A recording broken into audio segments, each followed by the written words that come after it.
this is that side of the ship, isn't it? My friend's on Bumble at the moment, where as the woman picks the man to speak to, it's a slightly different concept. And she's met some half decent people, but it's never meant to be.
Yeah, cool. Thanks, mate. Well done. See if you can work it up. Yeah, see if you can work that up. All the best, yeah?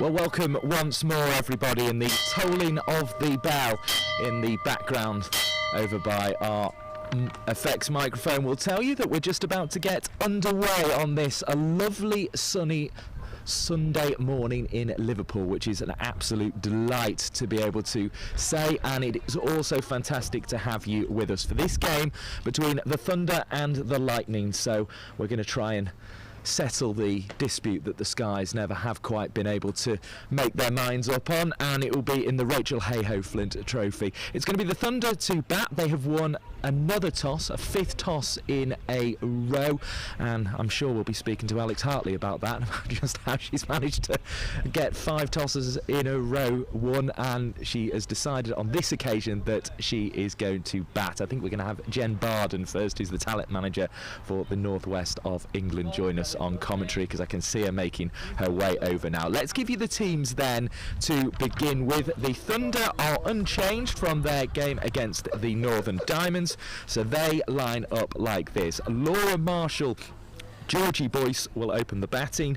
Laura Jackson, Ellie Threlkeld, Natalie Brown, Daniela Collins, Rebecca Duckworth, Alice Dyson, Liberty Heap, Alex Hartley the captain with the magic touch in terms of the toss, and Hannah Jones, the left arm spinner who opened the bowling last time. The Lightning, they will line up with just the one change. So Leah Kellogg, who took a very important wicket of Eve Jones the other day at New Road, she misses out. She took that wicket and then had to go off at the end of the over, so perhaps not a surprise there. So the Lightning are like this: Sarah Bryce, Bethan Ellis, who had an excellent partnership of 148 the other day at New Road. Then you have Catherine Bryce, the captain, Abby Freeborn, who will keep wicket. Teresa Graves is the number 5 batsman. You've also got Lucy Hyam, Nancy Harmon, Shachi Pai, Sophie Munro.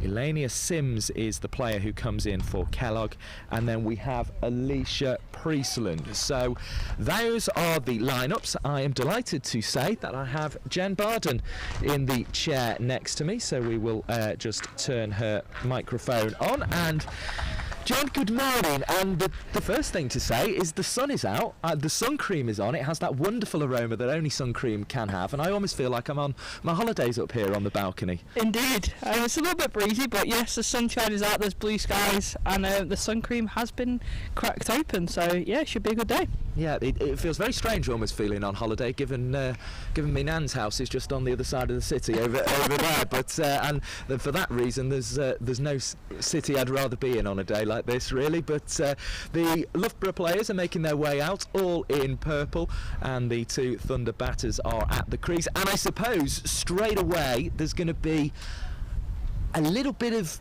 pressure in a way, in terms of pressure I think that the opening pair will put on themselves, Laura Marshall and Georgie Boyce, because they probably haven't had that partnership they would have liked in this competition so far, and they're both very talented players. Yes, indeed. I think they've shown little glimpses of what they can do, but I think it'd be brilliant if we could get off to a good start here with a solid opening partnership and just really give themselves some confidence to play their game, which I think they both have been doing, but they've just been slightly unlucky of late, just kind of buying that partnership together.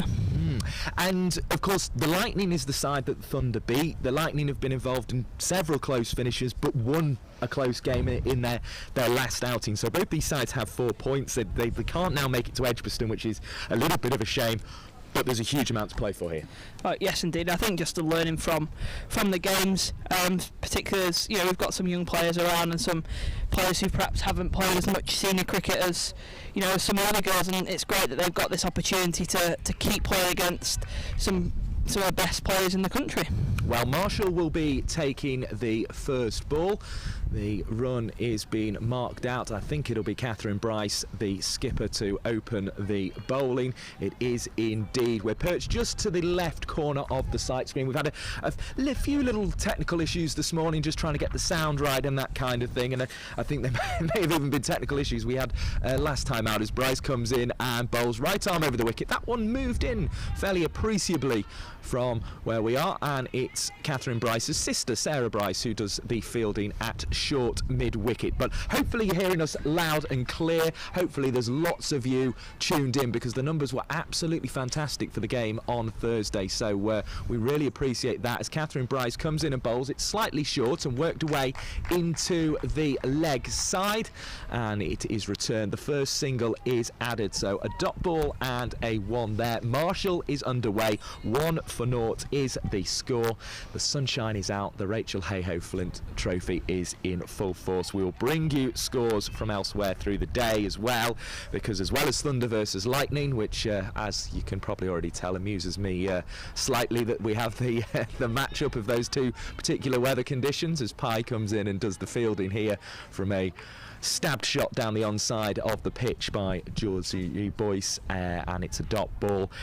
We have Northern Diamonds versus Central Sparks. That's a big one, because of course the Sparks have to win today to keep up any hopes of being able to reach the final at Edgbaston and catch the Diamonds, as this one's chopped away into the offside. Hyam, who had a very useful game at New Road, is there with the underarm return. It is a dot ball. We've got Southern Vipers versus Western Storm in the Southern Group, as well as Sunrisers versus South East Stars. So it's all set and it's all ready, and it's another exciting day in this competition, as Catherine Bryce comes running in, right arm over the wicket. A little attempt to play into the leg side by Boyce, but just didn't quite make the contact she would have wanted there. So Jen Byrne, what can you tell us about Georgie Boyce then, as a cricketer and particularly as an opening batsman? Yeah, so Georgie came to us a few years ago from Nottinghamshire. As Catherine Bryce comes in to complete the first over, and it will be 2-4-0 at the end of those 6 deliveries, because Bryce was clipped away in front of square, and 1 added to the total by Georgie Boyce, so both the openers have 1.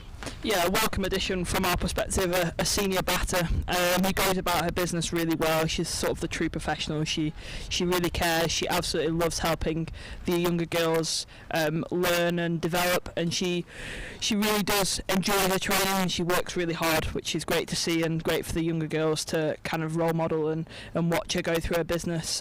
She's a great addition to the squad. Yeah, I mean, and that's important though, those role models. I think all of these teams have them, and Laura Marshall and Georgie Boyce as an opening pair are probably the 2 of the real ones in the Thunder team, as well as of course Alex Hartley, who we've probably mentioned in that fashion before.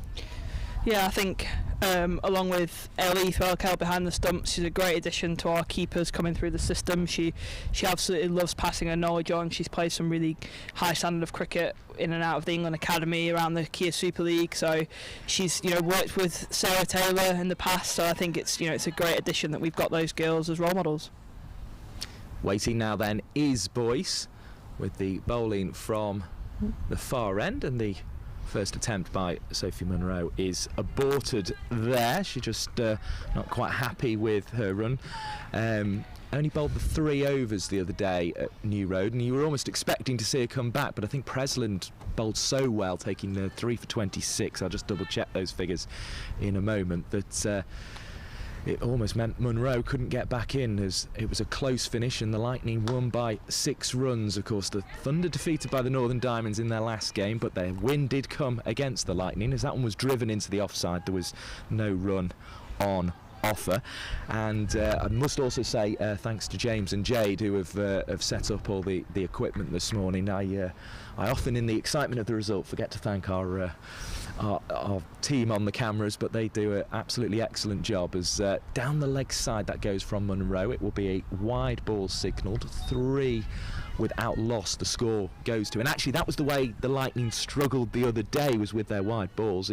6 was the margin, but it was a lot of wide balls, I suppose, that brought it a lot closer, and I guess the Thunder will be hoping for a similar benefit today, but Munro will be trying not to provide it, and that's exactly what she's trying to do there. That delivery, arrow straight. Yep, she found her line back after that wide ball, but it's a little bit of an interesting square here at Liverpool, so there's a rise up at both sides, so just for the bowlers to settle straight away can be quite difficult, so important to bowl in those warm-ups and find out which end might suit you best. I was going to ask you about that because I saw you out there in the warm. You've been very busy. You've been on warm-up duty, and now you've been put in for the commentary duty. But we're very glad to have Jen Barden, the talent manager for women's cricket in the northwest of England, with us as Boyce forces out on the offside. And much like the drive from the first delivery, it doesn't bring a run, but it's presumably very important then to get them bowling on that square a lot, and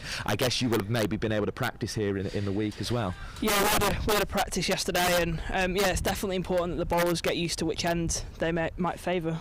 Here comes Munro to bowl, and she seems to be finding her length okay. That was a touch on the full side. Boyce liked the look of it, struck it into the offside, but again wasn't able to find a run. 3 without loss, the score remains. The busy Harman doing the fielding on the offside of the wicket. I nearly said the right-hand side there, which would have been a very peculiar way of describing it. But the offside of the wicket, it's the right as we look from the balcony here in the Grand Old Pavilion at Liverpool Cricket Club, as this one is a full toss really that Boyce will have felt she's missed out on slightly, just hitting it up to mid-off for no run. This club been here since 1807, you read on the badge, so they've celebrated their bicentennial a couple of years ago, 3 years ago in fact, so it's a grand old cricket club just on the to the south of the city of Liverpool as you go along the Mersey, as this one is played out into the offside, and Harman is there with another good piece of fielding to ensure a dot ball is recorded by the scorers to our right hand side. So did that maybe factor into the decision that was made at the toss? I mean, it's almost inevitable that Alex Hartley is going to win the toss. I'm sure she's been telling everybody about it, and I'm beginning to wonder if she has a double-sided coin. I think this is the first time she's actually tossed a coin, she said, so I don't think, I think it is just... it's blind luck. She's just pretty good at it, I think.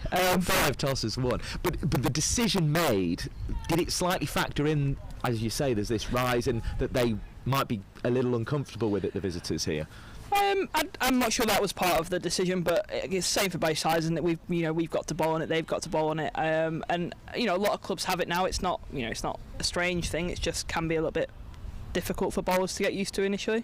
Here's Catherine Bryce bowling a ball that moved back in and took Marshall on the pad, so there is no run added to the total. 3 without loss it is, but yeah, I mean, it's an extra aspect, isn't it, because obviously you've had that ability to practice here, you've played a game here as well, so we've got a few local girls as well who've played here for club sides, so they've got used to it a little bit.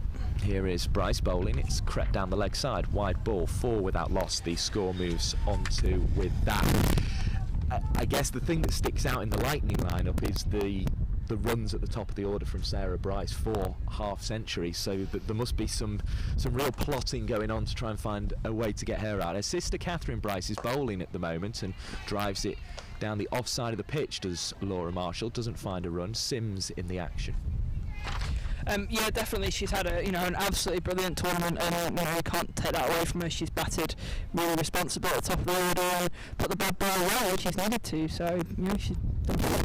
Very strong square of the wicket was Sarah Bryce, as this one's driven through extra cover. Best shot of the day so far, and the applause will tell you that it's gone for 4 runs. That's a beautiful shot from Laura Marshall. She really likes that area of the pitch through extra cover, and she has made no mistake there, taking the score onto 8 without loss. And as a talent manager, you must love watching something like that from a Cumbrian in Laura Marshall. Definitely, no, she's been a great find from up in the Cumbria Hills.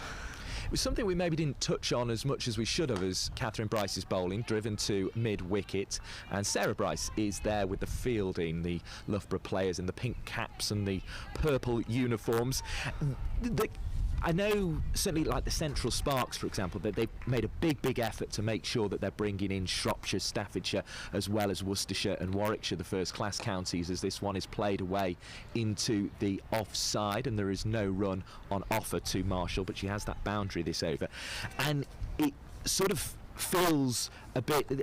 It's strange in a way that the Thunder is is actually based around one county, although it's a very large one. So I'm just curious, as Catherine Bryce comes in, and this one is back dangerously towards the stumps, and it perhaps wasn't the wisest way to go there from Marshall, not using the straight bat. It was a kind of 45-degree angled bat, but it found the offside, found a single, and one is taken. So I suppose the question I'm trying to get to between balls there is what efforts have been made to ensure that Cheshire, who have a great reputation, they've produced England cricketers in the past, and also Cumbria are being brought into the sort of the Lancashire bubble, if you like. Yeah, so although we do sit as a little bit of a Lancashire heavy side, we have got girls who reside in those counties. So Laura Marshall being a prime example of that, Sophie Eccleston being another one. Obviously I know she's in the England bubble, but and we created, big girl, isn't she? Yeah, we created the Northwest Cup prior to the tournament happening, which involved girls from across Cumbria and Cheshire in quite numbers. So Munro bowling, and there's an attempt again to sort of chop it out into the offside with a 45-degree angled bat. That was a wiser shot on that occasion because the ball was wide of the stumps. 9 without loss it remains. Yeah, and for us it's really important that those counties do feed in their players, because we want to pull from 3 counties. We don't want to just pull from one county. That's, that wouldn't be a wise option. Here comes Sophie Munro, bowls outside the off stump, and it's hit away by Marshall towards those cover areas that she likes, but it is covered out there by Harmon with the fielding, I think it was. 9 without loss, the score remains, no run. There's some exciting young players so at the moment it's the Regional Development Centre, which will become the Northwest Academy in the future. Here is the bowling of Munro. That is the first wicket, is it? There's a big appeal, but not out is the decision. There must have been some bat involved there, because it looked as if it had struck Laura Marshall very low on the pads, and I don't think it was missing. We are on an angle where it's a very fine leg. However, that looked close from here, but I reckon there must have been some bat involved. 9 without loss it remains. Marshall facing up. She does come a long way across her stumps, of course, in her stance, so maybe that was a factor, but it looked very close to the stumps where Marshall was struck. It did, yeah. No, we've got some really exciting young juniors coming through, and a couple of players who've, were starting to put their hand up in the Northwest Cup, pushing for places, but they're young, they're 14, 15, and at this time probably not quite ready for this level. Sophie Munro bowls outside the off stump. Marshall is swinging the bat quite lavishly there, but doesn't find a run for the second occasion in a row.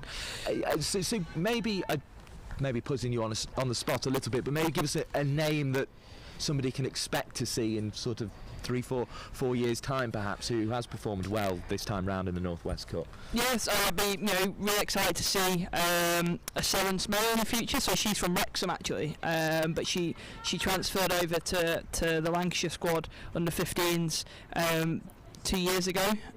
Travelling down to Cardiff probably wasn't really Munro the right way to go. This one's hit into the offside.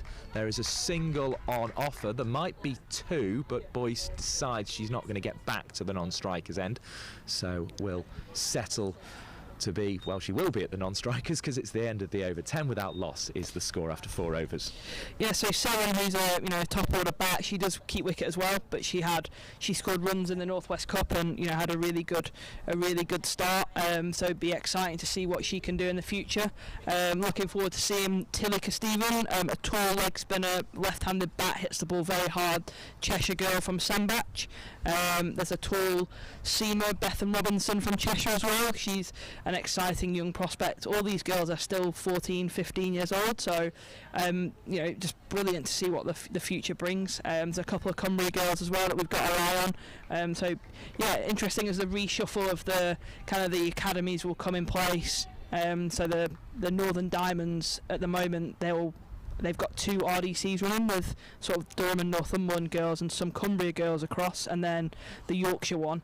So here's Catherine Bryce bowling. It comes back towards the stumps and it's played away nicely. It was a brave shot, but it's going to roll down to third, which is a vacant area of the field, somewhat unusually actually in the early stages of these Rachael Heyhoe Flint Trophy games. Perhaps an indication that Lightning, well, one, back the line of Catherine Bryce, but also feel maybe the pitch is slow enough to chase it down there, and the chase was completed. 12 without loss, the score is on to. Boyce did get back to the non-strikers end on this occasion, so Marshall moves across her stumps in that stance and tries to drive, and just for a moment, as the ball disappeared behind the body of Catherine Bryce there from our view, I wondered if it might sneak through a little gap, but it did not, and Marshall's able to examine the gloves again, having got the dot ball. So Catherine Bryce on the way and throws it up, and this one's driven down the onside of the wicket.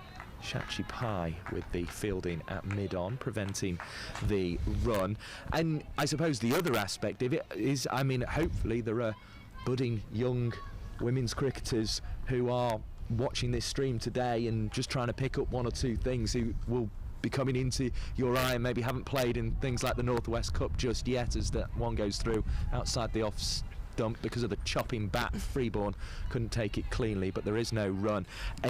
Who will be watching things like this and thinking, right, I want to try and impress somebody like Jen Barden, the Northwest, the talent manager for the Northwest of England. We'll get Jen's thoughts in just a moment after this delivery from Catherine Bryce, which is on the leg stump and it's clipped away and it's got a chance of going all the way for 4, but round the boundary the fielding is done. It was an impressive bit of fielding, but for the second time in the over there are 2 runs, 14 without loss. Jen Barden. Yes, I'm sure there's plenty of them, and that's an exciting thing for me. We absolutely love to get out to the grounds and watch some of the up-and-coming young girls performing. In comes Catherine Bryce to bowl, right arm over the wicket. It's driven back at Bryce and she's caught and bowled. Fantastic catch for Catherine Bryce. She had to fall to the pitch as she took it, but Marshall is out there driving back to Catherine Bryce. 11 was her score, and it was a well-made innings again, but again one that Laura Marshall will feel wasn't enough. Jen Barden, your thoughts? Yeah, she's done some of the hard work, seeing off, those first few overs. Just was looking to perhaps hit over the top.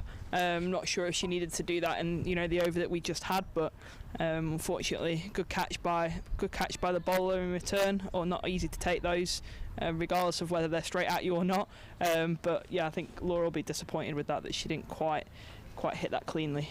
Catherine Bryce with the caught and bowled. 14 for 1, I should say, is the most important detail of all, because that is the score where the Lancashire first wicket, the Thunder first wicket, so I used to say in Lancashire when you are here at Egbert. But of course, as we've been discussing, this is a regional team now that brings together the counties of Cumbria, Cheshire and Lancashire, so plenty of talent for Jen Barden to cast her eye over. And I think that's one of the exciting aspects of the women's game, really, isn't it? The fact that there are this untapped potential of players out there that we actually don't know about, and that we've been probably missing out on over the years, and you can actually go and discover them and bring them into this fantastic arena we have today. Yeah, definitely, and I think we've got to be really careful of bringing in the girls too young. So our hands have been forced a little bit with obviously the COVID and the England girls being away in the bubble, that we have got some young girls in the squad, and they'll use that as a learning experience. And if they can just grasp everything and anything they possibly can and be a sponge around the squad, it's going to set them in good stead moving forward. That was the over completed, so it'll be Georgie Boyce to face Munro, who started well this morning actually, and she bowls a nice straight delivery, but it was on the full side, and Georgie Boyce has just driven it away through the offside past Catherine Bryce, who'd just taken that caught and bowled, so clearly has good reactions, but she couldn't stop that one. 18 for 1 the score moves on to. Yeah, so back when I was playing county first team cricket quite a few years ago, it was sort of the norm that people made their debuts in that county side at 14, 15.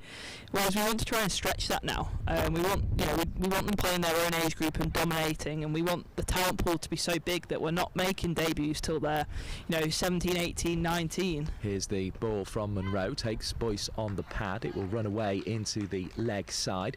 1 run is on offer, it's taken, and 19 for 1 is the score. We're in the 6th over of the game. And hopefully when they come in then, they're able to come in and contribute straight away, that they've been exposed to the those experiences early on, and they're not coming in at 14 and 15 and sort of being a really small fish and not really sure where to start. In comes Monroe and beats Jackson on her first delivery. The last run was a leg by because Boyce remains on 5, but she struck a glorious boundary through extra cover, which is exactly what Laura Marshall had done before being dismissed for 11. She batted for 18 minutes and faced 20 deliveries, so the bulk of the deliveries bowled so far this morning. As we move towards 11 o'clock, as this one is bowled, there's an attempt to work it into the leg side, but Jackson can't make meaningful contact with the ball, and it just rolls out into the leg side for no run. Big hello to Andrew, who's sort of checks us in through the car park on the gate there. I know he says he is listening along to the live stream as well, so that's lovely to have him with us, as this one is attempted to be driven by Jackson but can't find anywhere other than the palms of the bowler Monroe, but fortunately for Jackson, via the floor. Jackson really worked hard the other day. I felt for I think it was 22 runs. I'll just double check that, but I guess today the challenge will be to try and move the board along a little quicker, as Jackson is driving into the offside. Well, that looked as if it was going to help, because it was a nicely hit shot from a full ball, but it didn't beat the extra cover fielder Catherine Bryce, who has the 1 wicket taken, caught and bowled. So is that something she's been working on in the days in between these games? Yeah, definitely. We've worked really hard on looking at our strike rotation and how we can hit those gaps and keep that scoreboard ticking along.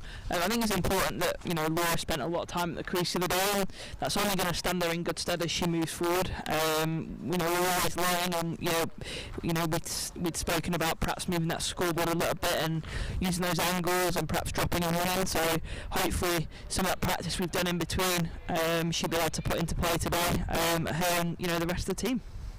I should have stuck to my convictions. I was right. 22 Laura Jackson made the other day. The number on the back of her shirt, interestingly enough, which is a strange quirk, and she was up against, I think, the 22 for the opposite team, Sophie Monroe. So a lot of 2s aligning in this game of cricket. We're back at the other end now, and Catherine Bryce's first ball has just been defended down the onside of the wicket, 19 for 1. Jackson at the non-strikers end, still looking for a first run. Boyce has 5 and will like the length there, but didn't quite clip it as she would have hoped, but did find a gap square of the wicket on the leg side, so picks up 1. 20 for 1 the total moves to, and Boyce has 6. Now I'm going to retrieve my pen, Jen Barden, so some more thoughts from you would be handy.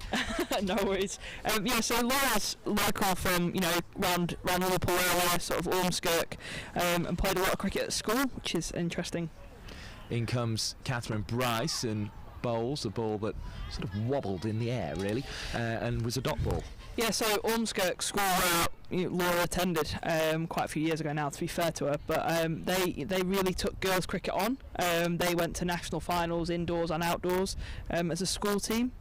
Here's Catherine Bryce bowling, and it comes back towards the stumps from the Scots hand, but doesn't find a way past the bat of Georgie Boyce, of Laura Jackson, sorry.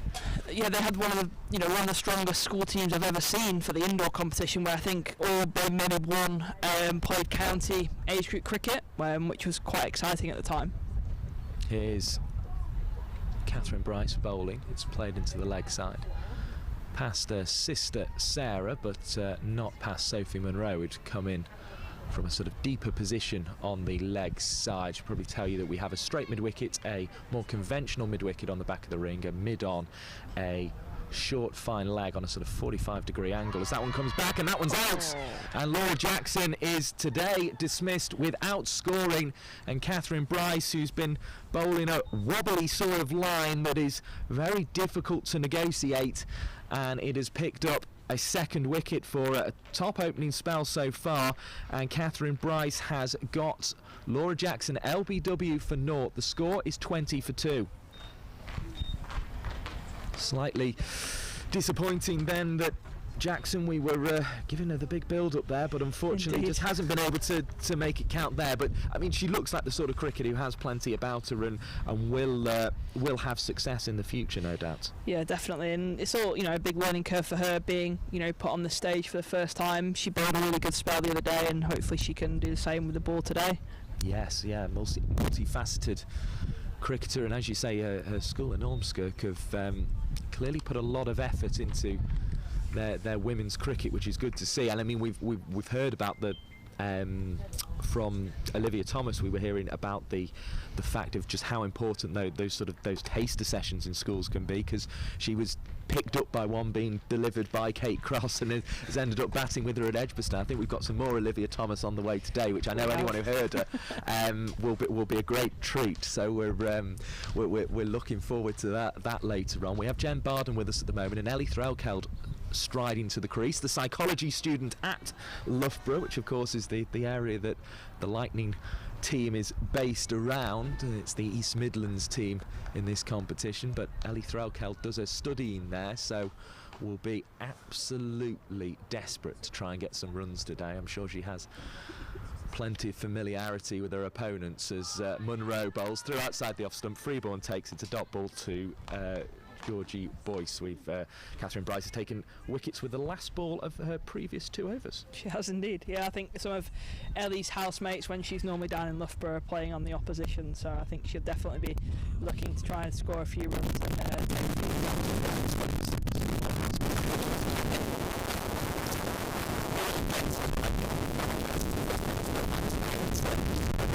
Unwelcome intrusion. That one is played away in the offside. There is no run for Boyce, who backsliding in her crease. We'll do our best to protect our equipment and shield your ears, but it might be rather difficult to do in some ways. But we'll attempt to do that now as Munro is running in. Boyce is there, and it's just worked into the leg side slightly. No run on offer though, but because of course we heard that Alex Hartley had lent Alex McDonald a bat, which he well, lent is maybe the wrong word in fact, but Alex McDonald certainly made use of it, and I don't think Alex Hartley will be seeing it again after it got 92 against I don't think she will. As she'd probably be burning it, I imagine, if she does get her hands on it again, as Georgie Boyce cuts away into the offside. There's a good bit of fielding by Bethan Ellis, who made 62 the other day. No run though on this occasion for Boyce. Yeah, no, I don't think Ellie will have lent any bats out to anyone today. I think they might have learned their lesson. Yes, yeah. I was going to say that's because the psychology student's got her head screwed on and knows the damage that could be done, as in comes Sophie Munro. This one's driven nicely again by Boyce, but it's a packed offside field. We've got a cover point, a cover and an extra cover, which is as many covers as you can get on a cricket pitch, put it that way. Dot ball, 20 for 2. It is indeed. So Jen Barden, the voice you're hearing there, alongside myself, Mike Perkins. We're watching Sophie Munro bowl at Egbert in the sunshine. It's absolutely glorious, and the wind has very politely died down now, which is nice of it. As in comes Munro again. Boyce playing out in the offside and finds the cover point fielder. We also have a backward point as well, so that offside is absolutely packed, and there was a mid-off. It's the end of the over. 20 for 2 will be the score after 8 overs in fact of this game. Now it's a case really of rebuilding a little bit here for the Thunder. Yeah, just a little bit, but we've been in this position before, and you know we've got batters who are capable of doing that, and it'd be quite nice to see these two who spent a lot of time over the last few weeks together, training together. So I think it'd be quite nice to see them put a partnership together now, batted together in training quite a lot, so they know each other well.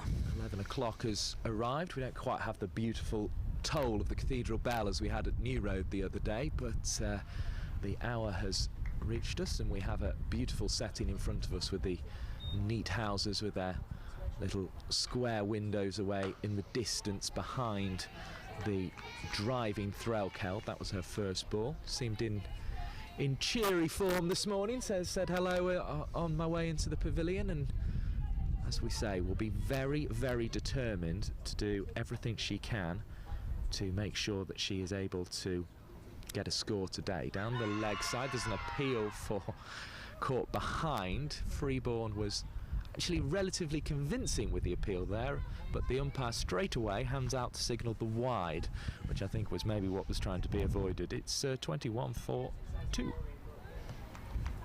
Good take by Freeborn down the leg side there though. absolutely superb actually.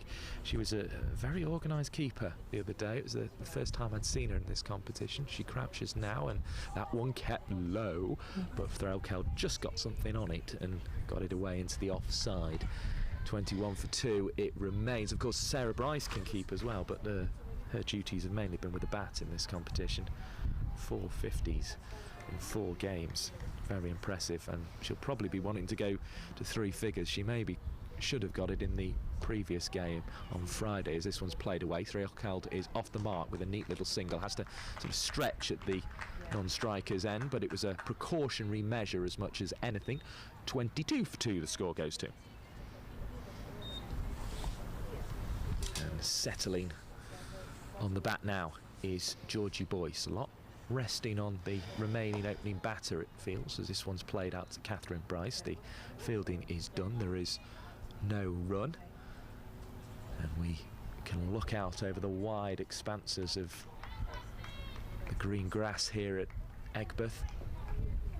The rope well set back actually today, which will bring 2s into the equation, which is always nice to see. Boyce had cracked one that, had it not been straight at Harman, would have been 4 on any ground in the world there, but Harman very solidly in behind it. And the lightning fielding has been good so far this morning, Jen Bard. Yeah, no, it has, and I think we found the fielders pretty well, unfortunately, with Boyce has hit the ball very hard at the fielders.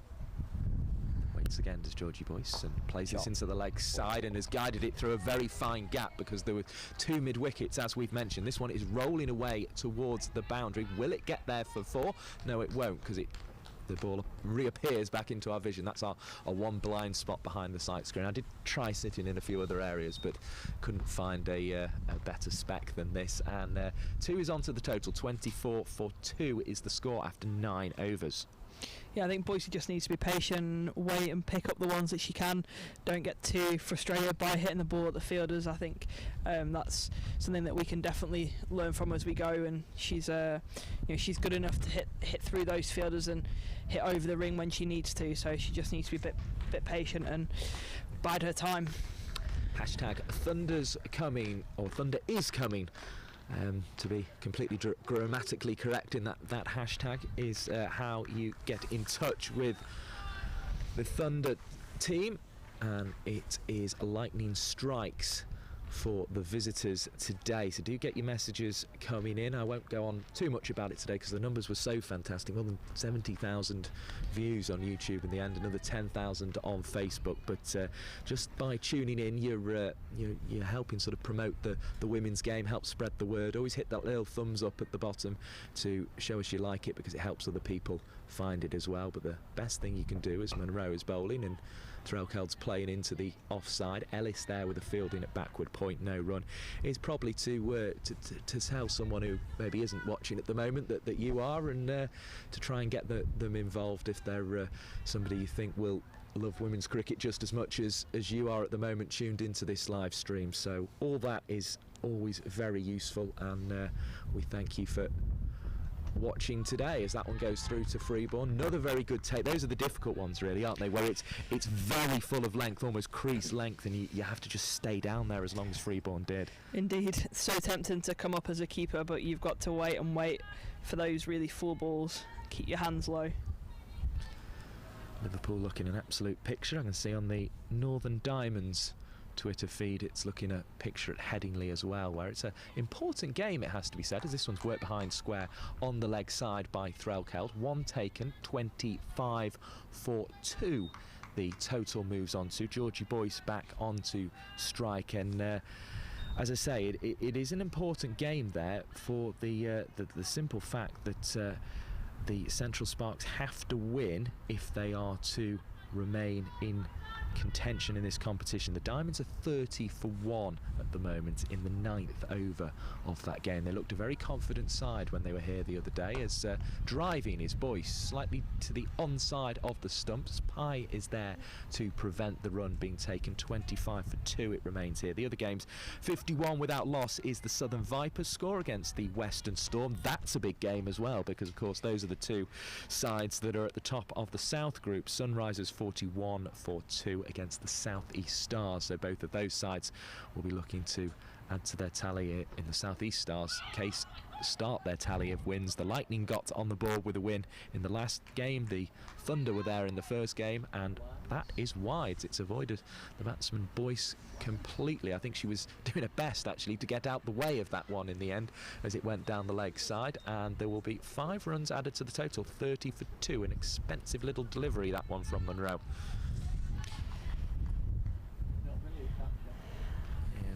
And yeah, as I say, the first... Go on, Jen Barton. Yeah, no, I was just saying I wasn't sure if that was wides or if it had come off Boyce's thigh pad, but we'll take the wides. It seemed as if it, to me, as if it had a little bit of Boyce involved, but she was doing her best to avoid it there. That one's cracked away into the offside, no run. Missed out on the full toss there, Boyce. Yes, yeah, it's always difficult as a batter when something like that has happened, I guess, to keep your composure.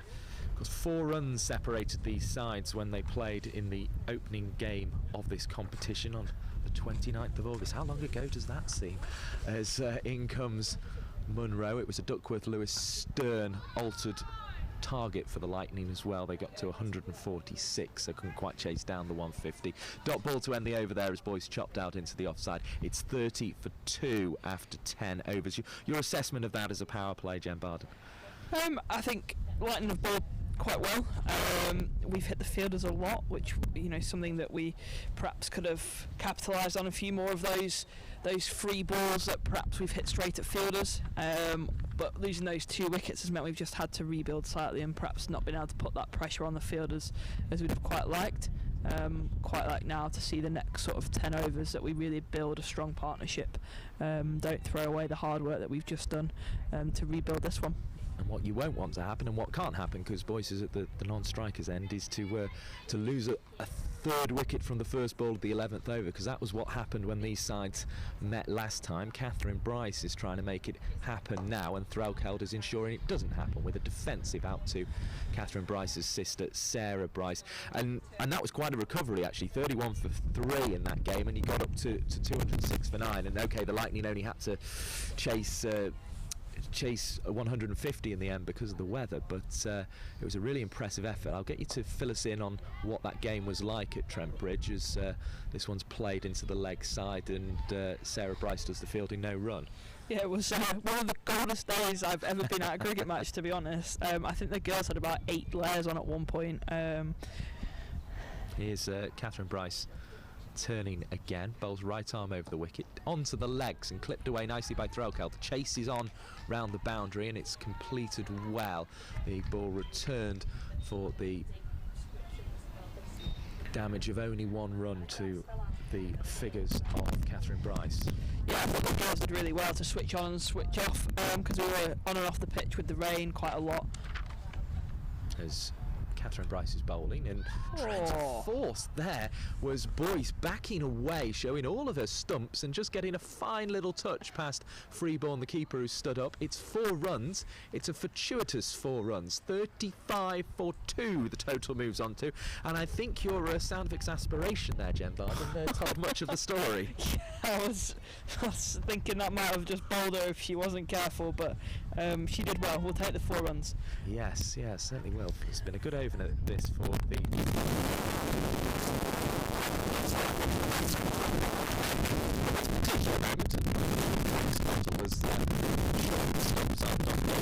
Georgie Boyce. As I say, it's one of those things we can't do a massive amount about at the moment. I might try and put a big box over on the far side just to see if that shields us from the wind slightly, but it's one of those things I think we're going to just have to cope with here in a game between 2 weather conditions. Thunder versus Lightning today, as that one's worked into the leg side, but luckily in the skies above there's no thunder or lightning, and most importantly of all, no rain. 35 for 2 at the end of the 11th. Yeah, it was a really good game to watch. One that a few of the coaching staff were pacing up and down for both sides. It was it swung this way and it swung that way, but we kept taking the wickets, and that was what slowed the run rate down for the Lightning, which meant that we got over the line in the end because of the wickets that we took, which was great to see. As I continue to try and manufacture a windshield for us here, it's going to blow away probably because I haven't got enough weight in it at the moment. But anyway, we've done what we can in that respect, and most importantly on the pitch, I think we're going to see a bowling change here. So it is going to be the Lightning's number 16, and that's Alicia Presland. And as I say, she bowled exceptionally well, I thought, at New Road, and in fact went a long way to securing the victory for the Lightning. The 75 from Sarah Bryce, her fourth half century, will get many of the plaudits, but actually it was Alicia Presland who bowled her side into the game. She went 26 for 1 in the first match she played from 5 overs, 26 for 3 from 10 overs was her figures in the previous game. So that shows just what an improvement she made, and she's bowling now slightly down the leg side, which was her only weakness actually at New Road, and 36 for 2 the score goes on to. Yeah, and I think this wicket here at Egberth might just suit her a little bit, being a little bit skiddy. So I think we're going to have to make sure you watch and play carefully and take the runs on offer when they come. In comes Alicia Presland again, and this one is driven down the offside, and there is no run on offer. Forgive me if I slip between Presland and Priestland. I don't know why. I want to say Priestland for some reason. I think probably because maybe of it's the New Zealand cricketer, isn't it? Priest. I don't know why.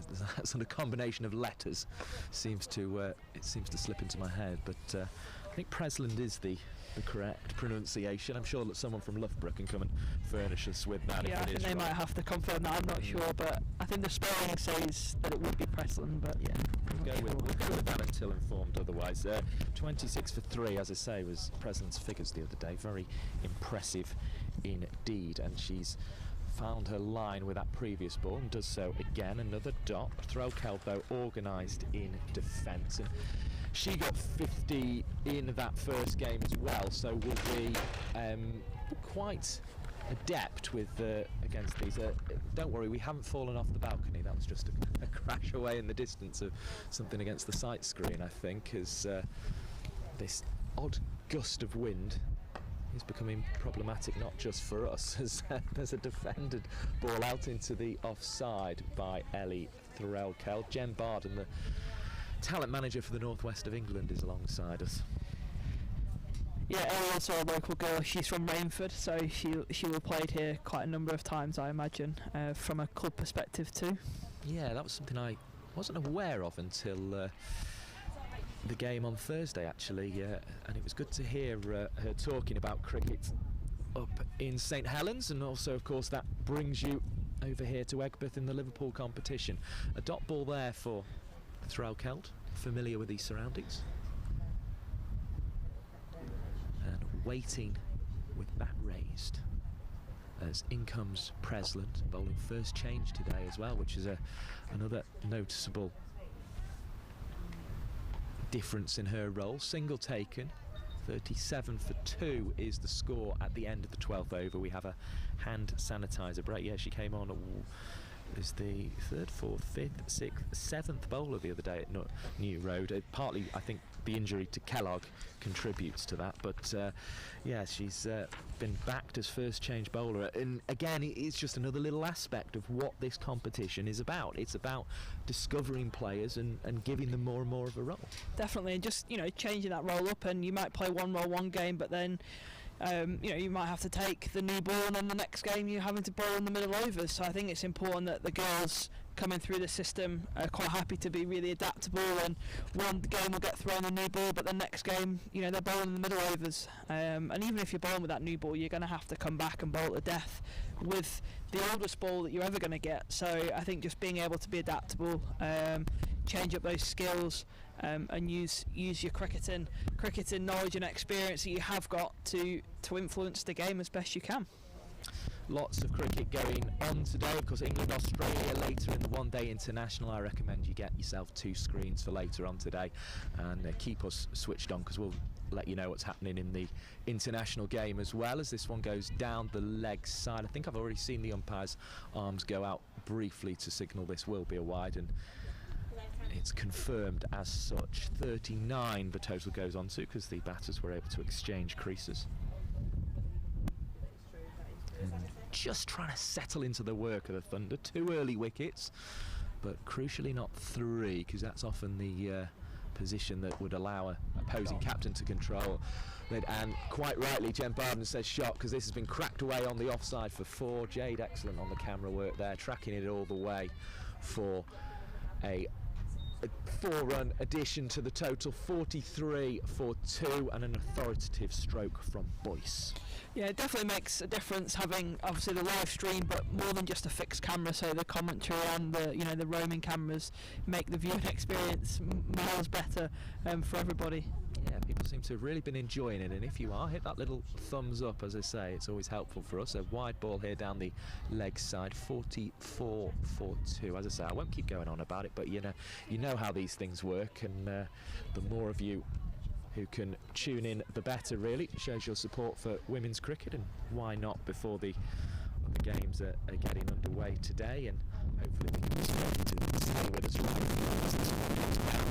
leg side. It's another wide ball. Catherine Bryce may be struggling with the wind as much as we are up here in the commentary position at the moment. 45 for 2, although I suppose it's blowing in the opposite direction. It's more working against Catherine Bryce's swing in many ways, because she moves it into the batter. Such an effective ploy, of course, in cricket over the years. Annie Shrubshoulder is probably the exponent of it, who has been the most famous to use it over the years. As a single is taken, 46 for 2 the total moves on to, but it's a very effective strategy, isn't it, that sort of just swing back in. We'll get Jen Barden's thoughts in just a second, because Bryce is going to try and move another one back in, but this is wide of the stumps and played away into the offside. Harmon there with the fielding, no run.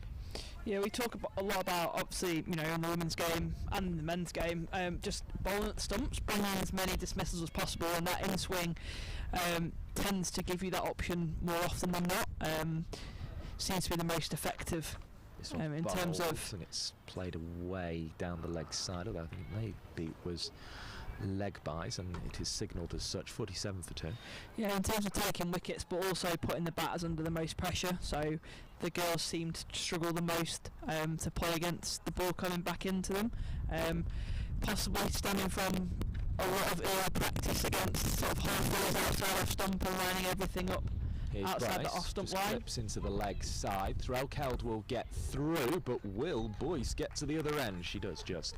And the single is added to the total. 48 for 2. Of course, the most famous example of the ball tailing back in, as I say, is Annie Shrubshoulder to win the World Cup final for England, of course, and that was one that really did just tail back in, and then the arms go out in celebration as the bails lifted off the top of the stump. Such a terrific game of cricket that one was, as Sims is across to do the fielding. 48 for 2 it remains. But we've had some terrific games of cricket in this Rachael Heyhoe Flint Trophy, and the Lightning have been involved in many of them, and finally got over the line in the previous one at New Road. Yeah, they have, and it's great to have runs being scored on the board, wickets taken, opportunities, and those close games really do provide that stage that we've been looking for the women's game to be put onto, and having the coverage that we've got now across both social media, the live streaming, the girls getting involved, it's brilliant. Well, it's a delight to be able to bring it to everybody, I have to say, and yeah, there's certainly been a lot of effort put into this Rachael Heyhoe Flint Trophy. As waiting now is Boyce. It's bowled to her full in length, and a defensive stroke from Boyce, who is doing exactly what she has to.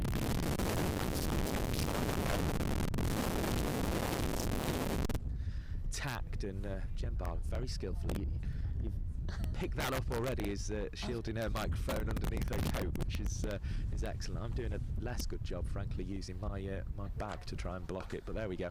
As Boyce plays this one out into the offside, there is no run on offer on that particular occasion, as this sunny Sunday morning continues. 20 past 11. Thank you for joining us. So yeah, the Lightning's margin of victory on Friday was 6 runs. They also lost by 2 wickets to the Northern Diamonds when Jenny Gunn made a half century down the order as Boyce has turned this one away. There's a shout of exasperation and there are hands to the head of Presland, who thought she was in there but she wasn't, and the total moves on to 49. Threlkeld back onto strike. Boyce has 19. So margins of a 6-run victory, a 2-wicket defeat. They were also defeated by just 9 runs against the Northern Diamonds on Bank Holiday Monday, and of course, as we've been saying, 4 runs on a Duckworth-Lewis-Stern method against the Thunder. So their campaign could have been so different. That's a wide ball there. 50 for 2 is the Thunder score, so they bring up their first 50 of this game. Yeah, it just shows how close these games are, and you know how one little partnership or one wicket or one catch can just change a game. Bowling now is Presland, who seemed convinced, and the finger has been raised, and that means that Threlkeld will have to depart the scene. She is out. 50 for 3 the score moves on to, and as soon as the Thunder achieve their first milestone in this game, they also lose a wicket. They're in an improved position than where they were in the first game in this tournament, I suppose, because they were 31 for 3 on the first ball of the 11th over in that game, as we were saying. But 50 for 3 in the 13th, again, is a situation where the rebuilding has to keep continuing here. Yeah, and it always puts the brakes on, doesn't it? If you've got to continually rebuild, those partnerships can't get flowing. We've talked about lengthening those partnerships, but unfortunately we're just perhaps not playing as straight as we possibly could be at that ball that's at the stumps. Yeah, Presland, her first wicket of the day, has Threlkeld dismissed, and that means that we have Nat Brown striding to the crease. So another local cricketer here. Indeed, yeah, St Helens. And Sutton, I think it is the club around there that she plays for. So a slightly different one to Threlkeld, who has just been dismissed here, LBW to Presland. As Threlkeld just adjusts the gloves. So Threlkeld gone for 4, batted for 25 minutes without striking a boundary and faced 19 deliveries. As in comes Presland, looking to find another wicket. Brown, who got a useful 30 at Edgbaston, but worked the ball away into the leg side there. So a dot ball recorded. And 2 LBWs and a caught and bowled so far are the wickets. There's from the river end of the ground, with the houses with their neat little windows behind Presland, who is bowling. Nat Brown sends it in the direction of the busy Harman, who again prevents a run. 50 for 3 the score at the end of the 14th over. That sun's getting quite hot.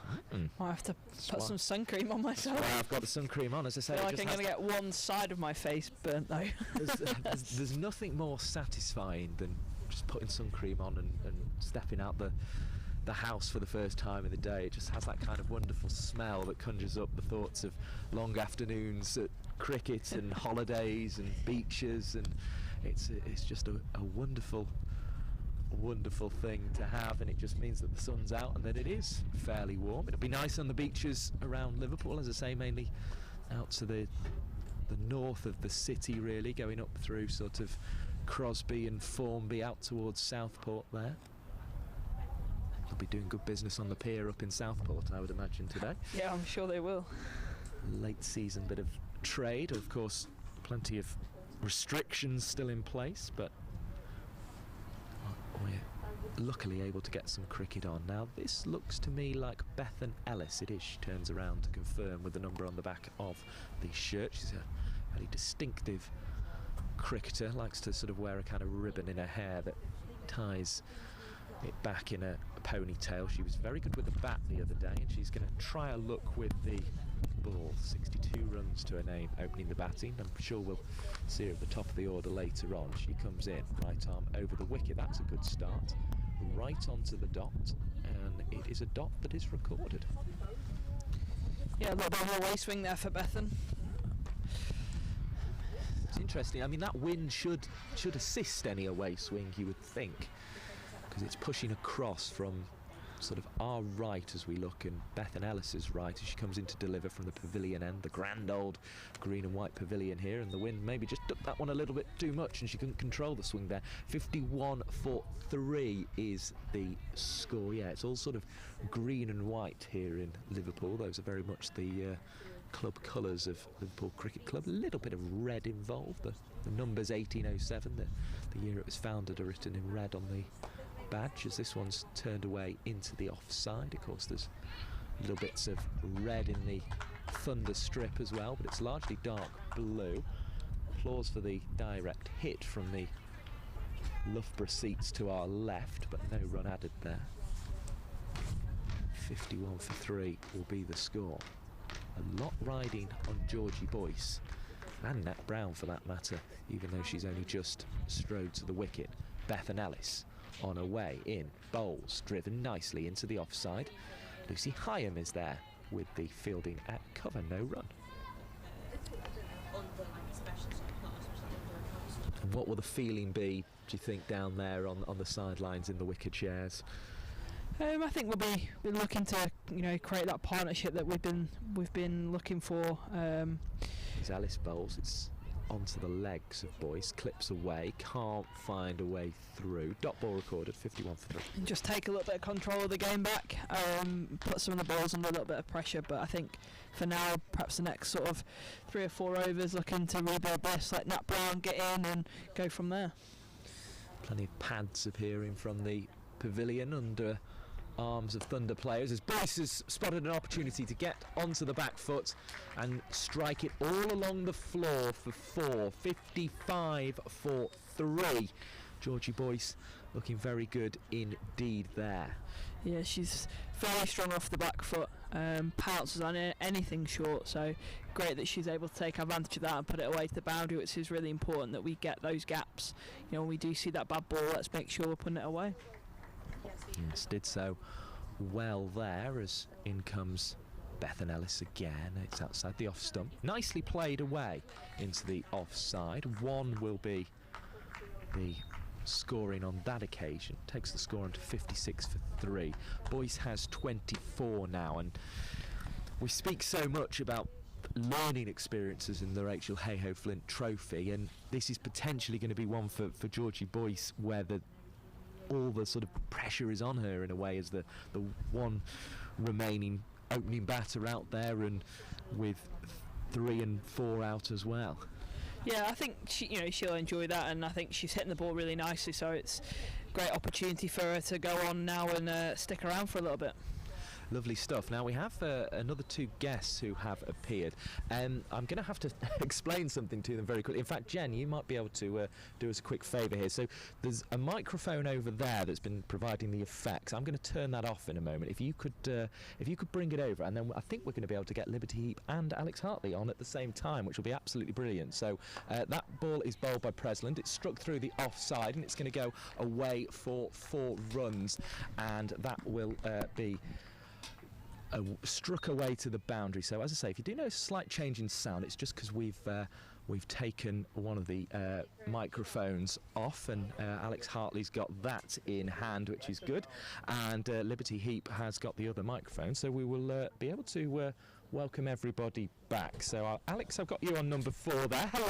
Hello. Fantastic. It's lovely to be in the sunshine here at Liverpool, as this one is chopped away on the offside, and there's going to be at least a single. There is a single. 61 for 3 the total goes. I've been saying it almost feels like I'm on my holidays here, even though my grandma just lives on the other side of the city of Liverpool there, because it's fantastically sunny, and we're out here on the It's very balcony. rarely sunny here, is it? So we're going to have to make the most of it today.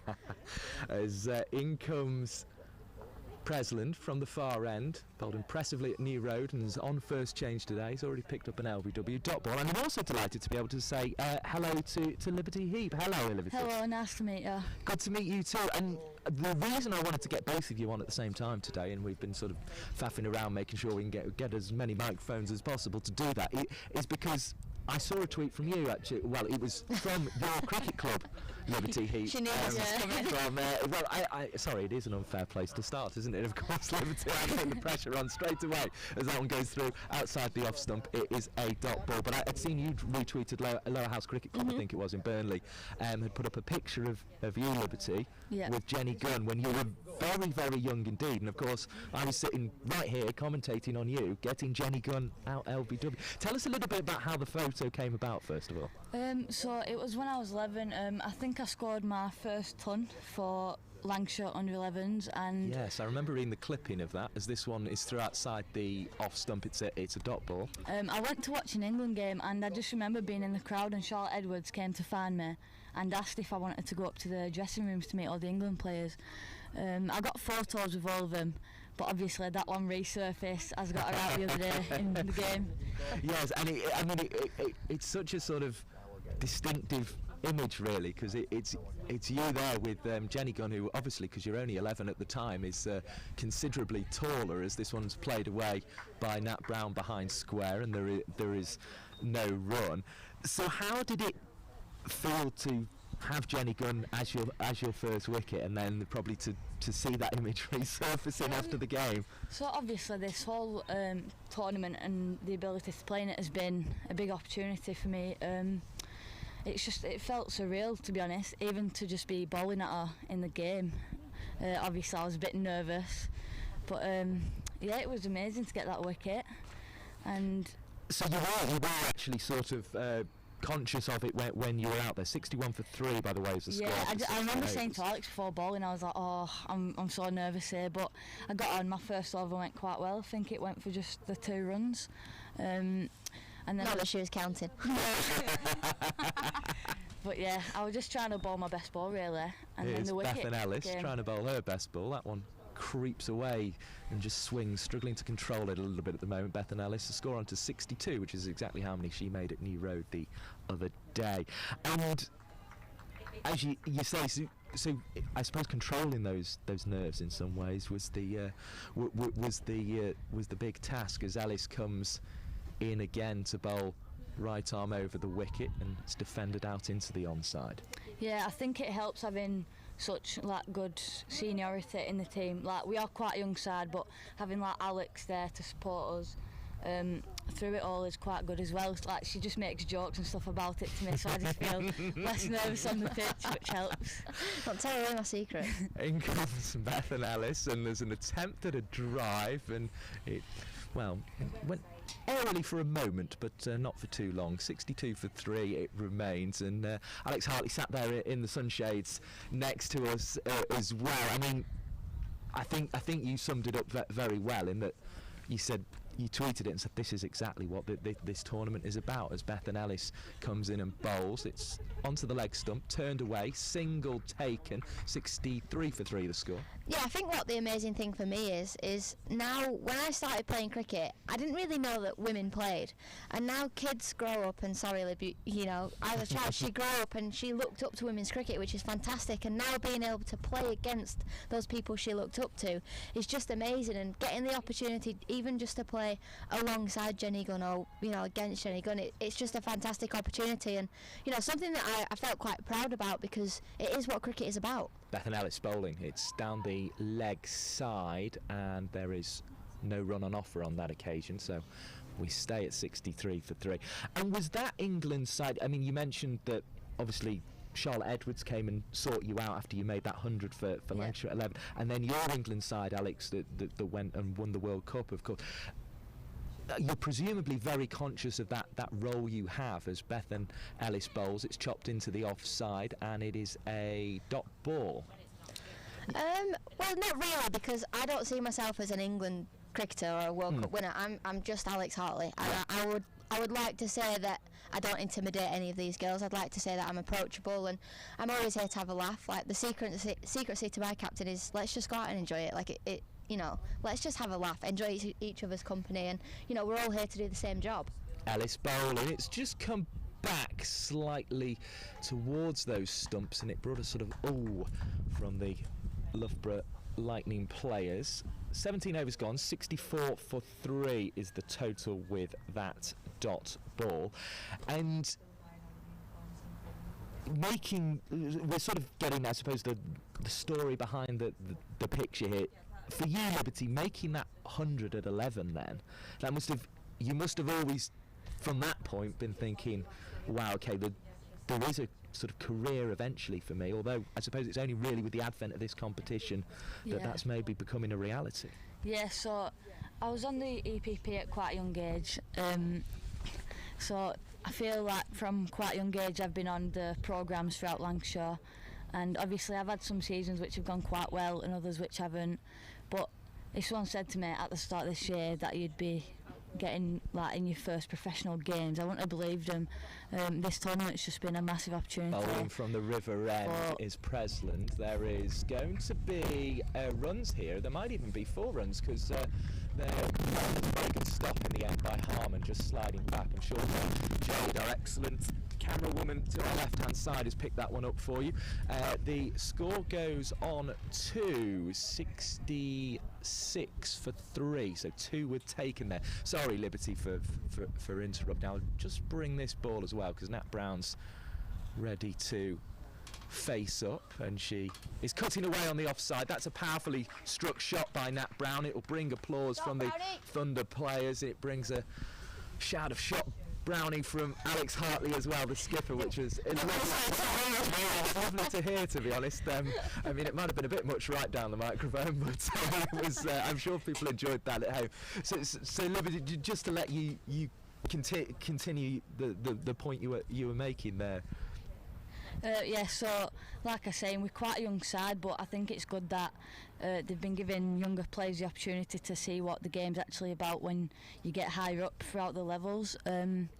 Obviously it's my dream to become a professional cricketer, hopefully one day playing in an England side, but this is like the first taste of what professional cricket is about, and I've enjoyed all of it so far. Brown, who took the score onto 70 with her last shot, can't advance it any further, just was actually got to it on the full and maybe was disappointed not to beat Heyhoe at short mid-wicket, but Brown will settle back in here. And I suppose the other big pressure moment you had in the last game, Liberty Heap, Thunder cricketer who is with us along with her captain Alex Hartley, as this one is played into the offside and Brown's found a gap and she's got through and she's going to look for 2 because it's squirmed away from the fielder. It gets thrown back in though by the busy Harmon, who's gone out there onto the fence. 71 for 3, only a single taken there. Was when you were down at long on and Alex Hartley was bowling and well, it looked as if it was heading for 6 and until you intervened, really, as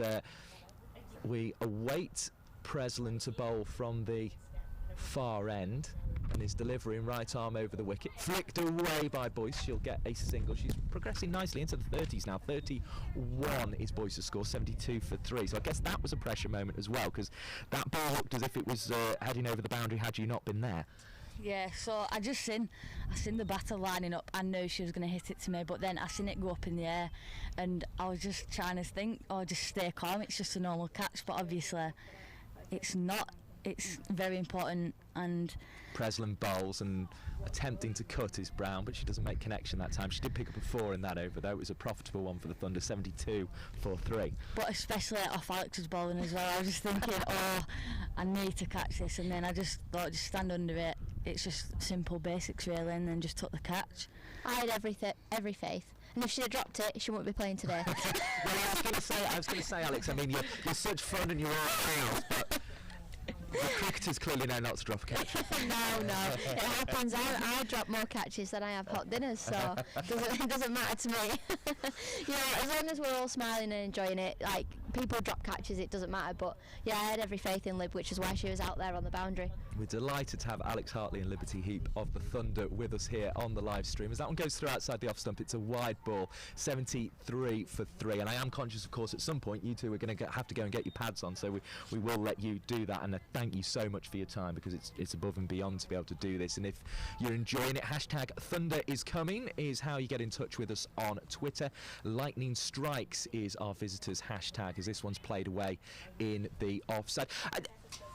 It feels a bit of a self-indulgent question, to be honest, but the viewing figures for that first stream between Thunder and Diamonds that we had here at Egbert were phenomenal. I mean, there were more than 72,000 people clicked the play button on YouTube, as in comes Bethan Ellis, and this one is defended into the offside. There was another 10,000, I think, at least on Facebook, as that's a run out, and the finger is raised, and well, that is disappointing for the Thunder, as walking off is Georgie Boyce. She tried to play it out into the offside, looking for the single, had to return to her crease and didn't quite make her ground, and she will be very frustrated indeed to have been run out for 31.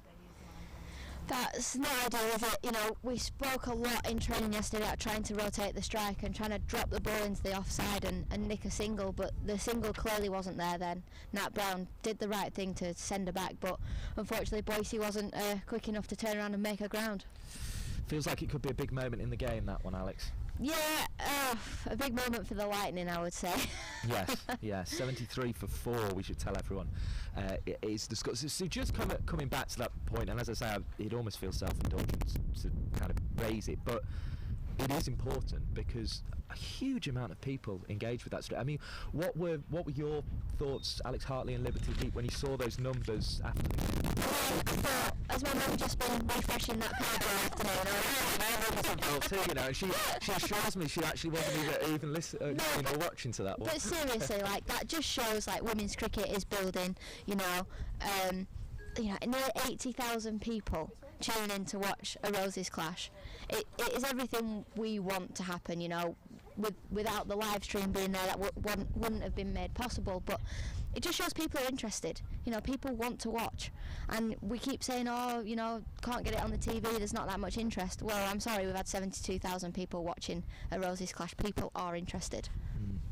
And for you, Liberty, I mean, I guess when you were out there, you didn't, you know, that would have been another thing that would have added to your nerves if you'd known how many people were interested in this game. I mean, you know, there were points where we had way over, I think, 2,500 people at one time, just you know, glued to your performance. So obviously I was conscious of the fact that it was being streamed, but I didn't know quite how many people was watching about it.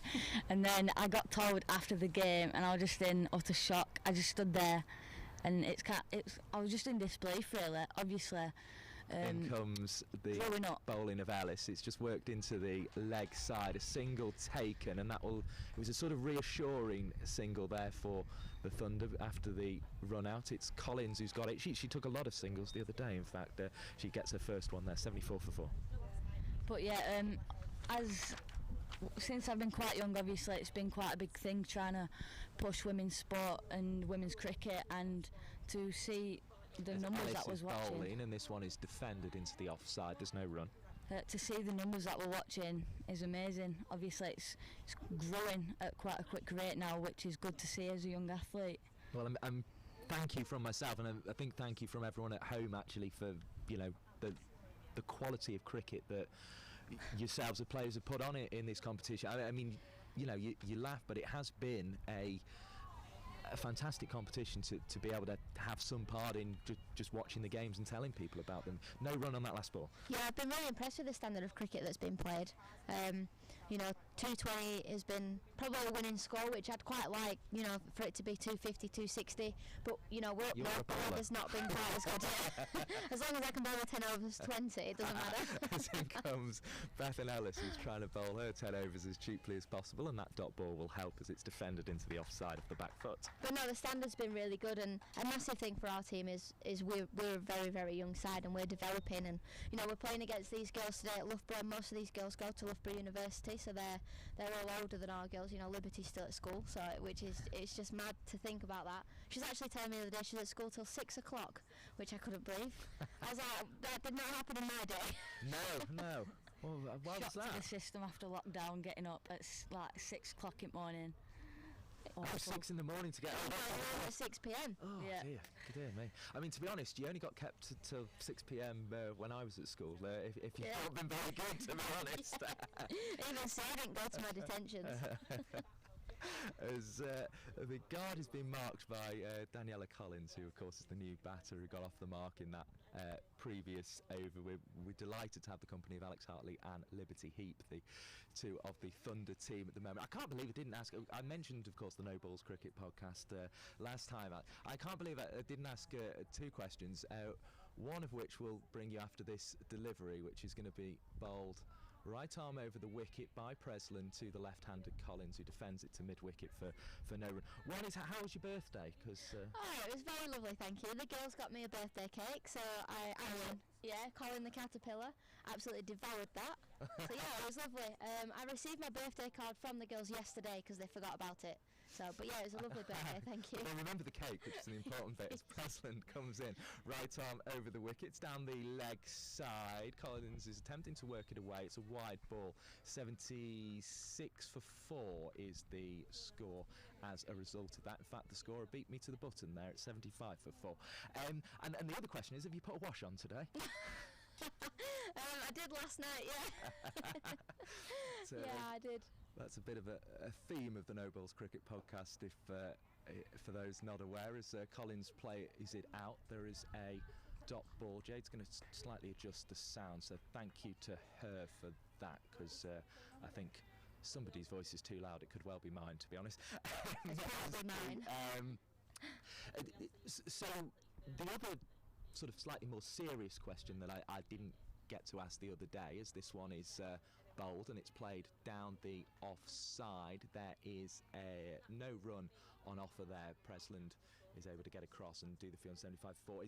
It seemed from what you were saying that, because I know you've sort of said in the past you were contemplating how long you were going to continue cricket because the professionalisation wasn't there. It seems you're very committed to this sort of project with the Thunder, because all the talk I hear, we have people like David Thorley, who's the regional director of women's cricket in the Northwest in the first game, as that one's driven down the offside of the pitch, there's no run. And all the talk from those people in those kind of positions, Jen Barden as well, was 5-year project.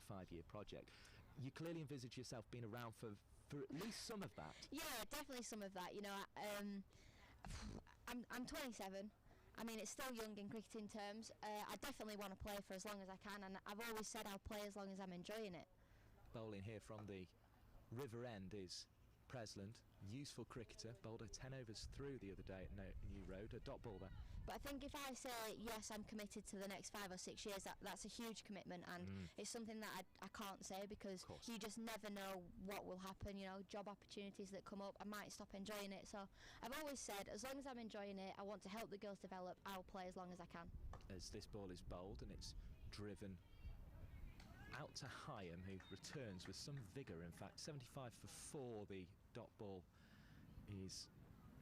brings the over to an end. 20 overs we've had now. What are you making of that as a score, Liberty Heap?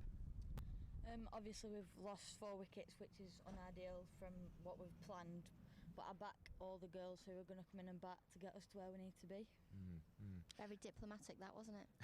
What do you make of that score? What do I make of that score? Do you want to be less diplomatic? Yeah. The run rate's decent. I'd be happy with the run rate. It's obviously the wickets lost that is a bit of an issue. There's we've not got a massive batting lineup. I don't know. I would have liked for us to have only been 2 down, but we'll take what we can get.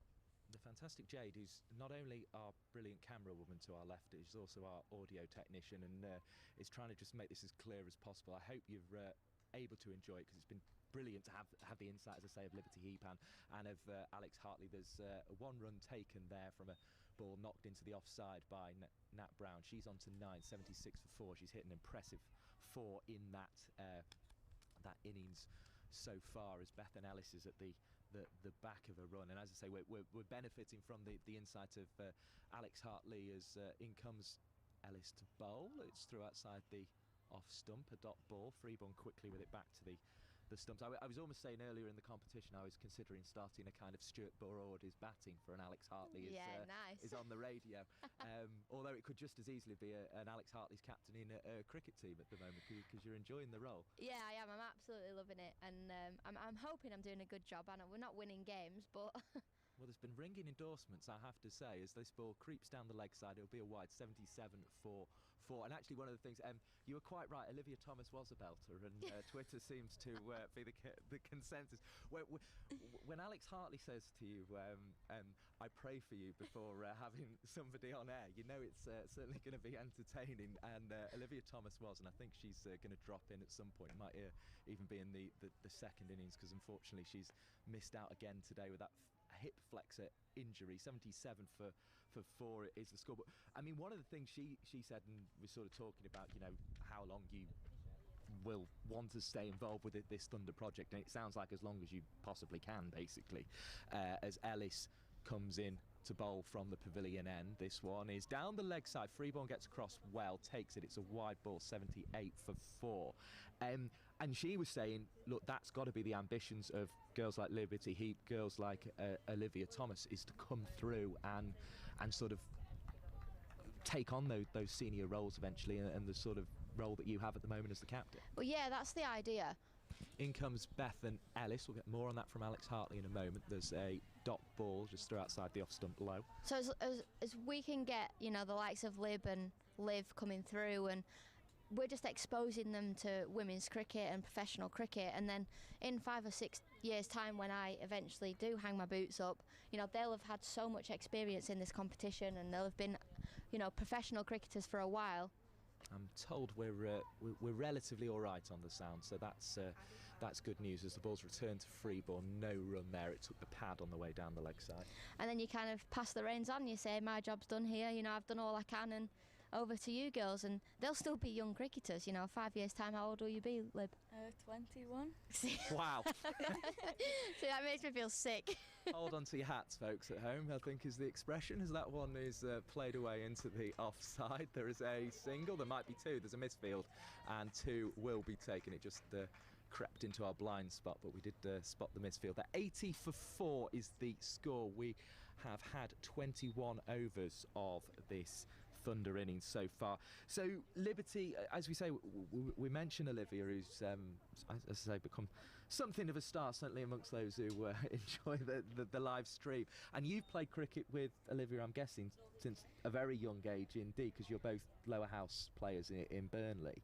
Has she always been like that? She was telling me she's always quite liked having the ball hit at her, which she thinks is a bit weird, but she as I say, certainly says that's her forte. She always been that kind of character. I don't play club with Olivia. She's not from our club. She's from Haywood. She's from the same club as Kate Cross. Right, okay, sorry. But I have played age group blanks with her throughout most of my age group years, and she's she's a fun funny opponent to play with, honestly. As in comes the bowling, it's just crept down the leg side. Freeborn's there, but Presland will be punished with a wide ball. 82 for 4. 81 for 4, in fact. She's character to deal with on the pitch.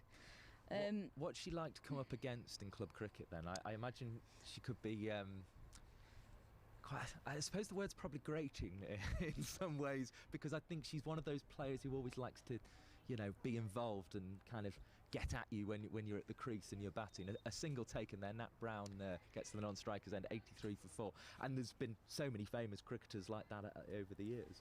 Unfortunately, I have not had the opportunity to play against her yet because she's in a different league. Ah, okay, I see.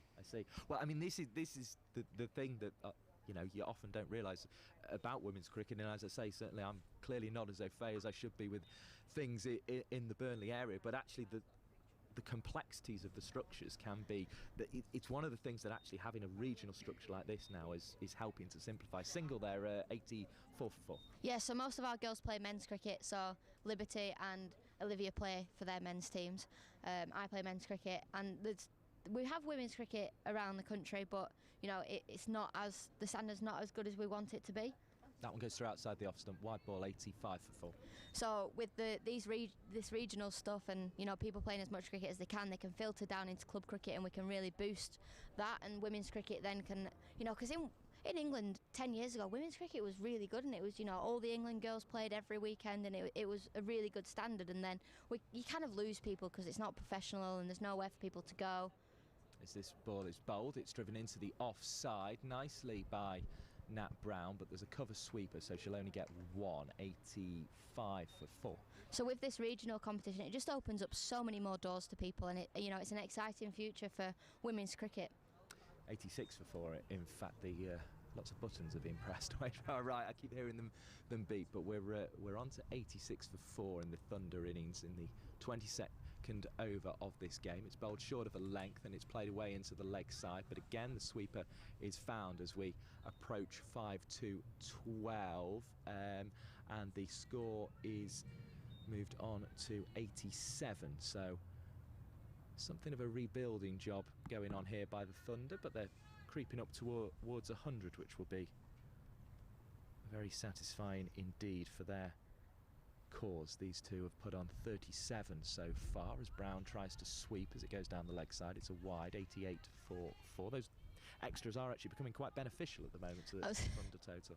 I was going to say, how many has there been? Because it seems like there's been an awful lot. I make that the 23rd, although I'm wide, that is, and there've been 2 leg byes as well. Nice. We'll take those because you get 23 extra balls as well, so win-win.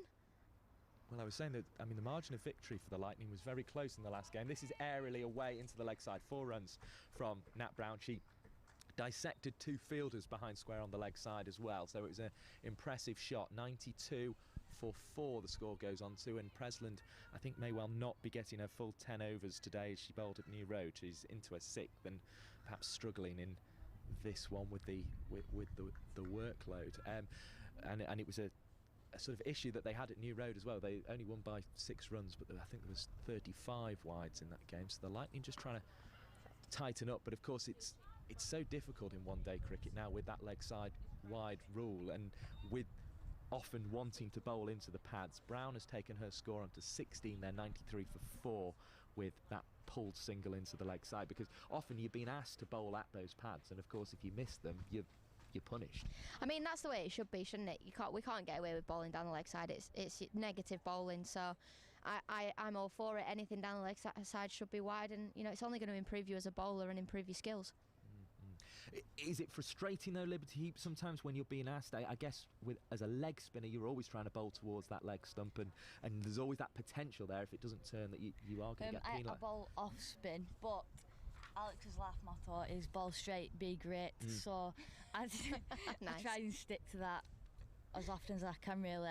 Although depending on the wicket, sometimes I've got to bowl it a little bit more outside off if I am getting the turn that I want. Yeah. So you have almost the opposite problem, where it's the potential, if it grips and turns and goes, then it is gonna creep away. And I guess it's always that challenge of just keeping that attacking line, isn't it? Yeah. It just depends on the wicket, really. And I've also got the help of some of the senior players, like giving me advice on maybe speed or where around I should be pitching the ball.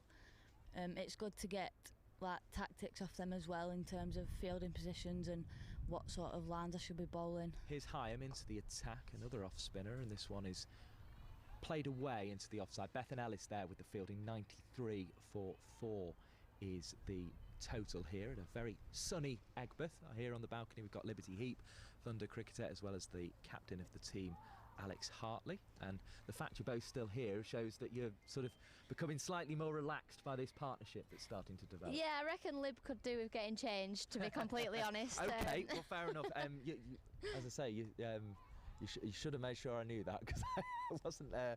Obviously, I'm not 100% sure on the order, so we'll let Liberty Heap go away and get changed. Thank you very much for your time, Liberty. We really appreciate your thoughts, and it's great to hear the story behind that picture. Yeah, thank you.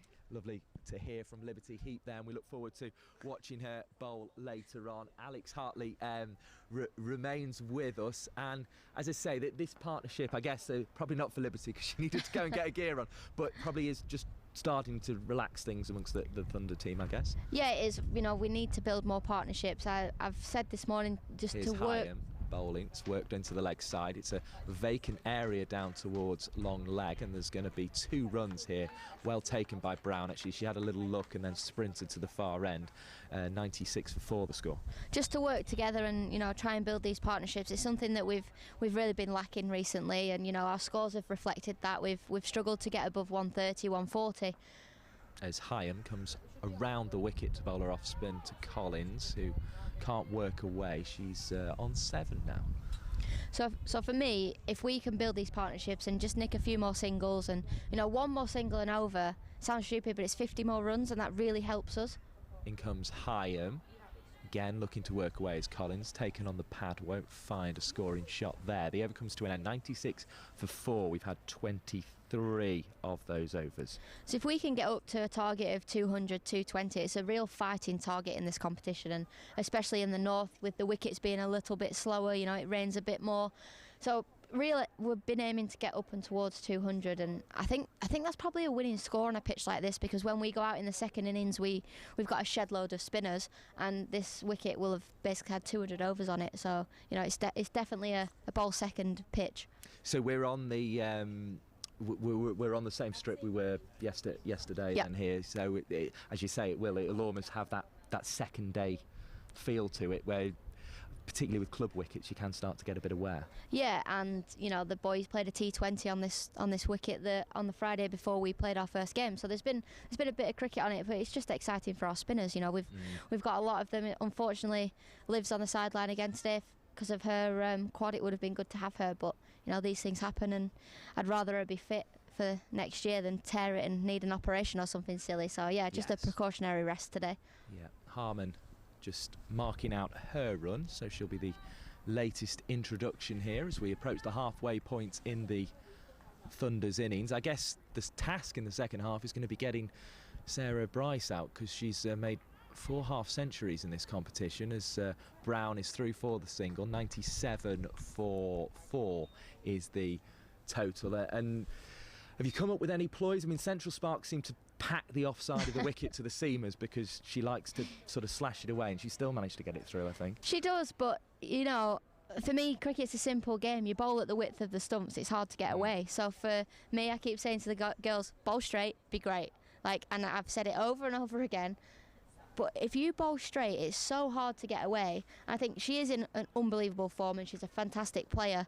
But she's not unbeatable. We can get her out, and as long as we keep targeting those pads and hitting the stumps, we'll be fine. In comes Harman, bowls that leggy that turns back, and sort of having to make sure she was down on it there, really, was the left-handed Collins, turning back in towards her, of course, here. 97 for 4, the Thunder approaching the second milestone of the innings. They lost their last wicket just after the first milestone of the innings. The 50 came up. Wide ball there takes the total on to 98.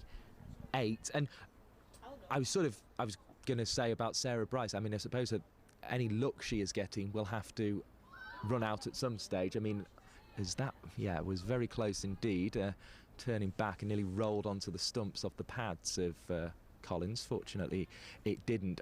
Obviously, a huge amount of skill has been involved in those innings, but I guess you'll be hoping that a little bit of luck runs out in this game. She's got to fail at some stage. Harman bowling, looking to work away was Collins, and that one's turned down the leg side, so it's 99 for 4 with the wide. And in terms of luck, tossers are going very well for you, Alex Holly. Have you got a double-headed coin? I'll tell you what, I'm going well with the old toss. As Harman throws it up, and that's a wide ball as well, and there's going to be a single here, very well taken actually, as Harman just tries to find a line in this first over. Brown getting to the striker's end. 101 for 4 the total goes to. You just have to remind me of that. Have I lost a toss yet? You haven't lost a toss. Nice. 5 out of 5. 5 out of 5. Which is incredible, frankly, given it's 50-50 odds, which was why I was wondering how you were managing it, as Harman bowls and more comfortable against the right hand of Brown here, who can't get it away. There's almost a cackle of laughter there as the ball went through. The secret is beginner's luck. As this one is thrown up, it's cut away into the offside. Bethan Ellis gets there with the fielding, returns to Abby Freeborn. There is no run. What was Kate Cross's record with the toss like, out of interest? She won 9 out of 10 tosses, so her toss ratio was great as well. So the Thunder clearly got an ability to toss a coin in their favour, right? And they've chosen to bat today. What was the thinking behind that as Brown plays it behind square on the offside? Just as we spoke before, the wicket's old. You know, it's had a 50 over game on, so 100 overs there, a T20 on previously. So if we won the toss and bat first, when we come to bowl, we've got slow bowlers, we've got a lot of spin, a lot of medium seamers. So yeah, just basically that hopefully there's a bit in the wicket for us. And with that wearing wicket, what's the feeling like on a score? I suppose 150 is always the starting point, and then looking to push on, I guess. Well, I think 150 is probably too small. For me, it's 180, 190, and at best get up to 220. So I'm always happy if we get 200. There's Heyhoe bowls, and this one's turned into the leg side. Munro is there to do the field. Now, Alex, do you need to get away, or are you happy to stay? No, I'll stay for the rest of this over, and then I'll leave. No problem. Well, what we'll do is we'll get in whilst that's happening, as Heyhoe bowls, and there's a sweep and there's an appeal and it's out, and the wicket has been taken here by Heyhoe, just managing to get one within the width of the stumps, which of course is the advice that Alex Hartley's been giving her players, and it means that the sweep shot there has not produced what Collins was looking for. She is out, LBW to Heyhoe, and that means that the Loughborough Lightning players are able to get together in celebration once again. 101 for 5, a partnership of 51 there, as we have Olivia Thomas joining us here. And I'm going to have to go and pad up, so it's been a pleasure. Lovely stuff. It's been a pleasure too. If there's any possibility of just popping the microphone back on the little grabber over there, Alex Hartley, that would be fantastic. Really thankful for Alex Hartley's time. We're also really thankful to have Olivia Thomas's time again. Olivia, your stint on commentary last time went down very, very well indeed. It's really good to have you back. Cheers, I'm glad to be back. So I mean, we were talking about it a little bit last time, weren't we? About kind of I imagine there's a chirpiness in there at extra cover, and I was asking Liberty Heap about it actually, but she said one of the strange quirks is that actually you two haven't, despite living in fairly similar areas of the country, haven't actually come up against each other on too many occasions. No, we don't really play against each other. We're usually playing with each other, to be honest, because obviously we're the same age and like it's that sort of thing. So we always end up in the same team. So no, I've played a couple of games against her for women's club, but no, not really come up against her much. And what did you make of that photo that came out? Because of course it was almost like it's kind of become the image that now is associated with that previous game of Liberty, alongside Jenny Gunn, who became her first wicket. I mean, it just shows, doesn't it, like how far like people can come, and it shows that cricket is one of them games where 1 minute It's Heyhoe bowls, and this one's defended into the offside. No run. 1 minute you're watching these girls on the telly and you're asking for their autograph and all this sort of stuff, and the next minute you're playing with and against them, and it shows exactly what this competition's about really, and how good it is to mix with them sort of girls. Heyhoe bowling there. There's a hand on the heads of Presland at mid-off, but she seemed the most excited about that one, potentially creeping through. No run scored as Heyhoe comes in, attempts to turn it away into the leg side, does so, and Brown is through for the single. Good to have you all with us on a sunny Sunday now afternoon as we tick to 12 here at Liverpool Cricket Club.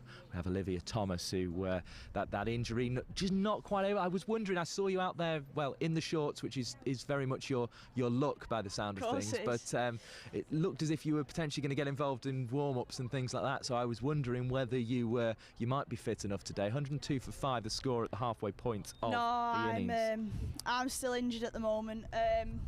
Hopefully I'll be back next weekend for the games on Saturday and Sunday, but I was just mitting for the girls, and the girls who wanted a bowl, I was just mitting for them, and I'm banned from running. That's my thing at the minute, banned from running. Right. So there's not too much I can get involved in. That must be frustrating for you. Somebody, I guess, who's I used to say, you seem to be quite a lively personality. Yeah, it is frustrating, but do you know what? You've got to do what you've got to do, haven't you? And as long as I'm back fit soon, it's not an issue. Should have perhaps told you as well, Rebecca Duckworth is the new batter who has come to the crease as the Lightning players just try and contemplate things. So 102 for 5 here. I guess you're looking to at least double this score. Yeah, we're always looking for 200. That's our sort of benchmark. Like, if we get 200, we know that we're more than capable of defending that. And I do think we've definitely got, obviously, halfway now, half wickets down, everything's in halves. So, yeah, hopefully we'll get up there today. Yes, it is actually. There's a rather strange symmetry to it. So if it ends up on 204, we wouldn't be entirely surprised. Although, of course, the top 5 batters for the Thunder are out as Duckworth plays this one into the offside. And I guess it's a feeling then amongst the Thunder players, if we get 200 on the board, then we always back ourselves to bowl a team out, as Duckworth plays it behind square on the offside, no run. We've got some brilliant bowlers in our side, and I think our fielding's been really good as well. So anything under 200, anything over 200, sorry, we 100% back ourselves to defend. Just to remind you of the card so far, as this one is wide outside the off stump from Harmon, so another run to the total, 103 for 5. Marshall out caught and bowled by Bryce for 11. Jackson was LBW to Catherine Bryce for 0, as in comes Harmon again. Across the stumps goes Duckworth, can't find a second run for her in this innings. Threll curled out LBW to Presland.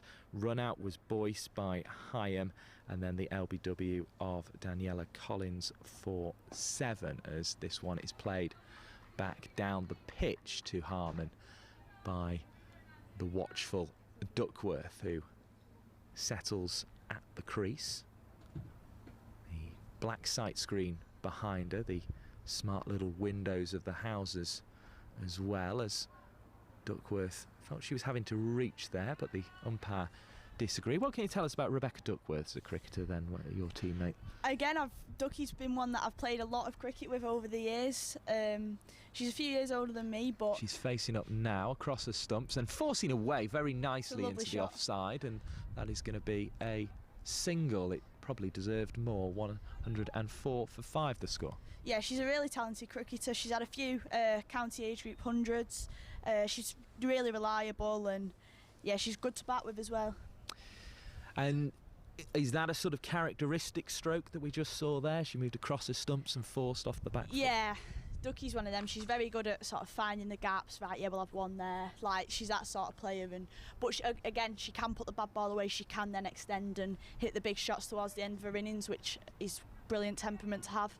Yeah, she'll be hoping to be there for that, and that's probably what the Thunder need at the moment, just somebody who can see their way through this innings.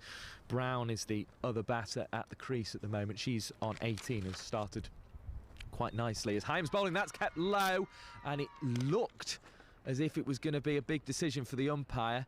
The finger has stayed down.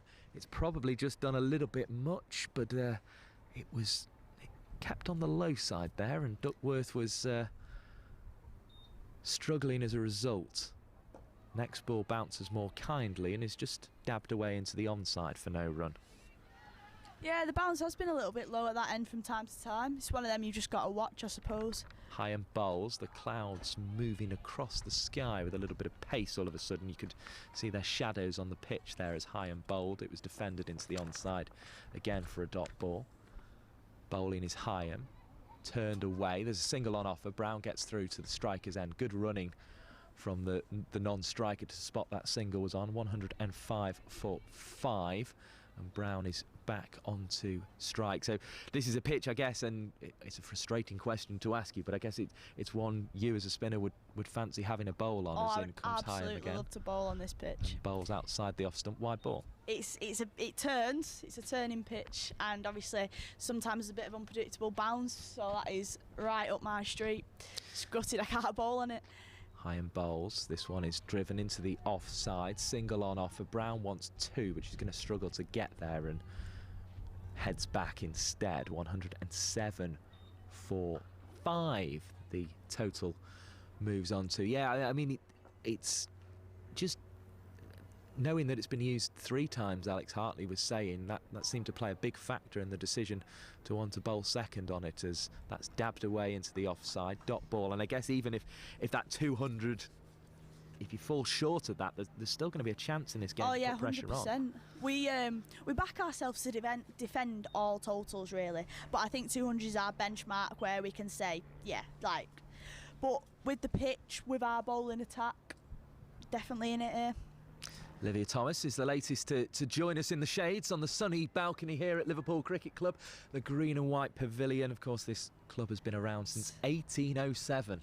It's a lot warmer than the other day. Yes, it is a lot warmer than the other day. I was impressed with how little you were shivering, because as you say, your look is very much to wear the shorts in all weathers, and it was a real 100%. test of that the other day. I felt, and I felt when Isaac came along, the Northern Diamonds strength and conditioning coach, as this one turns away into the gloves of Freeborn for a dot ball, and Brown just contemplates her next move. He was sort of having to move around with a little bit of nervous energy to keep warm and to keep committed to the shorts. But you were very stoic, I have to say. I wear shorts in the middle of winter, me. Hard as nails in Heywood. Well, that's always good to know. Heywood, the cricket club of Olivia Thomas and Kate Cross, as we've been learning today, as that one is played down the middle of the pitch back to Harmon. No run. 107 for 5 it stays. The sunshine out, and it's, as I say, it must at least be more pleasant today that as that one goes through outside the off stump. No run. It's more the sort of weather where I'd be wearing shorts. I must confess I haven't quite gone to them just yet. We're not quite it's definitely shorts weather today. In holiday mood just yet, as from the river end, Harmon is on her way.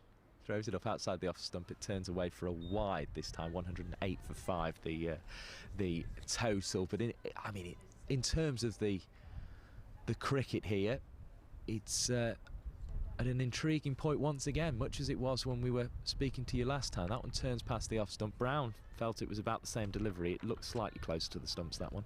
Yeah, it was a good leave in the end. And waiting to settle over that bat again is Nat Brown. Often can be a fluent player at the crease, but she's been frustrated a little bit by Harmon here, who's proving the point we've been talking about. There seems to be a bit of grip there for a dot ball to finish the over. 108 for 5. Yeah, there definitely is a bit of turn in that pitch. I think the other day when our spinners came off, they were like, yeah, it's turning for us out there, and so obviously when it's been used even more, so now hopefully we'll get a bit more turn on it today. And that brings the likes of obviously the captain Alex Hartley, but it also brings in Hannah Jones, and it brings in Liberty Heap, of course, into this game in the second half, and that'll be something for you all to enjoy if you stick with us for this game. The one-day international is not too far away, so we'll keep you posted on that. It's a double screen day again, I feel, as this one is thrown up and it's defended from the bowling of Lucy Hyam, so no run on offer from that particular ball, and it's double spin combination for the Loughborough Lightning, who are the first to try and exploit things here.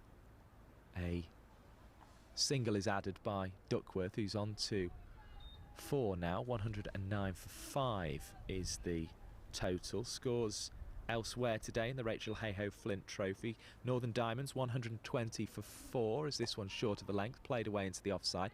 Bethan Ellis is there with the fielding. If the Northern Diamonds win today, they will be guaranteed of reaching the final at Edgbaston. They're almost all but guaranteed, because of course the Sparks can only get up to level on points now with the Diamonds. They could get past them if they thrash them today with a bonus point victory, and then do the same in their final game, which is against the Lightning, as that ball was played away behind square. No run. 109 for 5. Hyam again. This one's dabbed behind square. There's going to be runs on offer this time. In fact, just a single run is on offer. 110 the score goes on to. In the Southern Group, the Vipers have made a fantastic start against the Western Storm in the top of the table clash in the south of England. 149 without loss they are, as this one is bowled by Hyam. That's a big score.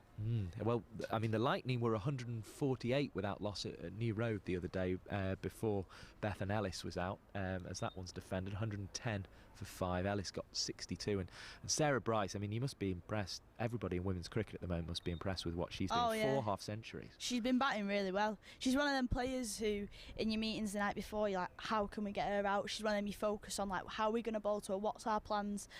And I think that just shows how good she is as a cricketer. And we might have to. I won't be mean and ask you what those plans are, because I don't reveal the secrets. I'm aware the Lightning bench could have their earpieces in, of course, watching the live stream. But we might have to get you back in the second half to find out what the plans are when Sarah Bryce is out there. As coming into bowl now is Harman, and it's turned away and past. I think there's a little bit of bat involved here.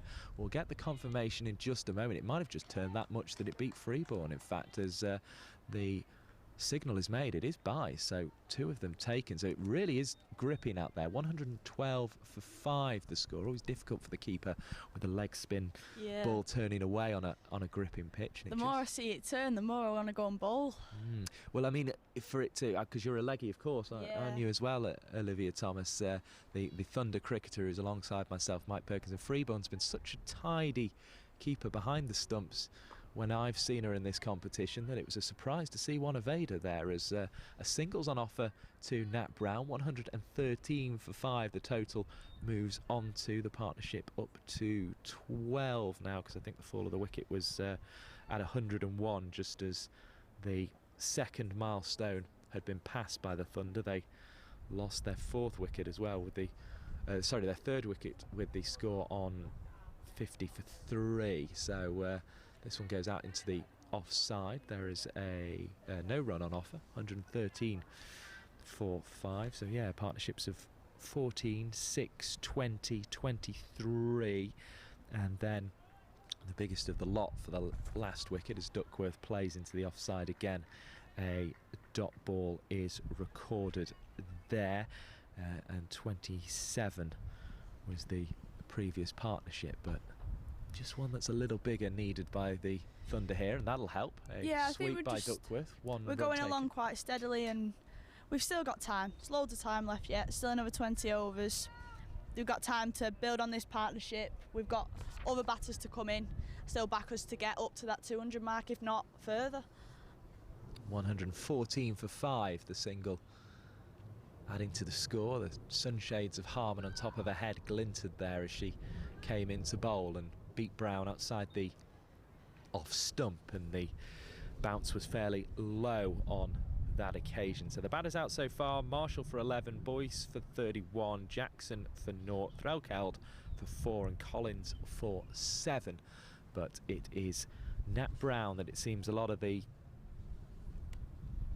innings was riding with Boyce at one point, and it now seems to have moved to Brown. Yeah, Brown is a really experienced player, and she's one of them you can rely on to go in and score runs, and that's a great thing to have in a tide as well.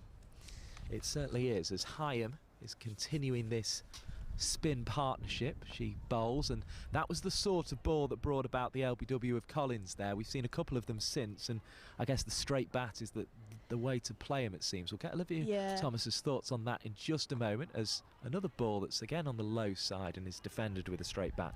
I do definitely think straight bat's the way to play on this pitch. I think as a side we're stronger with a straight bat as well, and yeah. Here's Heyhoe, throws it up and tempting, and that one really turned back and through the gate it went, and it was a really good moment of off-spin bowling from Heyhoe there, but all it will be recorded as is a dot ball. It's frustrating when that happens, very frustrating. Heyhoe throwing up another one, and it was back in towards the pads after the excitement of the previous delivery, but I guess that's exactly what Heyhoe's looking for. That ball that turned back is trying to get the batter Duckworth to drive against the spin, and she's disciplined this time with that straight bat in her crease. Yeah, and ties the batter forward, get them coming at you. You beat them either through the gate as an off spinner or on the outside edge as a leg spinner. In comes Heyhoe again, throws this one up, and this time Duckworth isn't tempted. The result is the same as the previous ball, and 114 for 5. The score stays at the end of the over. We've had 31 of them so far, so the Thunder. Little sanitizer break. Yeah. Well, the Thunder now just, I suppose, it's about just making sure there are some wickets to try and accelerate things at the back end. Yeah, 100%. We've got batters in who can come in and their game is to play big. So we've got Alex Hartley to come, we've got Alice Dyson, who's been like hitting well at the end of the innings as well. So if these two can stick around, take us maybe into the last 10, we've got them batters to come in then and play their natural game, which is the big shots to put runs on at the end.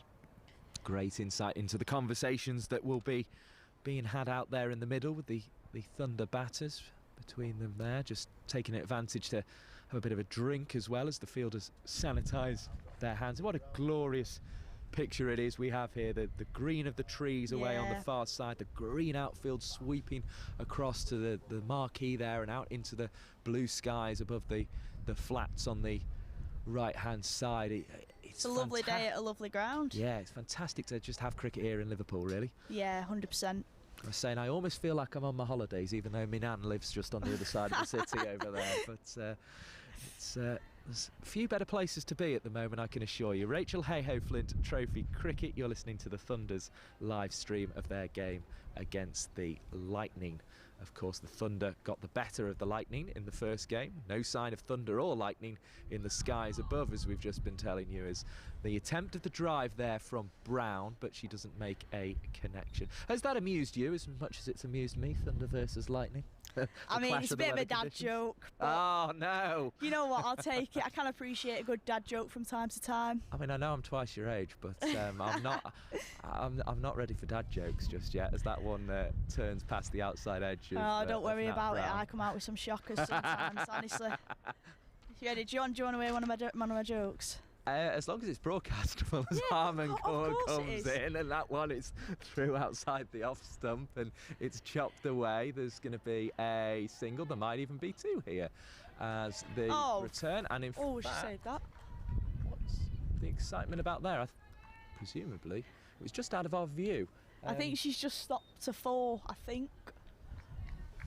Right, you ready for the joke? 116 for 5, 2 runs added. Joke from Olivia Thomas. Ready, folks? Right, you ready? What do you call a man with a rubber toe? We'll bring you the answer after this ball, which is played away into the offside. There is an attempt at the fielding. I think that one has touched the rope, and the umpire has already decided so by waving the left hand from side to side. 120 for 5. What do you call a man with a rubber toe? Roberto. Very good. Very good. Well, we told you I've got some shockers. Well, indeed, but I mean, you know, the worst ones are the best often, and I'm sure that might have got a giggle at home. As in comes Harman. It's outside the leg stump, which allows Brown to swing the bat in lavish fashion across the line at it and sends it out towards the leg side boundary, but only picks up 1 on that occasion. 121. What do you call a man who's lost his car? What do I call a man who's lost his car? Carlos.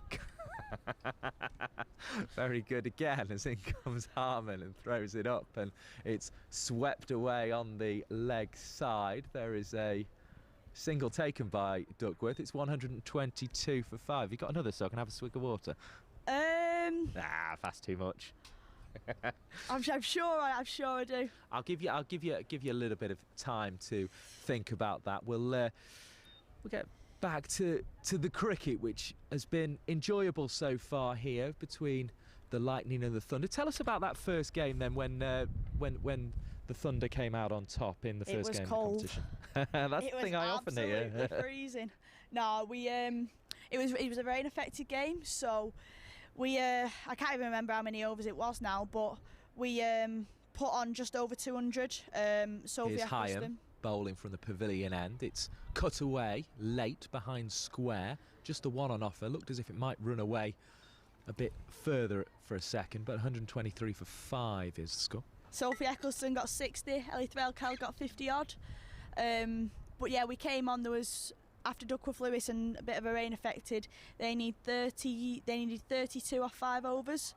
Defended off the bowling of Hyam here, and there is no run. We managed to keep them to 26, and then they were all out, I think it was. So it ended up being quite close, actually.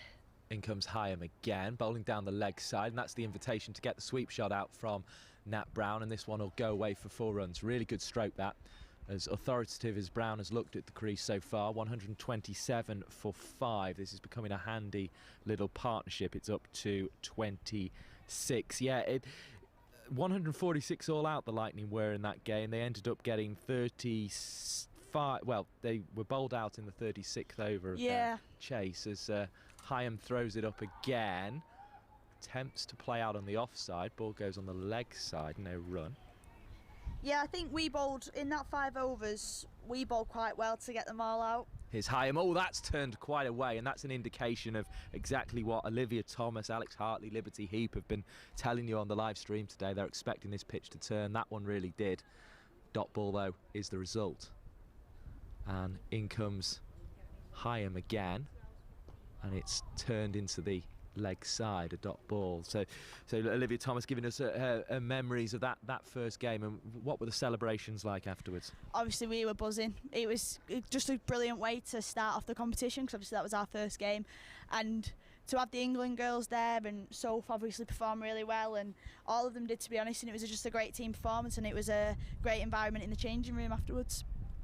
And I guess in some ways it sort of took the pressure off a little bit, because obviously the Thunder had struggled in the KSL, and there was a worry they might struggle more so than they have in the Rachael Heyhoe Flint Trophy. So I guess that's really just allowed you to play your cricket now. Yeah, 100%. It's given us the confidence to know that we can play good cricket and we can beat these teams, and even though we are quite a young side and we're quite inexperienced in that sense, we can still win games of cricket.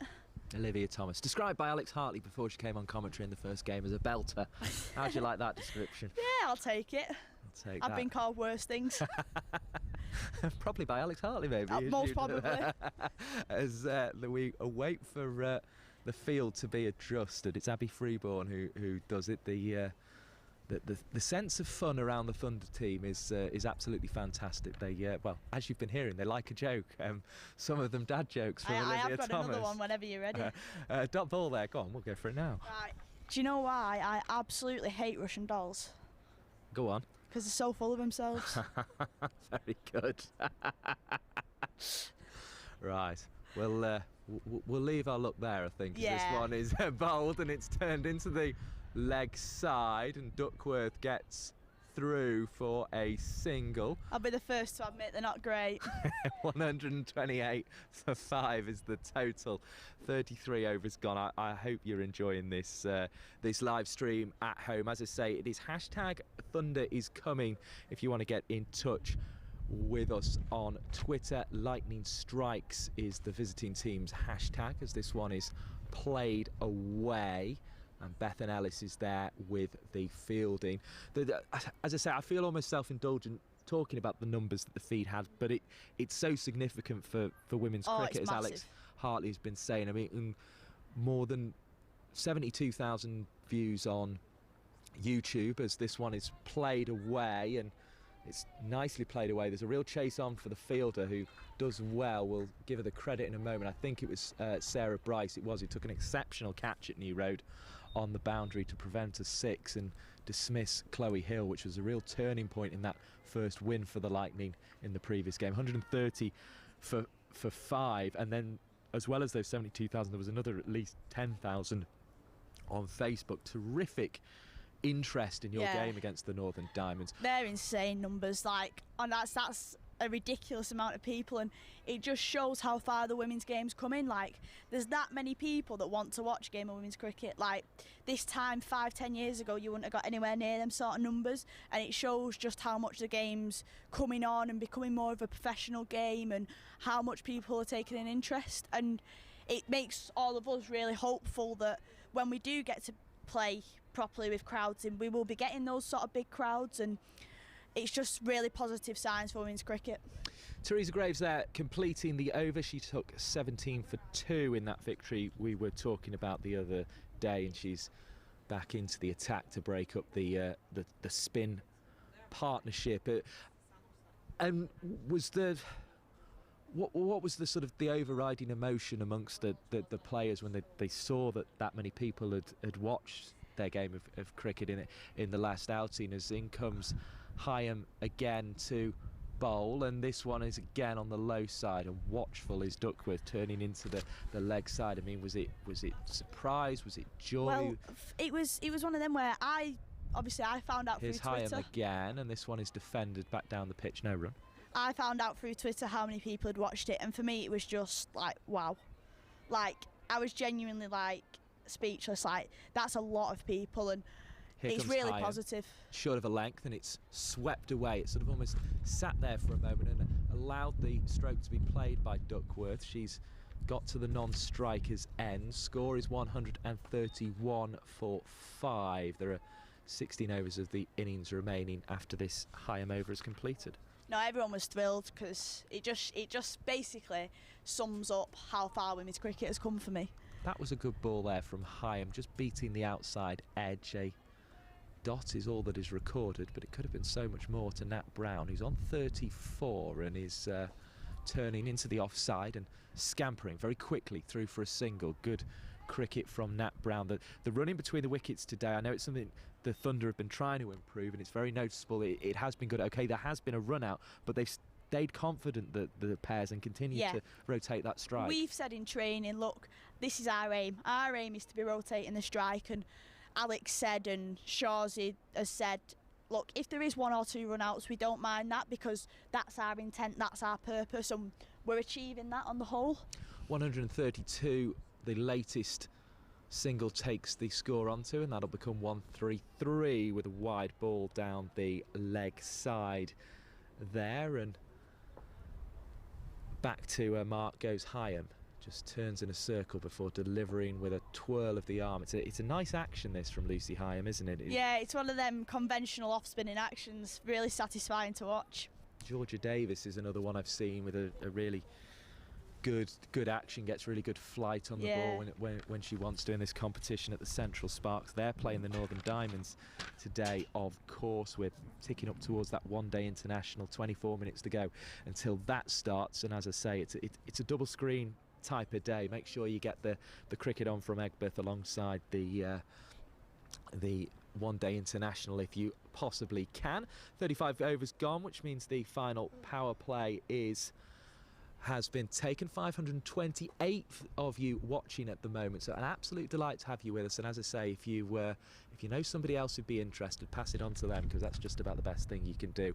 Hitting the little thumbs up at the bottom of the screen is always nice for us to know as well that you've been enjoying what you've been hearing, and you've been treated to several Thunder cricketers. We've got Olivia Thomas alongside myself, Mike Perkins, at the moment. We've had Liberty Heap and Alex Hartley as well. We've also had Jen Barden, the North West talent manager for women's cricket, and Nat Brown is tapping the bat. I never quite get those job titles, all the words in the right order, but I get close. Neither do I.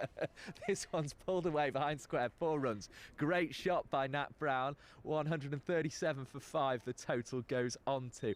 Brown is batting very nicely indeed. She has 39. All I know is that David's the big boss. Yep. Shawsey's boss of cricket. Yep. Jen's boss of the Northwest.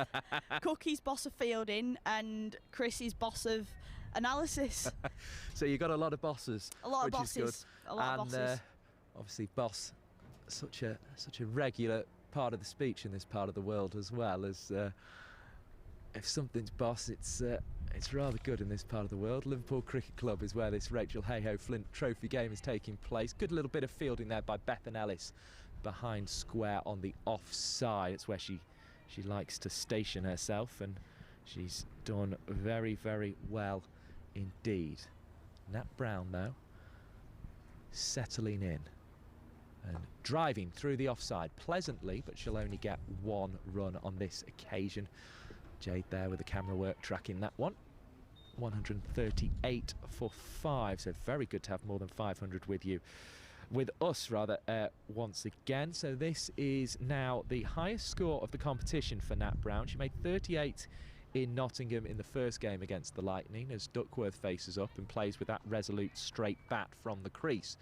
Good bit of cricket dot ball. She made 35 against the Sparks at Birmingham, then was out for 27 at Worcester against the Sparks, and against the Diamonds made just 5. So she's had starts, but she's a very consistent cricketer, Nat. She's one that you can definitely rely on her experience and her knowledge as well. And yeah, she's sort of like that glue that brings the team together at times. Benefiting from the wise words of Olivia Thomas, the Thunder cricketer, just 16 years of age, but a very good talker on the live stream.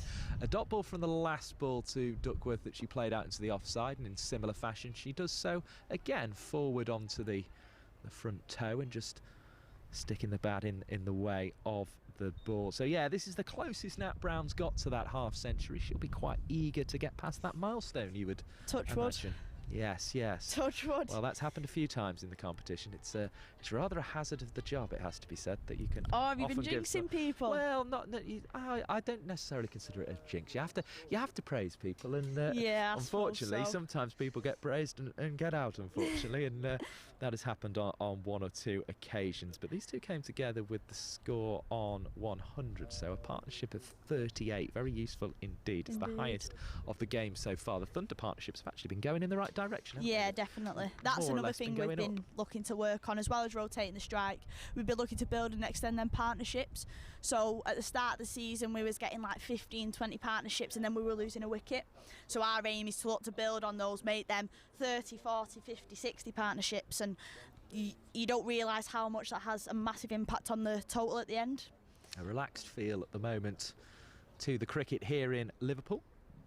Got 2 very relaxed batters at the crease as well. And it is Munro back into the attack. Ball short of a length and is cut away into the offside. It'll only be 1, which will be a minor blemish on the figures. 139 for 5. The figures in the first spell: 5 overs, 1 maiden, 12 runs for no wicket, so she will be pleased with that. It was an accurate start. Just got the 3 overs at New Road the other day, but she's bowled 5 in her first spell and is now coming in from the pavilion end in her second, and the second ball of it is played into a full offside. Noticeable the sweeper Sarah Bryce coming into the ring now. 139 for 5. We have long leg and backward square leg, as well as a straight mid-wicket and a mid-on, then mid-off, cover point and backward point. Free ball with the gloves on. Puts them open behind the stumps, and this one is played away. There is a single on offer. Duckworth wanted a second. Brown was less keen on the idea. And Brown remains on 41. Duckworth is on to 9. The score is 140 for 5. This partnership's going along nicely now. I think both these girls will start soon to look to extend, and then we've got the batting power coming in to then take us up to that big 200 mark. Here's Munro bowling short of a length. It's twisted into the leg side with the bat handle of Brown, and applause there from the Thunder players in the wicker chairs over away to our right hand side. The board moves on to 141. 42 for 5. The best thing about this partnership, I'll let you in on a little secret from my point of view as a commentator, is that it started on 100, and it makes the maths very easy. Oh, yeah. Comes Munro to bowl right arm over the wicket, and this one is defended down the onside of the pitch. 141 for 5. I will make mistakes because I've been talking about a ball in every fixture, or at least one fixture of every round of the Rachael Heyhoe Flint Trophy so far. I've been talking for every ball of the competition, if you like, at least somewhere. So it's there will be a little bit of delirium that creeps in every now and again, but no run on offer there. 141 for 5. I've been looking at a lot of numbers. The orange ones over on the board. Way to our left, a good reading for the Thunder, really. 42 to Brown, 9 to Duckworth, 141 for 5, and we've had 37 overs. I've been doing a bit of number crunching this morning. So, really? Yeah, Chris Heighton, our performance analyst. I can never say that word. Analyst. So he's not or is he the boss of the stats? He's the boss of the stats. He also works for England Disability Cricket. Ah, so nice. yeah, so that's where he is today, and we couldn't get an analyst in time, so that job got handed over to me today. So I've been doing a bit of number crunching downstairs before I came up here. Oh, really? So Yeah. I'm robbing you for commentary when really you should be entering all the. Oh, all don't the you data. worry about it. Last time I did maths was 6 months ago at school. Yeah, so because I suppose are you returning there or what's the... Yeah, I started college on the Monday. I've been in college for a week. Yeah, nice, so nice. How you finding it? Enjoy it? yeah, it's not too bad. Different to school, but Guess you've got not something too to bad. talk about with the with what you've been doing with the yeah. the latter part of your summer holiday. Well, I've had 1 week in, and 2 of them days I've been off for cricket. So Well, it's good they're supporting. yeah, your definitely. career. Should we give the college a shout out? Rochdale Sixth Form. Rochdale Yeah, Sixth Form. There yeah, we it's go. a good college. They support you definitely. In comes Nat Brown and drives into the offside. No run to extra cover, 141 for 5 it remains. A little bit of pressure on Brown maybe to get to the half century. It's her highest score of the competition so far, but as you say, she looks a very relaxed cricketer at the crease. Yeah, Brownie's always got a cool, calm head on her shoulders. I don't It's the think I've ever latest seen. ball outside the off stump. There's going to be no run. Bethan Ellis is there behind. Don't point think on I've the ever offside. seen her stressed or panicked or flustered. She's just one of them, just calm people. Another St Helens girl in the side, like Yeah, Ellie yeah. Farrell-Cowd. And it's Sutton Cricket Club, I think, isn't it? Yeah, that Nat Sutton and Ellie's Rainford, I think. Bowling and driven out into the offside, and there's a single on offer, and it's going to be quickly scampered by Nat Brown, who is on to 43. Every run being applauded at the moment. That's noticeable from the Thunder bench. They're almost trying to Yeah. applaud her to that milestone.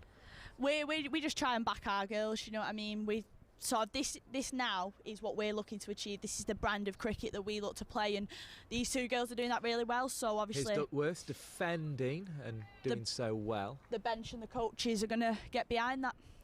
Teresa Graves here into the attack. She's into her 3rd over. Bustling in from the river end. Breaking a spell. We had a spell of double spin with Hyam and Harmon. Can never go wrong with a bit of double spin. Hyam looking to probably bowl a 10 through, you'd imagine. She's bowling very nicely from the pavilion end. But it's the river end where the attack's coming from at the moment, as we hear an aircraft in the sky. We've had rather less intrusion from the aircrafts in this game so far. Yeah, there were a Not few one. helicopters the other day, weren't There there? were, and weirdly, I saw one of those sort of Chinook military style helicopters at New Road the following day. And Oh, did you? given it's all feeling a bit apocalyptic at the moment with coronavirus and stuff, I was getting rather worried of Yeah. what was going on outside the glorious distraction of cricket. Priestland with a good bit of fielding at mid-wicket. End of the over, 142 for 5. But yeah, that's our first real play. I suppose it's Sunday, so maybe less busy at Liverpool Airport just Yeah, down the way. possibly. But the microlight there is up in the blue sky. Good to see it. And it's just making its way across, silhouetted against that I beautiful didn't blue. actually know we was near an airport. Did you not? No, No. it's just down. If you sort of go out the exit and turn Yeah. right and right again, you're heading through Oh. Garston and down to Speke. So we're not far away from Liverpool Get your Airport cases at all. packed. Well, yeah. Although of course it's very difficult to travel at the moment, and Oh, that's I know. that's had a big impact on women's cricket, as in comes Sophie Munro and bowls, and this one is played away into the offside. And of course Hyam's spell has come to an end after 7 overs, because Munro was brought on at this pavilion end, and no run is on offer in the offside. 142 for 5 the score. Munro looking relaxed herself in her work today, and she delivers right arm over the wicket straight at those stumps, and the bat wasn't entirely straight there from Nat Brown, but she's got 43, so her eye is well and truly in at the moment. Brownie will be seeing it like a beach ball. Well, indeed, as back of the mark turns Munro, just wipes a little bit of sweat away from the brow before heading in and delivering onto the stumps. It's offered away down to 3rd, and another single will be taken.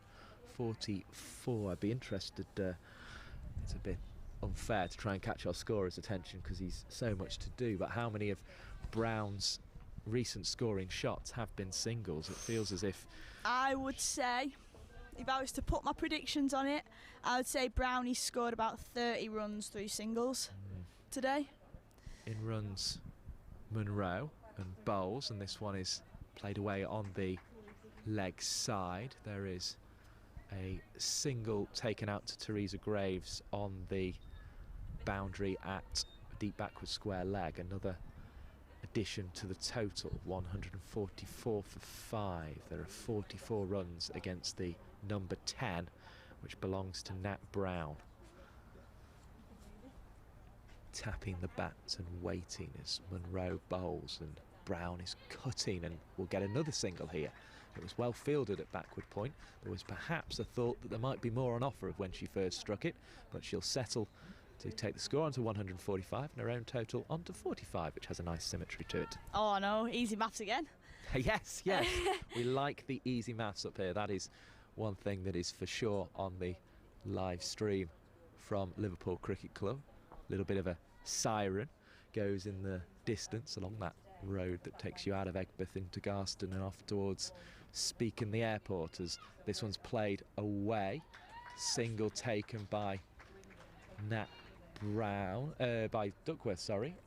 So she goes on to 11, 146 for 5. It's just creeping along nicely. Yeah, this is a perfect example of the brand of cricket we look to play as a team. I think how they've got nearly every ball, they've gone 1-1. And it might not seem a lot and it might not seem really exciting, but one a ball, that total's creeping up then. So it's sort of, without the other side noticing, that total's creeped up.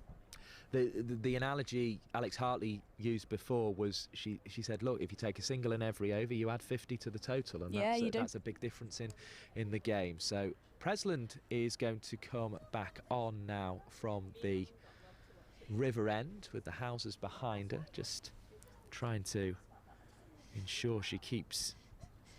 If you look at it now, there's 10 overs left. If we go at a run a ball, we're on 146. That gets us up to nearly 200, and that's without playing any big shots, any risky shots. So it's perfect. Yeah, another 66 would be very valuable to the Thunder at this stage. And as you say, the boundaries can be added to that. Nat Brown has 20 runs in boundaries so far, that's what I can tell you. Duckworth facing. Oh, I was close with 30 then. Hit that one into the offside. Single take. Well, she might have had a couple of twos, I think, as well, but that's something I don't have in front of me at the moment. But single to Duckworth there, who hasn't hit a boundary yet, but has made 12 very useful runs in this partnership of 47. Ducky's been batting well in this competition. She's held the innings together quite well. Brown cuts behind square, and this one's going to be a chase on round the boundary, and it will be an unsuccessful chase. 4 runs. Nat Brown is on to 49. One away, one of those singles away from that milestone. And you've made the sound. I guess nerves, even for somebody as calm as Nat Brown, inevitably do jangle at this stage. In all honesty, I don't think she'll be feeling them. Seriously, she's one of them. She's played so much cricket over the years, and she's so experienced that it just won't faze her. Sutton and the Thunder's Nat Brown faces up and defends, and that was a bit of an awkward ball to deal with, actually, because the bounce wasn't quite as kind to Nat Brown as she would have liked, but she was able to defend. Yeah, you talk about Duckworth at the other end, has had a score of 18 not out at Worcester in this competition. Yeah, she's done really well at coming in and sort of helping to rebuild. If we lose a few quick ones, she's done well at rebuilding while still rotating the strike. There's an appeal for LBW. Oh, she might be feeling the pressure after all. It's not out though for Nat Brown. She remains at the crease as the bowler Presland goes back towards her mark and then is able to run in now and bowl to Nat Brown, who will cut away, and that will be the half century for Nat Brown. It was a good piece of fielding at backward point, but it allowed the single to be scampered, and the score moves on to 152. The partnership is 52, but Nat Brown has 50 runs of her own, and it's a half century. And you must be thrilled for your teammate. I'm really happy for Nat there. She's been batting well all season and she really deserves this score now. She's a brilliant batter and I think she'll take it on and she'll start to extend a bit now. Duckworth is going to get her first boundary. She's played this one away through straight mid-wicket, sort of shovelled it there really. It sat up nicely for her to do so and she took full advantage.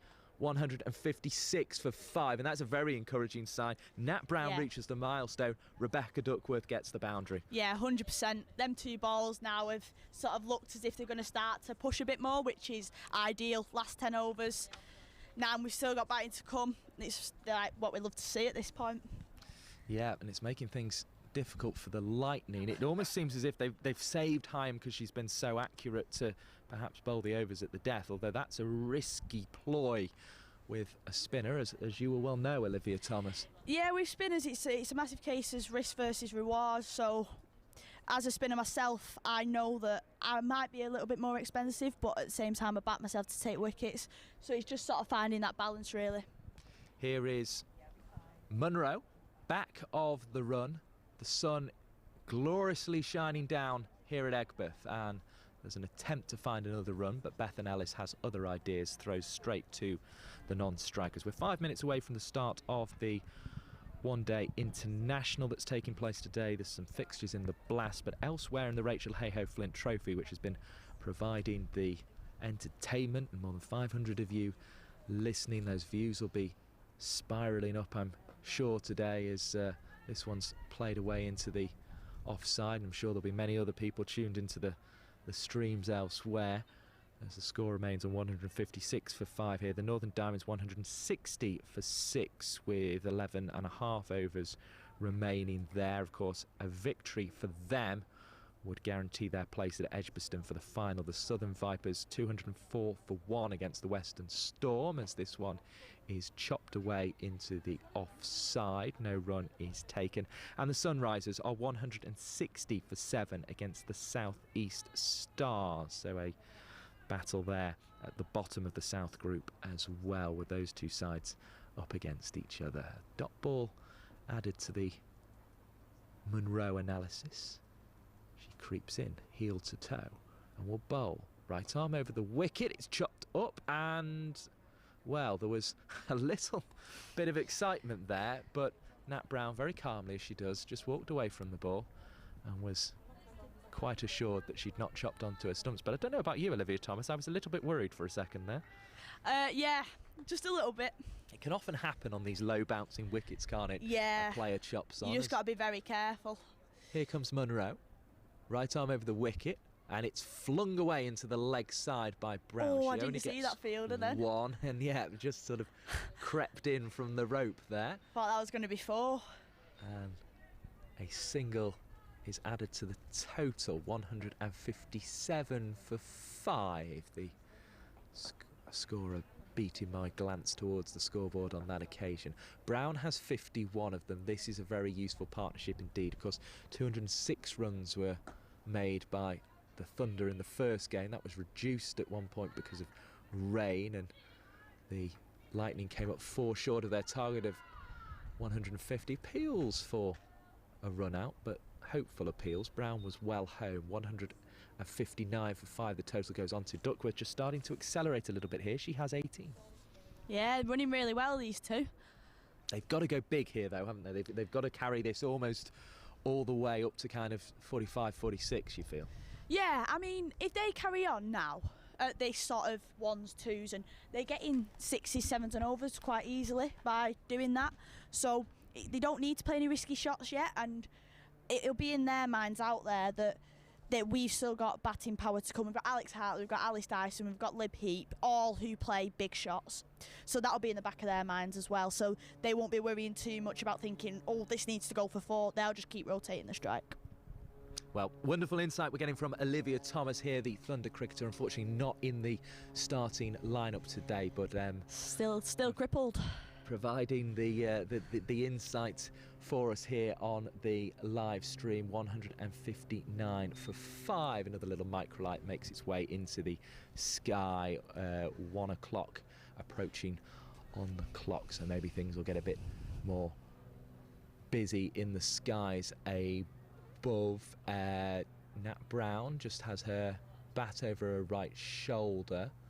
There's a little bit of movement of the Lightning fielders in those purple uniforms with the pink caps. Red caps, of course, for the Thunder when they come out to field later on, in the dark blue uniforms. Assessing the ground is Brown, and she's just counting things up actually, because the field's moved. So you've got mid-off, extra cover, a sweep back on the offside, as well as a backward point, as this one is bowled, and Freeborn is there with the keeping. So those are the fielders around square and in front on the offside. You've now got a 45, 2 back on the leg side boundary, as well as a straight mid-wicket in the ring and a mid-on. Yeah, Brownie will just like to see where her gaps are. She likes to think ahead, so she'll see that gap, think, right, I'm going there now, and look to play that shot. As another ball is sent down here by Bethan Ellis, back into the attack from the river end, and she strides towards the commanding figure of Brown, and that's why you need 2 back on the leg side, because Brown has hit it there with decent power. Sarah Bryce behind square on the offside, picked up by the camera over there. 160 for 5. This partnership building all the time. It's worth 60 at the moment, and that's in large part to Rebecca Duckworth's 18, and she's just looking to try and accelerate the board, but forced into a defensive sort of a push there up to extra cover, no run. Yeah, they'll be aware that not every ball needs to go, and if you get a good ball, do you know what I mean? There's nothing you can do with it sometimes, you just got to keep it out.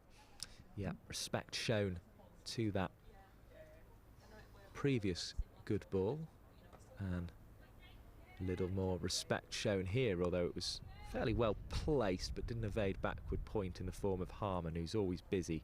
It's often Ellis who's doing the bowling who's there. It's a dot recorded in the book. Yeah, I think they won't be too panicked about the dots, because you know that you're going to get a ball that you can send for 4, or you can get a 2 off, or there you go, you got the like wide that. there, yeah.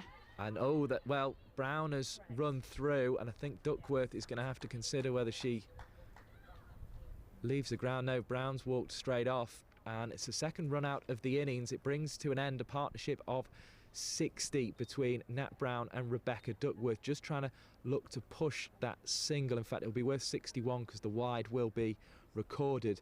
But Nat Brown, a brilliant innings of 52, but it comes to an end in unfortunate fashion. Yeah, she's batted really well there, Brownie. She's done a job for us. She set the tone for the innings, really. Now, thank you very much, Olivia Thomas, for your thoughts here. We have Ali Threlkeld, who has popped along and is going to take the microphone here for the Thunder. There is a hand on hip of Rebecca Duckworth, the batter who remains at the crease, and Alice Dyson walks in to join her, and joining us in the commentary position on the gloriously sunny balcony here in Liverpool is Ellie Threlkeld. How are you, Ellie? Oh, I'm very well, thank you. How are you? Yeah, I'm all right.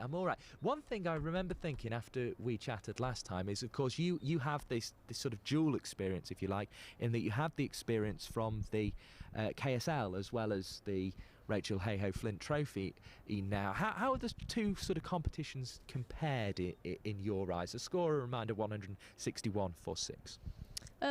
Competitions are obviously different formats, so it's difficult to compare them, but I've been really impressed with the standard in this competition, considering there's no overseas players. Ellis bowling outside the off stump, it's cut away. There will be a single on offer for Duckworth, and applause from the Thunder bench because they've continued to take those singles despite a second run out of the innings. 162 for 6. But in terms of an experience, I suppose it is what I'm asking, I guess. Yeah, definitely. I think with the KSL as well, it was brilliant to learn from all the international players that are involved and the overseas as well. And yeah, this competition's without that, unfortunately, but yeah, the standard of this competition's been really high, so yeah, they've both been really good experiences. And I guess that gives it somewhere to go, this competition, the fact that the international players potentially, I guess, it'll be harder to keep them for a period of time, and they will be involved in the 100, which is another new format, of course, which is on the way. But it would be nice to get one or two involved, although it's always a delicate balancing act, I suppose, given the success there has been for domestic cricketers. Sophie Munro causing a defensive stroke to Yeah, definitely. start with here from Alice Dyson. I think it's obviously great to have the England girls around when they're available, and when they do come in and out of the squad, we can get a real boost from that and learn a lot from them. So even though they're not available all the time, it's great to have them as and when. Alice Dyson is a batter who likes to use the blade. She certainly puts it to the ball when there is an opportunity. Does so in defence. In fact, she's at the non-strikers end at the moment. But as Duckworth defended that one, I mean, as I say, Dyson is somebody who's very handy to have coming in this situation. She's had a couple of scores in the 20s, and she does like to hit it. Yeah, definitely. I think she's playing a real key role for us in this middle order, and that was obviously a really key partnership of Nat Brown and Rebecca Duckworth there, and this again will be really key in our innings, so hopefully Dyson can continue a good form. Munro creeps one through outside the off stump. It's taken cleanly by Freeborn. 160 for 6 they've settled on with the total. Did go up to 161, which was I thought for the wide, but in the dismissal, because they ran on the wide and ended up losing that 6th wicket. It was a very impressive 52 from Nat Brown. I must give you the full details of that innings. It was 99 minutes, 82 balls and 6 fours. Exactly what your team needed as Dyson marks the guard. Yeah, Nat Brown's been fantastic for us today. That partnership between her and Ducky's been really key. Lovely stuff, and I've just been informed that I missed the signal for one short there, which is why it was 161, the eventual total on the board. So thank you very much to our scorer away to our rattle. I must make sure I grab his name in the tea break, because I haven't got the usual little printout we get of things like that, of the names of people around us. But in comes Munro and bowls, and this one's played away into the offside, and it is a dot ball. So 161 for 6. We have Ellie Threlkeld alongside myself, Mike Perkins, and the Thunder's wicketkeeper Ellie Threlkeld must have been very impressed with that Nat Brown innings. It was glorious to watch in the sunshine. Yeah, it was. I think she dug in when she needed to, really absorbed the pressure really well after a tough start for us with the bat, and yeah, played her shots gradually as she made her way through her innings, and yeah, it's great to see and really key for us batting first here today. And as I say, lots of people have been enjoying the live stream, so you're in good company. We've been up above the 500 viewers total once again today, as this one goes away into the offside. Duckworth is looking for 2 straight away. Good running from her, and though you've had 2 run-outs in this innings, the running has been impressive today.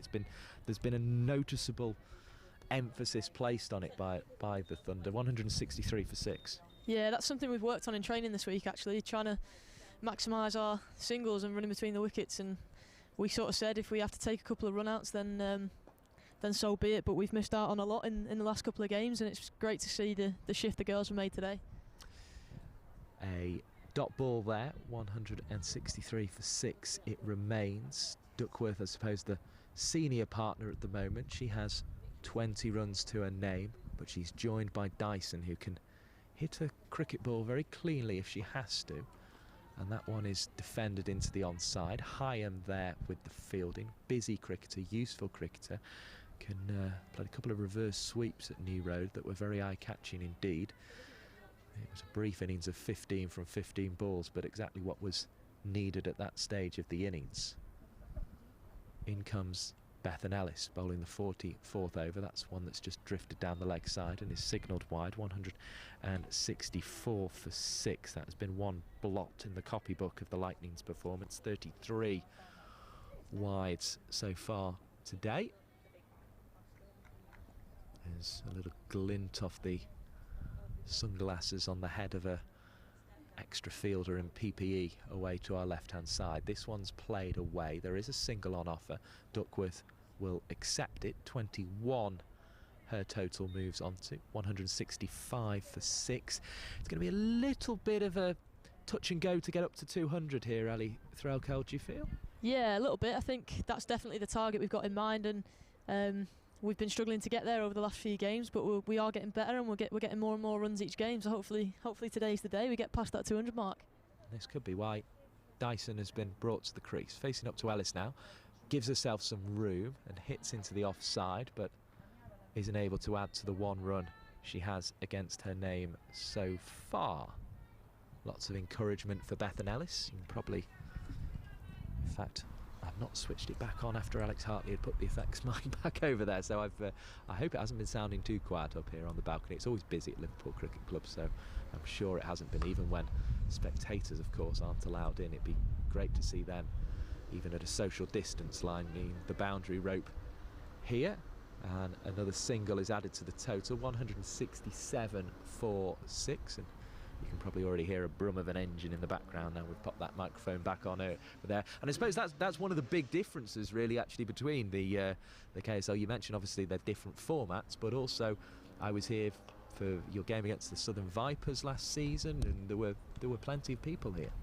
Yeah, and that was great, and I think the more and more people we can get to our games, the better for us, and yeah, hopefully more and more people are watching, and it's great that they're getting games like this on the stream as well, and yeah, trying to raise the profile of women's cricket. Yeah, it's great to have you with us. Make sure you give that little thumbs up, Abash, if you're enjoying the commentary. We've been absolutely treated during this Thunder innings to lots of the batting team. So we've had Liberty Heap and Alex Hartley, who followed Jen Barden, who is the Northwest talent manager, and I'm sure will be back in the second part of this game to provide the benefit of her wisdom. We've also had Olivia Thomas, who misses out through injury today, and we've now got Ali Threlkeld with us, and there's a little bit of confusion here. This could be a third run out, but the bat was down. No, it wasn't in the nick of time, and a third run out of the innings goes against Alex Dyson. The finger raised to the sky. I don't think Dyson has seen it. It's a bye, in fact, that was signalled. It wasn't the point of the finger, it was the full 5 digits that were raised to the sky, so it was a bye. As I say, I thought there was just a single digit for a second there, but relief for the Thunder. It did look as if Dyson had got there. It was a tight one, but she just got her bat down in time, and she gets up and down once again to help Duckworth add another 2 to the total, 169 for 6. But it seemed for all the world that she had got there. I was a bit surprised, but of course it was a bye that was signalled, and that must be relief for the Thunder. We'll get Ellie Threlkord's thoughts in just a moment as Catherine Bryce continues this over back into the attack. Such a accurate operator. Yeah, she bowled really well up front, Brycey, as well, with the knee ball. Top ball there, and of course she's a danger with the bat, as is her sister Sarah Bryce. Both in good form, aren't they? Both coming off the back of some runs, so they'll be key wickets for us today. As Catherine Bryce knocks it into the offside, there is one on offer, and that is it. So just the one taken, 170 for 6, and that is the position the Thunder find themselves in. They'll be satisfied with it. Both sides just trying to hold each other where they are at the moment, and it feels one or other is going to make a move in these final 5 overs, because there are a few wickets in hand. That's why the risky singles are being taken all of a sudden. 171 for 6. And Catherine Bryce is running in again, delivered full and straight. Dot ball to the total, with the chat in the middle now. If you were out there as the senior partner, as Rebecca Duckworth is at the moment, be just to try and get a little bit of a move on in these last 5 overs? Yeah, potentially, yeah. I would be looking at that 200 mark, and but I think Rebecca Duckworth has done a brilliant job so far, rotating the strike and putting that bad ball away, so I think she doesn't need to do too much differently. They're running well, so yeah, definitely be looking at that 200 mark. I've been good and only, I think, asked on a couple of occasions what the plan will be for Sarah Bryce, so I won't ask you that because I know, of course, that the Lightning bench could well be listening to us at this very moment. But what I will ask you is how much of a challenge it's going to be to keep on this wicket, given the fact what we've been hearing from all your teammates is they're looking forward to bowling spin on it as much as they are. In comes Bethan Ellis, who's been selected as the other of the most accurate bowlers. This one had a chance of 4, but an excellent piece of sweeping is done out there in the distance. 2 added to the total, 173 for 6 is the score. I think it's Sarah Bryce all the way out there. So how much of a challenge will it be to keep on this wearing wicket? Yeah, I think it's had quite a bit of cricket played on it, hasn't it? And I think it does look like it is getting a bit spicier as the day goes on, I suppose. So yeah, I think it will be a bit of a challenge, but Abby Freeborn's made it look easy, so she does keep very well. This is going to be out, caught at mid on. Dyson trying to do what Dyson does really and put bat to ball, and there's always a risk that comes with that, and on this occasion she wasn't able to find a way over mid on. It was the right approach to take with the overs starting to tick away, but she wasn't able to clear the fielder, and Pye takes the catch off the bowling of Bethan Ellis. The score is 173 for 7, and it is Dyson who has been dismissed. Yeah, it's definitely the right option from Dyson there. Bit unlucky, I suppose, but yeah, good positive intent, and that's what we need right now. So Liberty Heap, who was excellent to speak to as well during this Thunder innings, is making her way out to the crease. I nearly kept her on commentary a little bit long, and it looks as if Liberty Heap has headed out to the crease here, and Ellie Threlkelder's very kindly helping the scorers out there as well. So I guess Liberty's job here is just to try and get Rebecca Duckworth on strike for the moment. Yeah, definitely, as she's only just gone into bat, but I've seen Liberty hit a big ball, so yeah, I think it's both their responsibilities now to try and get us up to that 200 mark, and yeah, hopefully she goes well. Liberty Heap, a confident young woman, as you will have heard on commentary already, and she's assessed the field in confident fashion and found a gap already to get Duckworth onto strike. Even thought about coming back for the second, but Sarah Bryce, who's out on the leg side, does the fielding. It was actually Teresa Graves, who's out on the offside, who did the excellent bit of work on the cover boundary earlier in the over. 174 for 7. The sun shining down, even causing us to squint a little bit. I've put my hand to my brow to make sure we can see. I should have really brought a cap, shouldn't I? But there's a dot ball recorded there. That might be one of the things I pick up from the car during the interval. Alice with a dot ball to the analysis. Settling again is the batter Duckworth. Forces into the offside. There's a good little bit of fielding and short extra cover. The tumble was perhaps unnecessary, although the balance had clearly been lost there in the offside, so it did the job. It prevented the run. And 174 for 7 it remains. Duckworth has 25, one short of the number 26 on her back. Mid-off was excited by that, but no one else much was. It's a dot ball to end the over, and 26 more runs now required for that target of 200 that the Thunder seem to set themselves as the first port of call. How confident are you that they will get there, Ellie Threlkeld? I'd like to think we can, yeah, and I think they're doing a good job. I think they just need to perhaps get a little bit of a move on, but yeah, they're doing a good job, rotating well, so hopefully we get a few bad balls that we can put away as well to add to that. 24 balls of the innings remaining, 26 more required for 200. 206 made in the first game against the Lightning. The target was reduced to 150. The Lightning came up 4 runs short, but they got their first win in their previous game by 6 runs as Catherine Bryce is bowling, and it's an attempt to heave it into the leg side by Liberty Heap. She left her stumps open It was the attacking option, but she was unable to connect with the ball there, and therefore she will depart the scene. Dyson was out for 4, and Heap will have just 1 to a name before being bowled. Again, goes for the attacking option, but it hasn't quite come off for Liberty Heap there. Yeah, again, it's probably not a bad option for Liberty, but it's always difficult coming in the middle overs when you've not got many overs left. You always feel like you've got to go quicker than you do, and she might have been feeling that pressure a little bit. But yeah, not a bad option. Just again, not quite executing, but as you say, you've seen her hit a clean ball before, so therefore I have, yeah. It's worth trying. Alex Hartley is the new batter to the crease. Here she is, the skipper. And that's what you said to me after the game when I said I hope you'd enjoyed being on the commentary, because it was that phase where we were towards the end of the game, and I was sort of flagging, as I maybe tend to do towards the end of the game, although it's well worth staying with us for the entirety of this one as Catherine Bryce comes in and bowls, and it's through. And you said I didn't mind talking about Alex Hartley's batting, and you're going to get the opportunity again, Ellie Threlkeld, a dot ball.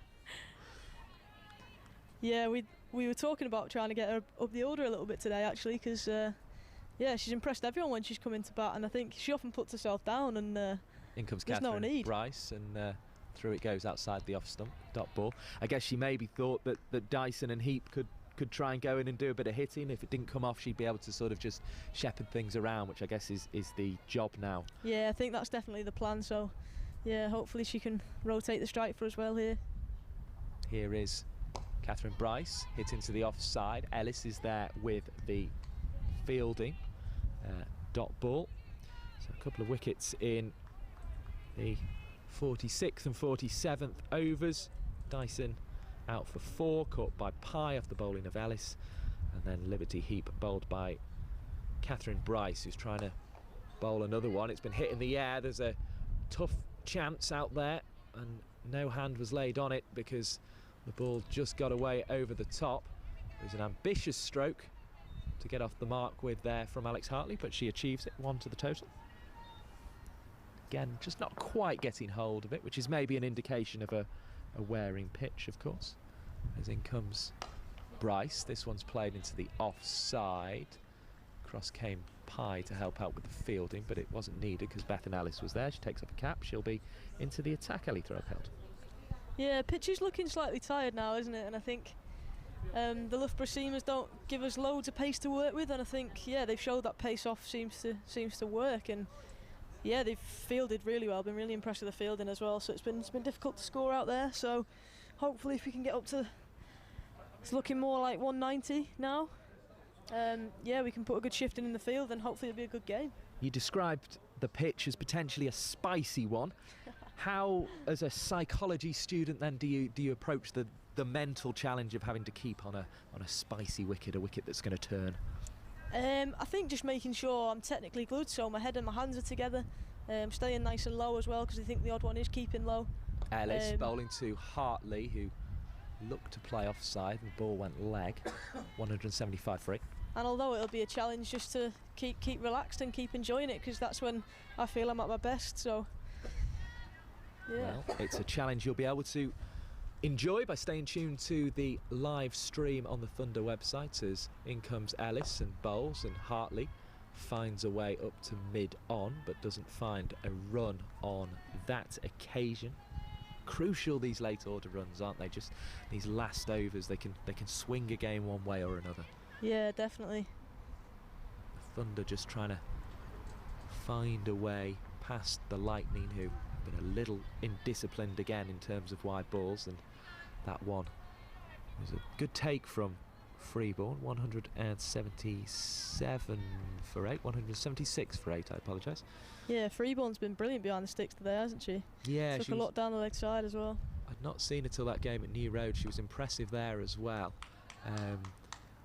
As Hartley strikes it out for a single. 177 for 8. The total moves on to Hartley has 2, and in that game as well as this, she's been very good, and that was quite a surprise, and it shows how much it was turning when Harman managed to turn one past the gloves completely. You know, it was clearly really is gripping out there. Yeah. Because Freeborn, as you rightly say, is an excellent operator, but yeah, definitely. I'm guessing it's. I go to university with both Abby Freeborn and Sarah Bryce, the two keepers there, and every time she took a ball when I was batting, I was like, great take, and then remembered that we weren't at uni anymore. One added to the total then, which brings Duckworth back onto strike on 20.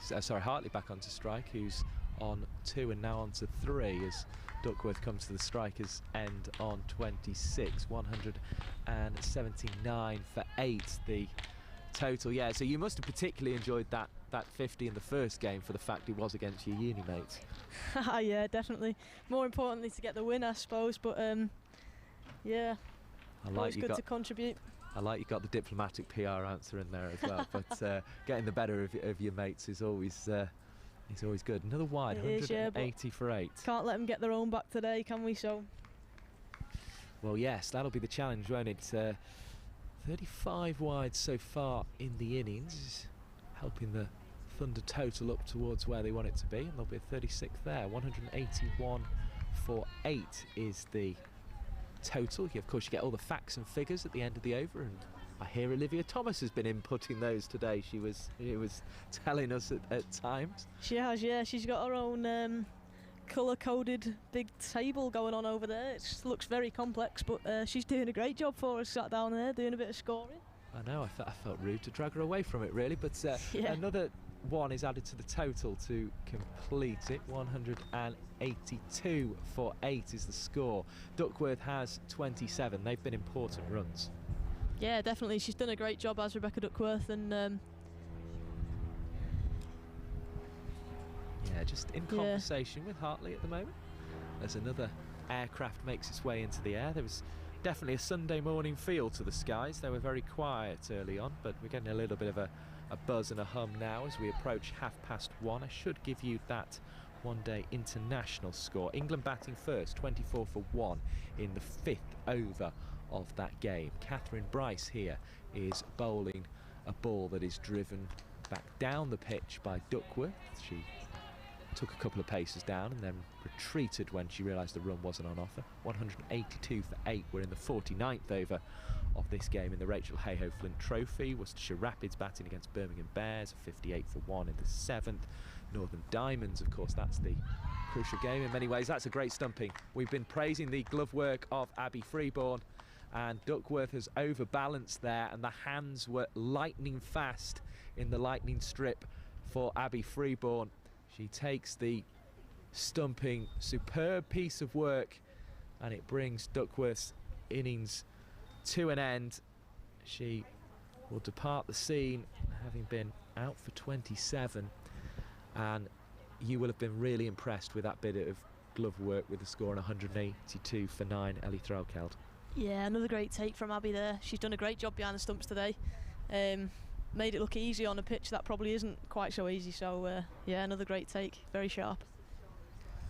So it will be left up to number 10, Alex Hartley, or number 65 if you want to go with her squad number, and number 11, Hannah Jones, who has 7 on her back to shepherd their way through the final couple of overs here. Never a nice situation to come in with, because you know you're going to have a swing at some point, but equally surviving the next few balls here is the priority. So Rebecca Duckworth, a well-made score of 27 there. She had to fight hard for it. We'll bring you the full analysis of it in a moment, but she is out. She has been stumped off the bowling of Catherine Bryce, who's going to come in and try and deliver another one.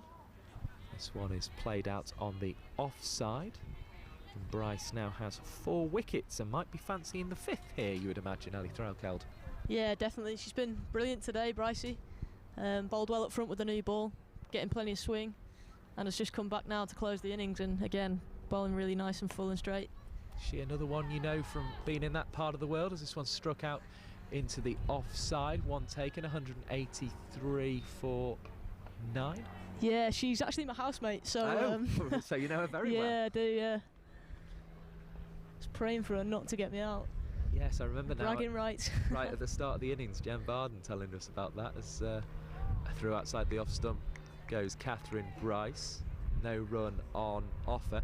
And you haven't done what Alex Hartley did the other day and lent her a bat, have you? Because Alex McDonald managed to rob a bat off Alex Hartley and did rather well with it.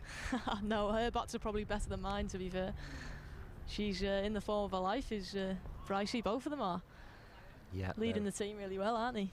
They're doing very well. I think a score in the 70s, wasn't it? I'll have to look up exactly what it was from Catherine Bryce earlier in this competition, but she's a talented all-rounder, proves it there with a dot ball against Alex Hartley to finish the over. 183 for 9 as I put my hand to my brow just to shield us from the brilliant sunshine, and it's very much shirt sleeves order here today, although like all good wicket keepers, Ellie Threlkeld's got the long sleeves on.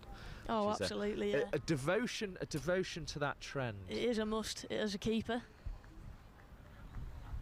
And marking the run out is Sophie Munro. So difficult little task here to come on and bowl this final over for Munro. Bryce has bowled her 10 overs, 37 for 4 are her figures. They're very much the ones that stick out in the Lightning lineup, although Munro has only gone for 22 runs, and that's maybe why she's been entrusted with this final over against the numbers 10 and 11. Yeah, she again bowled very well up front, hit that back of her length pretty well, angling the ball in slightly, so again it was difficult to score, and yeah, pretty reliable to close the innings out, I guess. And I suppose you're going to come up a little short of 200, we imagine, because unless Hannah Jones does something spectacular and hits 17 off this last over, it will be below 200. But it feels a sort of pitch where, with that spin, a total like this can be defended. Yeah, I think it's definitely competitive, and I think we've done really well to get to here from the poor start that we had. Here's Munro, final ball of the final over. That's a nice shot by Hannah Jones, belying her position in the order. She hit it out through cover, although didn't get a run for it. It was a really neat bit of cricket from Hannah Jones. But yeah, I think our spinners will definitely be fancying themselves on this wicket second up, so yeah, we'll see. In comes Munro again, and this one's played away through the offside. Graves returns it, and one more is added onto the total. A valuable run at this stage of the innings. 184 for 9 is the score. Taps a bat on a couple of occasions, does Alex Hartley, and waits for Munro. It goes out to backward point. I don't know if it quite carried. I don't think it did, judging by the applause from the Lightning fielders. It's just out towards our sort of blind spot. Wasn't quite in it. Yeah, we mentioned Catherine Bryce had a score of 71 not out earlier in the competition. She's also taken 5 for 29 with the ball, and now a 4 for in this match. Hartley pops it up into the onside. Pye can't get there for her second catch of the innings, so a single is taken. 185 for 9, so a couple of valuable runs added in this over, and given the closeness of the Lightning games, they were beaten by 2 wickets by the Northern Diamonds. They were short by 4 runs against you. They won by 6 runs. These could all be valuable. As Jones defends back down the pitch, no run on offer, and that's, I guess, what you'll be hoping here, Ellie Threlkeld. Yeah, definitely. I think a couple of boundaries here would be lovely, but yeah, every run counts at this stage. It does. This over ticking away though, and Hannah Jones will look to open her shoulders, you think, in the final part of it.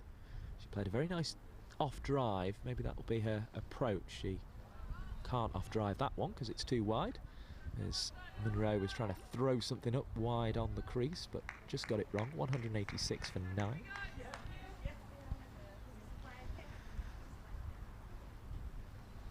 And Munro makes her way back. Heading in now, Hannah Jones faces up. It's hit through the offside, and we thought that might be the way she goes, and she does. And she's going to get back for a second. A good bit of fielding to prevent it going over the rope.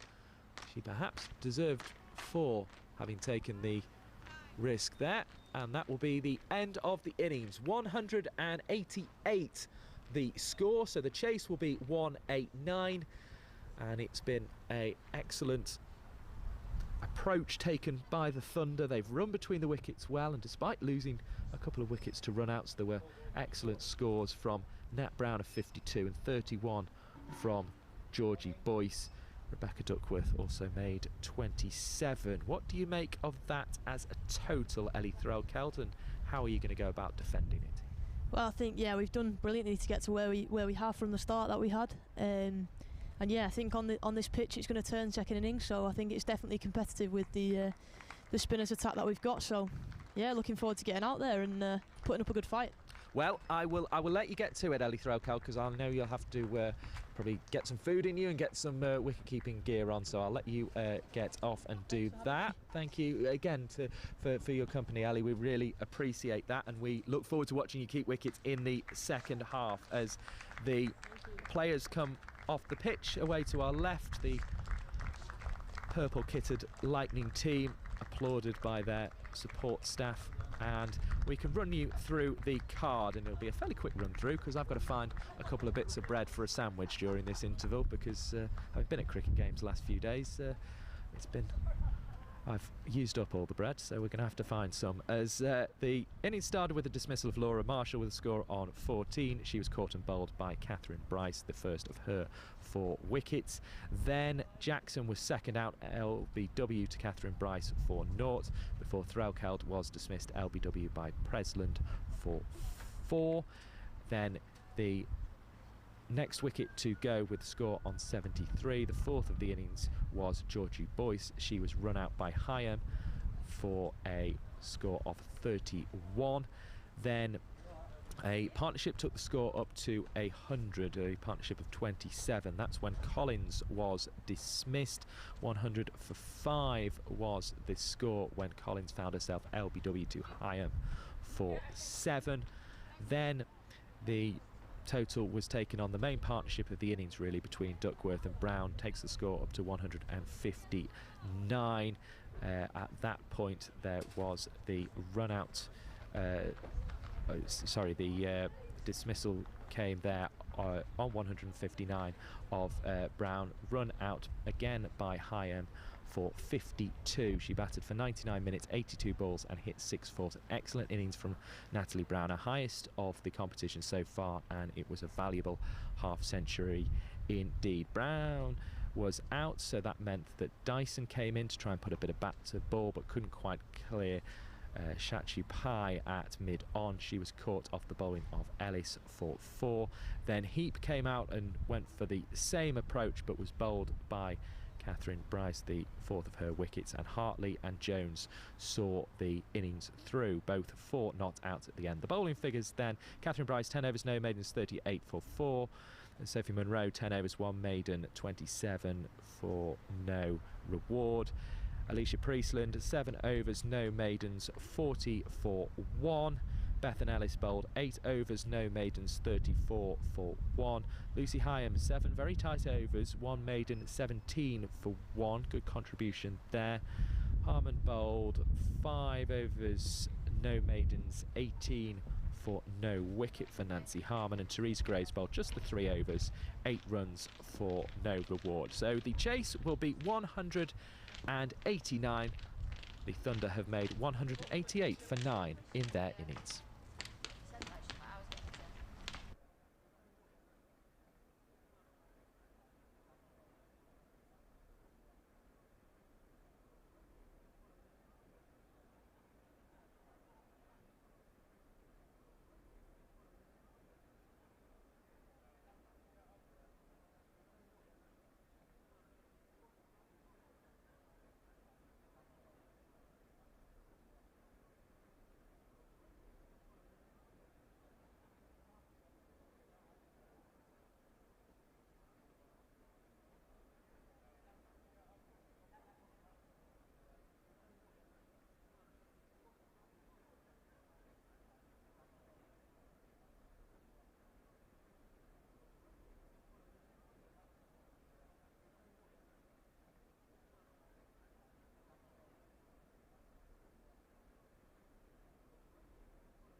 Well, hello everybody and welcome back to Liverpool for the Lightning's chase of the Thunder's score of 188 for 9. That means it will be 189 to win this game in the Rachael Heyhoe Flint Trophy. It will be the second win for either of these sides if they manage to get to it. I think Jen Barden's just gone to get some tea because she's been busy warming up the Thunder players during that interval, but she will be able to get there. The good news is I made it for me sandwich and back. It was a bit of a drama when I realised I didn't have a mask with me, but I had to poach it's one of the disabled ones. But that's all been done, so we are ready for this chase. We're sat in the sunshine at Egbert. It will be an opening partnership between Bethan Ellis and Sarah Bryce, who of course is in absolutely exceptional form in this competition.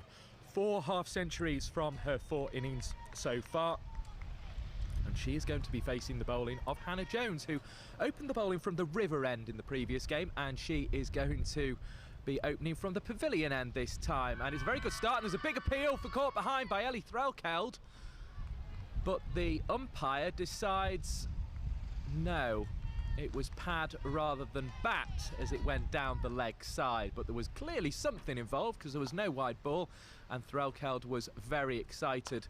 And of course, why wouldn't she be? Because Sarah Bryce, she was mentioning she lives with Catherine Bryce in Loughborough, and she nearly had her sister caught down the leg side there.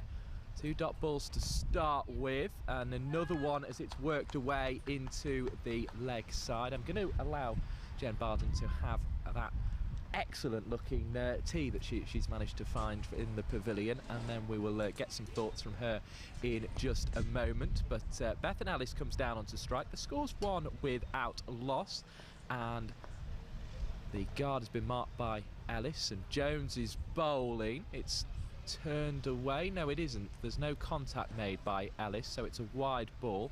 The first of the reply here. There were 37 wides for Loughborough in their effort with the ball, so that's one area that the Thunder will be trying to steal a march. Of course, these two at the crease as a second successive dot ball goes by again. Put on 148 in the previous game for the first wicket. If they do that today, as there's another appeal, this time I think for LBW, but again there is no interest from the umpire, who signals leg by. 3 without loss the score moves on to. But yeah, if these two can put on 148 here, the Lightning will win the game, but I think it's going to be far from that easy, as Jones bowls and it's played away behind square on the offside. There is no run on offer as we squint towards the scoreboard in the sunshine. Delighted to have you back with us. As I say, we will keep you updated with the score in the one-day international today, as well as the score here at Egbert. It's 42 for 2 in that game in the 13th over of England's innings. They're batting first, and in this 50 over a side game, 3 runs have been added from the first over as the Lightning look to pursue that total of 189, excuse me. So they need 186 more in this chase. Elsewhere, the Diamonds have set the Sparks 218 to win that game. The Sparks will need to get there if they are to maintain any hopes of topping the group and therefore going to the final at Edgbaston. The Western Storm are chasing 289. Just the 1 wicket fell in the Southern Vipers innings in that game. They're 5 without loss, so needing another 284. Alex Dyson is going to open the bowling from the river end, so maybe it was her who wanted the switch of ends, because she bowled from the pavilion end, of course, in the previous game. It's showed out into the offside there by the open face of the Ellis bat, but no run is on offer. And the Sunrisers, they were 198 all out, so the South East Stars will need 199 in that match. And I'll take a look at the card of the Southern Vipers just to tell you who got the runs there, as Ellis has drawn the applause with 4 runs through the offside. Again, just really showing the ball in the direction she wanted it to go. But she struck it with enough force on that occasion to find the gap and to find the 4 runs. 7 without loss is the score from Bethan Ellis. So plenty more guests for the second half of this game to come. We have the Western Storm reply to 288 for 1. Adams got 154 in that game. Bouchier got 50, batting at number 3, and there was also 63 for McCoffin. So it was a really fine effort there by the Southern Vipers, and very much puts them in charge of the Southern group, you would think, as a dot ball there to Ellis, faces up to Dyson again. The wind just picks up slightly. It's out to Marshall at backward point, who fizzes in a throw, and there is no run on offer. And Jen Barton has very kindly joined me. Jen, this is a terrific effort because you have been out there warming up the Thunder players before they started, and you've had to go and find tea as well. So you've done fantastically well in that little interval we've had there, as Ellis has managed to knock the ball away down to 3rd for a single. 8 without loss. This is looking a fairly decent start. Bethan Ellis looking particularly comfortable at the moment. Yeah, all part of the job, I think. I'll eat tea later. If I throw it all down now, I'll end up with indigestion. So I'll do this and then I'll come back to it. Oh well, you've been overly kind there. Do get the food if you need to. As Sarah Bryce plays it away behind square on the offside, because this bit certainly isn't in your job description. So we're very grateful indeed for you joining us here. Bryce just quite happy to settle for the dot ball at the end of the over. So yeah, I mean, it's very much decision time in both the groups really. Obviously the Western Storm and the Southern Vipers, it'll go to the last game whatever, but you feel if the Western Storm can't chase down that huge total of 289, then well, in fact they won't be able to catch them, will they? The Southern Vipers will have stolen the march and got to Edgbaston by virtue of the fact that it's almost one of those double point games where teams play against each other. As it comes, huge total. Hannah Jones appeal for LBW, and it's out, and that's a big wicket. Bethan Ellis dismissed, hit on the pad, and the finger goes up. There was a big appeal in the last over for a catch down the leg side. It was decided that had hit the pad. This definitely did, and well, Sarah Bryce, a dangerous player, still there at the other end, but Bethan Ellis is having to trudge off the pitch. The score is 8 for 1. Good early breakthrough, just what we wanted. And Hannah Jones, we were saying what an impressive effort it is for her to open the bowling in the previous game. She's switched ends here as well. I don't know quite what the thinking was behind that, but she's bowling in exactly the same fashion, and she's hit the pad of Ellis, who is trudging off the pitch, and there are still 181 more runs required. Yeah, she's a bit of a metronome, is Hannah Jones. She bowls the same whichever end. I think it was Alice Dyson that requested the end change, perhaps with the wind and the slope just slightly less at the far end. But yeah, Hannah bowls the same regardless of which end she bowls from. Yeah, she bowls very well. A Didsbury cricketer, I think, and that's right. Yep. So I'm sure we'll have some from Didsbury Cricket Club tuned in. I know they have a final today because I played against Didsbury yesterday, and they have, certainly at the second 11 level, they have a final to play today. Lots of club games going on, I'm sure, and I hope we have lots of clubs tuned in as Jones bowls again, and that was almost in exactly the same spot. The metronome was ticking in exactly the perfect way, and the ball was just bowled in towards that middle leg stump. A little bit of grip from the left arm, and that's what Hannah Jones is looking for, and she's bowling absolutely exceptionally, and she's already got the LBW of Bethan Ellis out for 5 from 8 deliveries. She hit one very nice 4 through the offside off Dyson, but she has now had to depart, and after a partnership of 148 in the previous game, it was just the 8 runs on this occasion.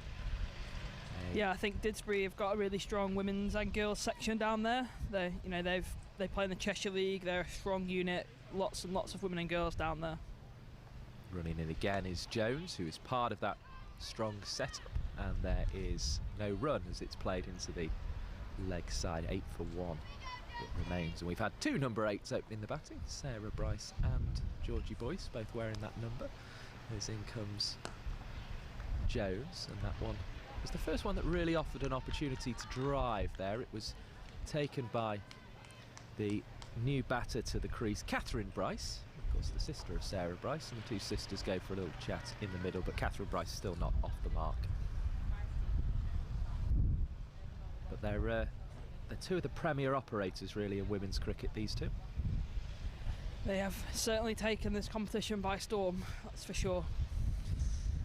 Yes, of course the Storm, such a famous name, and Thunder v Lightning here Yeah. today, but yeah, they've battered fantastically well so far as Ellie Threlkeld prepares to do the keeping to Dyson, who's going to bowl again from the river end, maybe taking advantage of slightly less of a ridge, and in the sunshine she finds a delivery that's played away on the offside, single taken.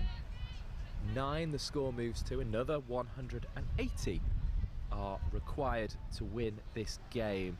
So the feeling was 200 was what you wanted, so is the feeling it's slightly below par? Yeah, I think we would have liked to get to 200. It's that, that psychology of, just getting to that 200 would have been nice, but I think the wicket was getting a little bit lower at the back end of that innings, a bit slower, so it'd be interesting to see how it goes. As Dyson bowls through outside the off stump to Threlkeld, who's lightning fast with the hands, and you could tell she was admiring the keeping of Abby Freeborn, but you could tell she was eager to get out there herself, and it's always a little bit of a contest between the 2 wicket keepers, isn't it? And I'm sure Threlkeld will be trying to just prove what she can do now. Indeed. Here is Dyson, bowls outside the off stump, and Threlkeld with good hands is there again. Real asset for the Thunder to have at their disposal as an ice cream van tries to do some late summer business, probably early autumn business at this point. It's warm enough. Yeah.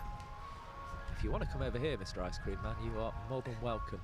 If he happens to have the stream on, I presume he can't because he's driving. As Dyson plays this down the offside, and it is a defensive stroke that brings a dot ball. So as so often with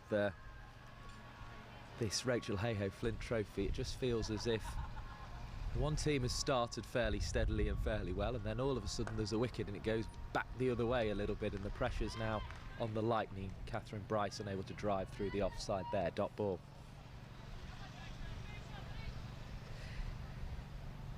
Here is Dyson treading back to her mark.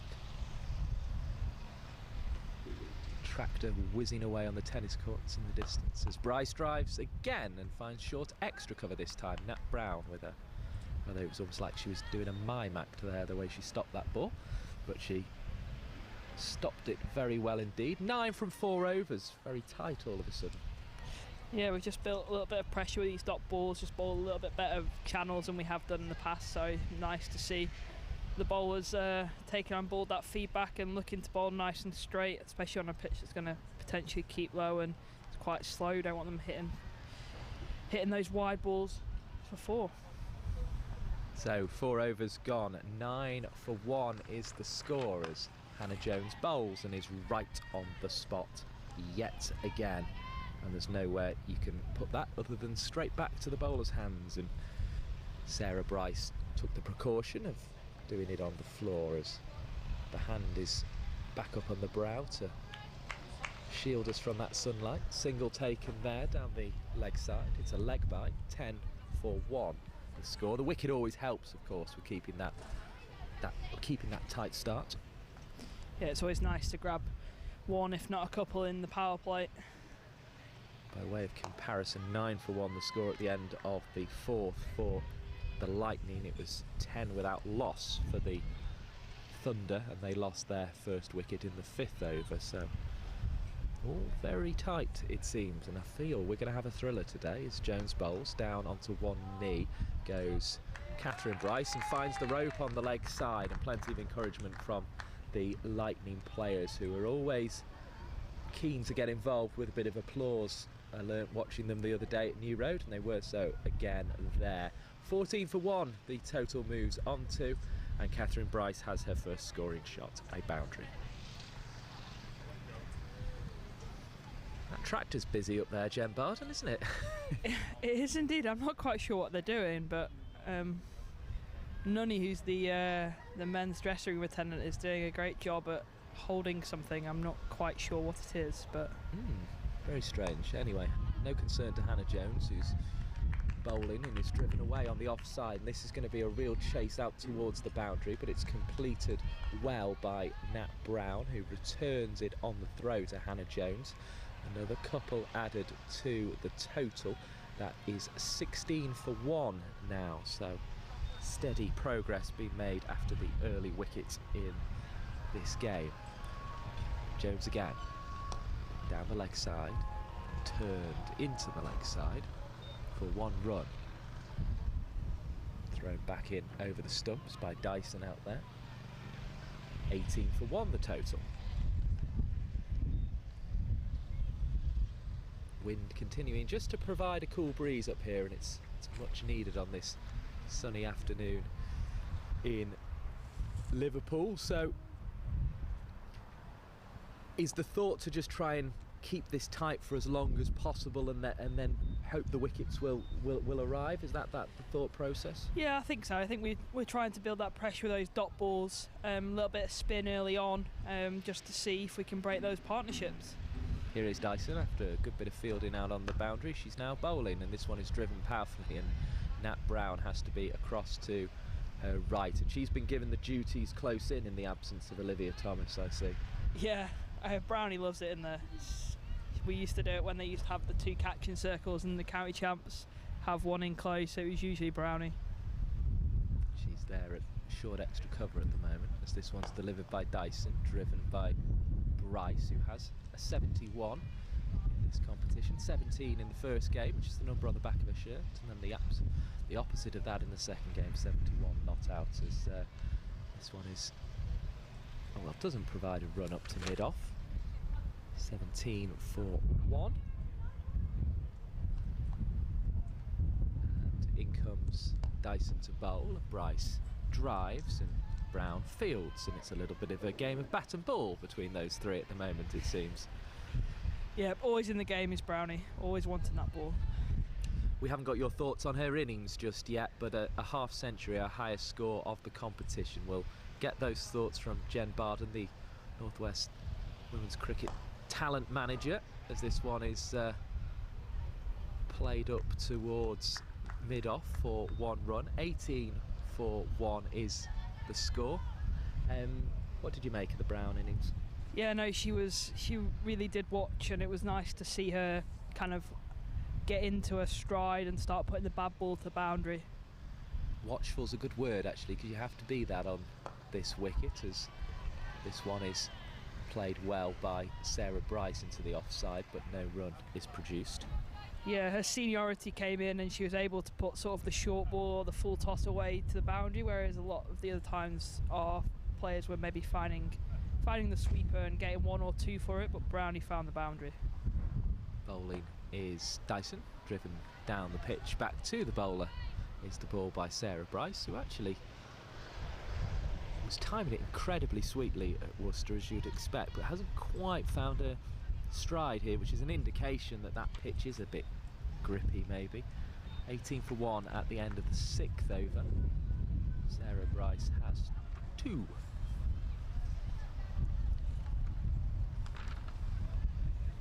And the options are plentiful in terms of spin for the Thunder here, Jen Barden. Yeah, we've got plenty of spinners to as options for Alex to give a go.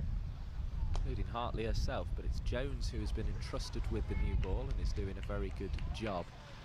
Perhaps maybe not the biggest turner of the ball, but she, as you say, hits that spot. Yeah, so her job isn't necessarily to turn that ball all the time. She does turn the odd one, but I think it's just about hitting that channel and making the batter go across the ball where she can. 19 for 1 as this one is hit up to mid-on, and it is fielded there by Liberty Heap, who also came up and was very entertaining on the live stream. It's 16 for 2 at the end of 54 for 2 at the end of the 16th over is what I was trying to say there in the one-day international between England and Australia. England batting at the moment. No run here at Egbert as that was driven into the offside. Here is Jones, fiddled away, but no run in the leg side on offer this time as Alex Hartley is there with the fielding. Yeah, I'm not sure I'll have any jokes like Olivia. Now, were they enjoyed or were they groaned at down No, there by the Thunder? she came and told us the whole repertoire Oh, okay, afterwards, she came and told you. Yeah, no, we've had about another 15. Double. Well, I stopped my look at 3, you see. I thought we'll leave it at that as the ball was played out on the offside. 19 for 1, because always always a bit of a risk to allow a 16-year-old to be telling jokes, but she did it well and we enjoyed it. 19 for 1 after 7 overs. Yeah, to be fair to all the ones that she told us were all clean, airtime worthy jokes. So I think she might be taking the mic off me later. So I think you might get a few more. I've given her the task of being stato today. So yes, well, hopefully that's keeping her entertained a little bit.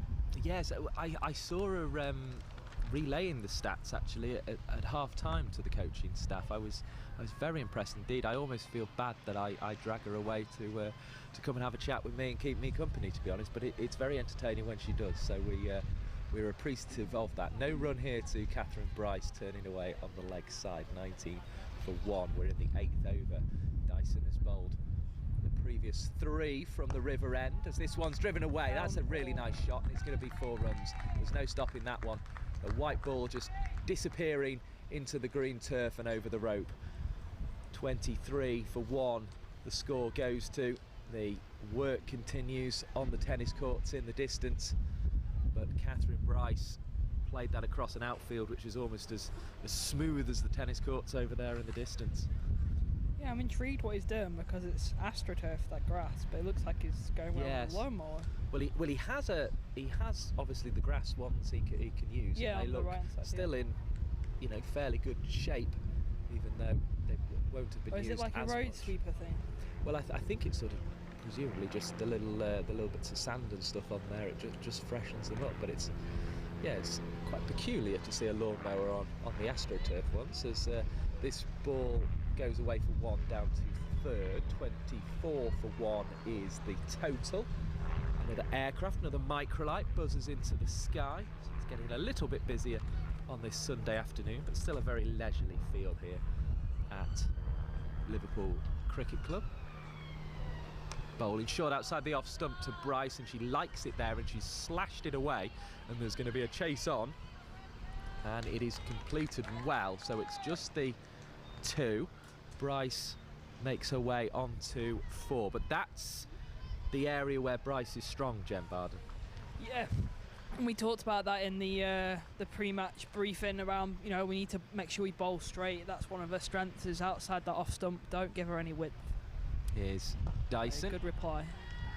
And it's a very good straight ball, isn't it, that Sarah Bryce drives down the offside. We saw Central Sparks in the previous game pack that area on the offside. Is that something you're considering, or do you think just by bowling straight you'll be able to avoid it? I think also we've got to look to try and take a wicket as well, so I think you've got to be careful going over the top. Dyson bowls, and this one has been hit, maybe luckily, although she was trying to play it upwards and she'd faced the bat up towards that blue sky above us to get it over the backward point fielder, and that goes away and out to the boundary. Didn't quite have the force to find the rope though, so only 2 added to the total. 28 for 1. We have had 8 overs. Yeah, so balancing that between packing the offside and also looking to take that wicket, and not necessarily running the risk of bowling outside the off stump and then piercing through that field anyway, particularly in the power play when you've only got 2 out. It's quite difficult. Yeah, and Dyson has taken on that difficult task, as has Hannah Jones. More noise from the ice cream van in the distance as this one is thrown up and defended down the onside of the wicket. Liberty Heap is there to do the work that was required to prevent the run. And the Bryce sisters are settling into their work. Catherine defends and finds Georgie Boyce this time at mid-off. Still that cooling breeze as in comes Jones.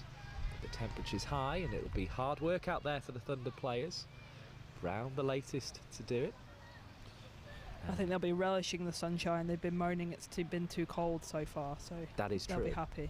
So yeah, they're obliged to enjoy it now, I suppose, as this one is played away on the leg side. It'll again be hauled in inside the rope. 2 players required, Marshall and Heap, to do the fielding. They do so well. 30 for 1 is the score, so the runs required ticks below 150 for the first time in the chase as Jones bowls, and this one is defended just out into the leg side. Hartley there with the fielding on the dot ball. Jones turns again, whirls another ball down as the wind gusts and the drive is played away on the offside. 4 runs, 34 for 1 is now the Lightning total, and Jones just looking to find a bit more flight, try and encourage the drive. She got it, and she'd gone a bit full in the end because it went for 4. Yeah, just a bit too full and a little bit on the width side, given that gap, particularly as we've got that short extra cover in, does bring in that gap if a batter does get hold of that full ball through the offside. Sarah Bryce marking her guards. In terms of the achievement of Sarah Bryce, I mean, it must have just sort of run through all the teams. It must be one of those real talking points amongst teams, as Bryce is restricted to 1 off her pads here, so a leg by added to the total. 35 for 1. Yeah, she I think she was in the Kia Super League last year for Loughborough Lightning, so I think she had a couple of scores in that, but nothing major. I think 50 over is probably more her game at the moment, but yeah, she's definitely turned heads. Catherine Bryce facing now and sends through another single. These two, you imagine, should be good running between the wickets. The return to Threlkeld wasn't the best, and an overthrow is allowed, so 2 to the total. 37 for 1. A little bit frustrating, that one, I suppose, Jen Barden. Just a little bit when they've stolen a run and then it goes for overthrows. 152 now required for victory by the Lightning. They're chasing 189, and defending is Bryce, forward in orderly fashion on that occasion. Everything in the spot you would expect it to be. 2:30 on a sunny Sunday afternoon in Liverpool. Plenty of live sport going on, including that one-day international. I'm sure you've got the double screen on the go, and it's good to have you with us. 62 for 2 is the England score. They have 31 overs and a bit remaining of their innings. Birmingham Bears are 1 for 1, chasing 179 against the Worcestershire Rapids. Northamptonshire Steelbacks are 40 for 5 in the 8th over against Glamorgan, batting first. Gloucestershire also batting first as Catherine Bryce drives down the offside for no run against Somerset. They're 85 for 2. Notts Outlaws are playing Derbyshire. Falcons, they are 78 for 1 in the 8th over, and Leicestershire Foxes are 47 for 2 against Durham. So those are the scores in the one-day international and the Blast.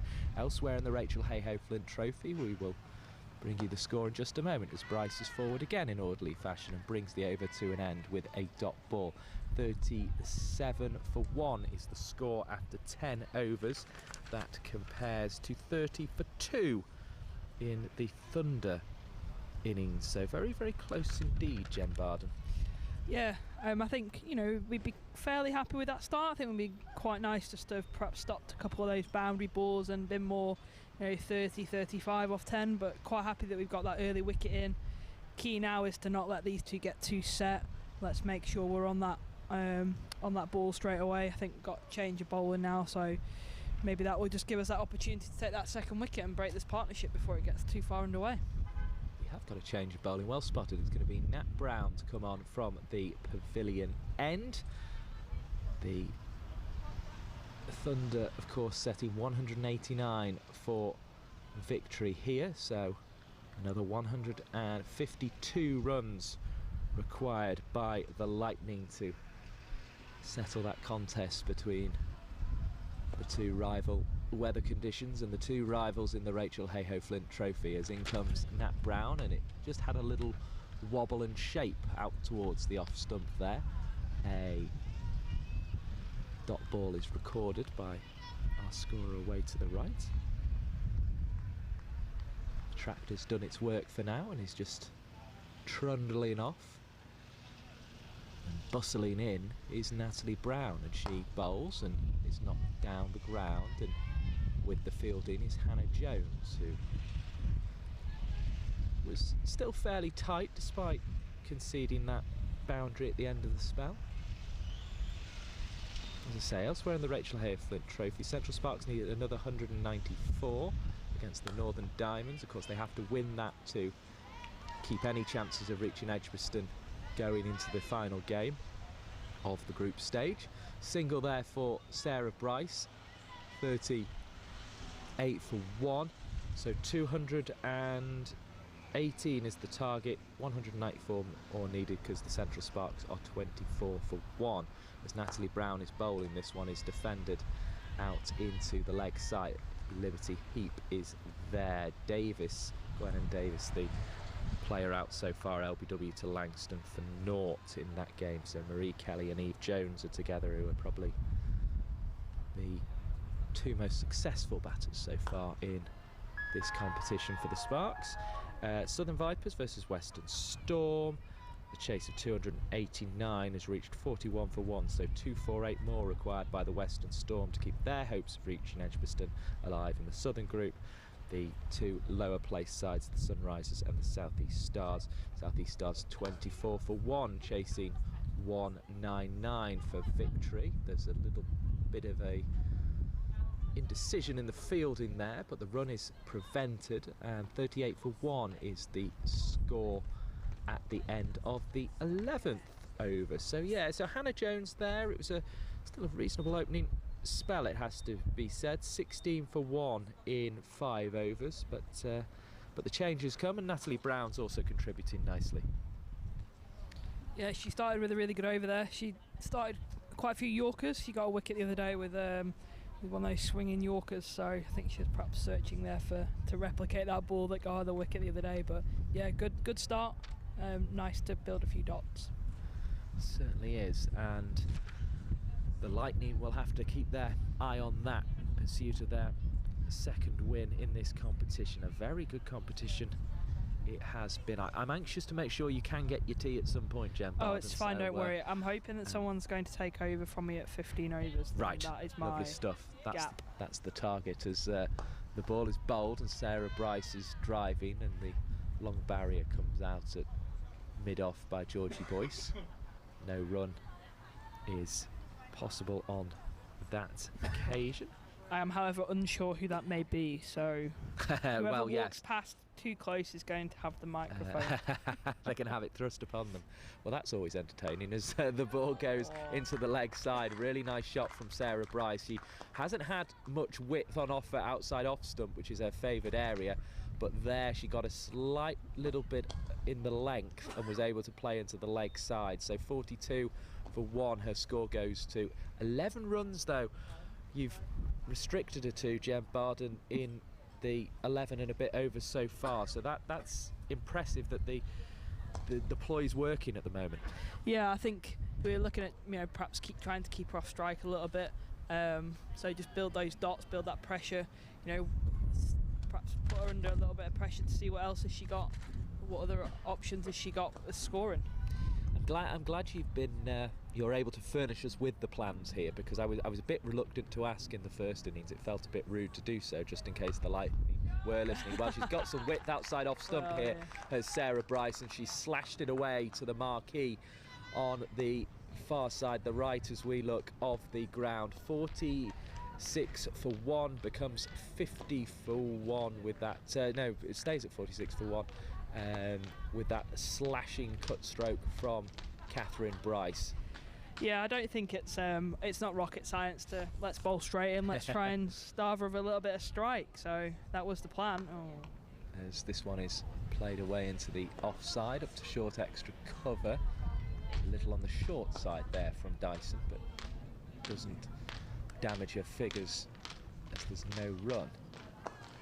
Bryce in the pink pads and pink helmet with the purple lightning strip on. Hashtag lightning strikes if you want to get in touch with the team Sarah Bryce is batting for, as this one goes away into the offside. There is just the 1 run on offer, so it brings Catherine Bryce, who's on 22, onto strike. 47 for 1 the score. Thunder is coming is how you get in touch with the home team. That on Twitter, of course, with the hashtags. And lots of you watching as well in the first innings as Catherine Bryce drives back at the bowler Dyson. And is that maybe on a hot day the point where the spell comes to an end, you feel? I think Alex would be, perhaps thinking about changing it up at that end. Perhaps 6 overs, about right to start having a look at something else from that end. I don't know whether it'd be herself or perhaps Laura Jackson. She bowled quite well the other day, so it'd be interesting to see who comes on at that far end now and bowls in tandem with Nat. Yeah. I mean, the ploy is definitely going to be to get spin involved as much as possible, isn't it? But at this stage, with the ball still fairly new and hard, you need to make the most of that too. Yeah. A little bit of readjustment going on down at third. The field has been moved right in front of the marquee. This one's driven through the offside, but, well, I say through the offside, it was actually stopped by Georgie Boyce to prevent it going through the ring on the offside, and remains 47 for 1 as the photographer moves just to by the sight screen. Been some great shots of this Rachael Heyhoe Flint Trophy as this one is bowled, and this one again is driven into the offside, and well, I was going to say again doesn't get through the ring, but I think it took a nasty little bounce in the footholes at the end of a used pitch and evaded Georgie Boyce. 48 for 1.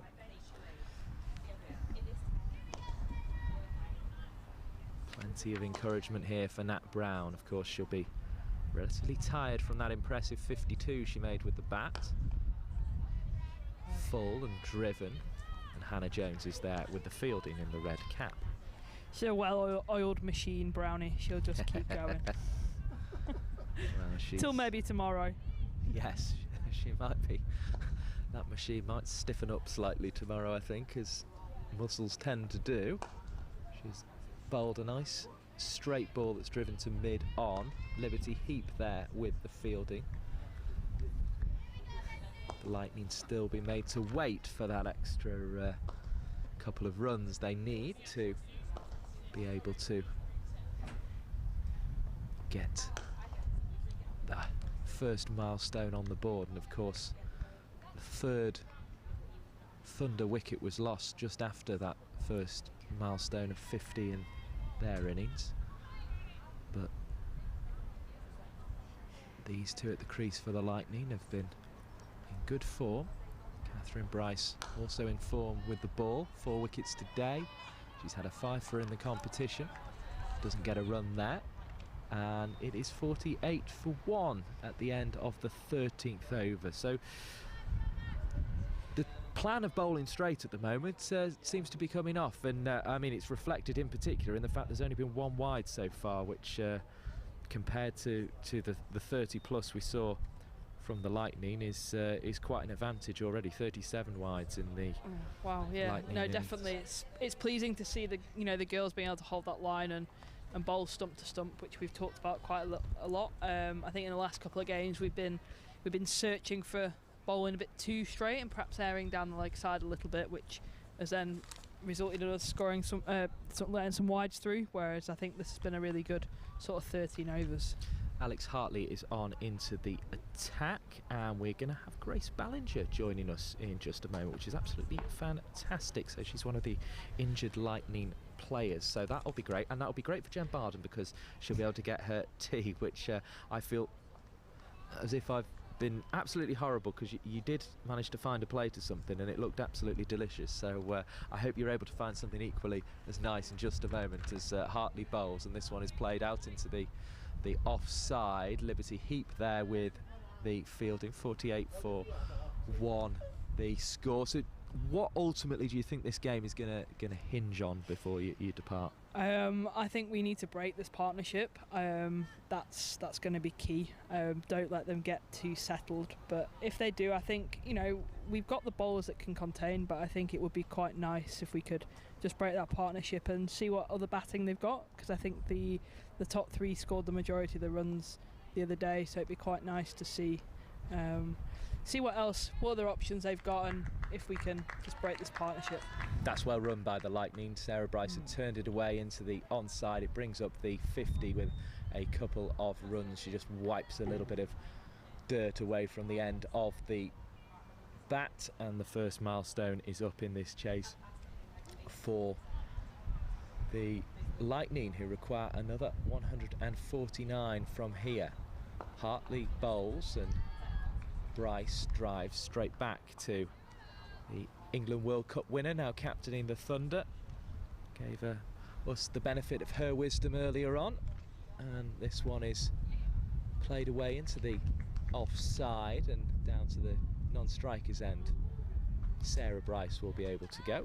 51 for 1 is the total here, as Hartley just continues to twirl through this first over, and it's out to Hannah Jones at backward point. No run on offer in the bright sunshine. The glasses are definitely required, the sunglasses today. Oh, and Hartley's beaten the outside edge and almost enjoyed that as much as a wicket, it seemed. Yeah, she was very satisfied with that. Yes, indeed. I think she's just quite happy to see one spin and beat that outside edge, something that we should perhaps look to do again in our next over. Well, thank you very much, Jen Barden. Really appreciate your contributions. I can see Grace Ballinger is on her way over, so we'll get her up in a minute. But thank you very much once again to Jen Barden for joining us today. No worries. And we'll hear lots more from her, I am sure, in the future, because she's doing a fantastic job in that role as the talent manager for North West Thunder. We did get the shortened versions of the job titles from Olivia Thomas before, where she described what sort of boss all her bosses were, which was very amusing. I must confess I can't recall them all exactly. I should have scribbled them down, really, shouldn't I? There was a 1 into the offside there. In comes Natalie Brown, and she's bowling, and this one's clipped really nicely into the offside, and there is no run on offer. So the shot, as so often is the case in cricket, is not getting perhaps the reward it deserved there, because that was a very nicely played stroke, although I suppose if she'd put it a yard one side or the other, then she'd have got the full reward for it. So 138 more required as this one is driven down the offside. Grace Ballinger is going to sit in alongside us, and we will be able to have a chat with her, which should be absolutely excellent. So let's just give her the microphone that's just had a little clean there. And here is Natalie Brown bowling, and this one's played away into the leg side, and that's a lovely shot, and it's a nice way to arrive in the commentary box with 4 runs there. Grace Ballinger, 55 for 1 the score. What are you making of this game so far? Yeah, I think it's been good for us. I think we had a very good start with the power play. I think it was something like 34 for 1 off 10, no, 34 for 2, sorry. So you take that, obviously 2 wickets is quite key at the start. And I think we never really let them settle, which was good. I was really impressed with all the bowling and everyone's performance, and I think you take this as well as a batting side. In comes Natalie Brown bowling to, and bowls the batter there, Bryce, and she was jabbing down on it, and having hit the 4, finds herself dismissed out, unable to dig out the Nat Brown Yorker, which has been an effective ploy in this game. 55 for 1 is the score, 189 the target, remember, so still a fair way off. And the first of the Bryce sisters is departing, bat tucked under the arm, and it's not going to be a 5th successive half century for Sarah Bryce. She is walking off to the pavilion, and well, disappointing for the Lightning in Grace Ballinger. Yeah, I think I spoke too soon. I shafted us a bit there, but yeah, I mean, Bryce has been batting so well in this tournament. Literally, as you say, literally scored runs every game, so I think it's fair to say that we can't expect her to get half centuries in every single game. No, but it'll mean someone else will have to step up, and Abby Freeborn was in good touch, I thought, at New Road when I saw her the other day, so she'll be confident on her way out to the middle. Yeah, another very classy batter, very talented girl. I've had the pleasure of living with Abby actually. Oh, right. For the past few weeks, yeah. Really nice girl and takes the cricket very seriously, so it'd be nice to see her score some runs. Her glove work was absolutely fantastic, we thought, and it drew praise from Ellie Threlkeld, the keeper in the opposition as well. So there'll be that little contest going on out there as well. I'm sure keepers are always very competitive sort of people, it seems. As Freeborn just makes her way to the middle, 36 the other day she scored at New Road. Obviously you've, I suppose, disappointingly missed that game and this one. What's the situation with the injury? So I disrupted my ACJ at grade 2, which is in my shoulder, fielding actually. As Brown is bowling and this one is driven into the offside. Boyce there with the fielding, no run. Yeah, so obviously very frustrating. That was against the Diamonds, and it was in the second to last over of the game, so not ideal, but obviously it's nice to still be able to come and support the girls. Goodness me, so to do that in such a tight finish as well, it's it must have been a frustrating experience in lots of ways. Yeah, we didn't have the luck for the first few games. That I think we probably deserved to get better results than we did, but I think we've managed to hopefully shift the momentum with our win against Central Sparks on Friday, and hopefully take that forward into our last 2 games. Yeah, I mean, you must have been just so delighted to get a win on the board, because you've been involved in so many close games, losing to the Thunder, of course, by 4 runs in the opener, the 2-wicket defeat against the Diamonds as well, and you've been well in every game, and your tournament could have gone ever so differently as Hartley starts this over from the river end. There is no run in the offside, so to get over the line, so to speak, in a tight game everybody must have been delighted. Yeah, I mean, a close game's always a good game, isn't it? But it's never nice to be on the losing side. And this is an appeal for a stumping, and it's given at square leg. 55 for 3 is the score, and the Bryce sisters are both out now. It's Catherine who is dismissed this time, tucking her bat under the arm. 22 she has made. Her sister made 24. Beth and Alice also out for 5. 55 for 3. And all of a sudden the total seems just that little bit further away. 133 more required for victory by the Lightning. In fact, 134 more, because it's 189 is the target. But a really sharp piece of work by Ellie Threlkeld. We said that contest will be going on. Freeborn's out there, she's still out there, but the Bryce sisters are now dismissed. And it will be Heyhoe to come to the crease, so a chance for the middle order, I guess, then to contribute to a victory here today, Grace Ballinger. Yeah, definitely. I mean, we've been fortunate enough to see our top order scoring runs in the first 3 games, but that's definitely not to say that our middle order can't win it for us from here. I think we're quite lucky in the aspect that I think we can bat pretty far down, if not all the way down. So hopefully we can just build a bit of a partnership here and move forward. Peering into the sunshine is myself, Mike Perkins, and Grace Ballinger here at Liverpool Cricket Club. A grand old cricket club it is, since 1807 it says on the badge.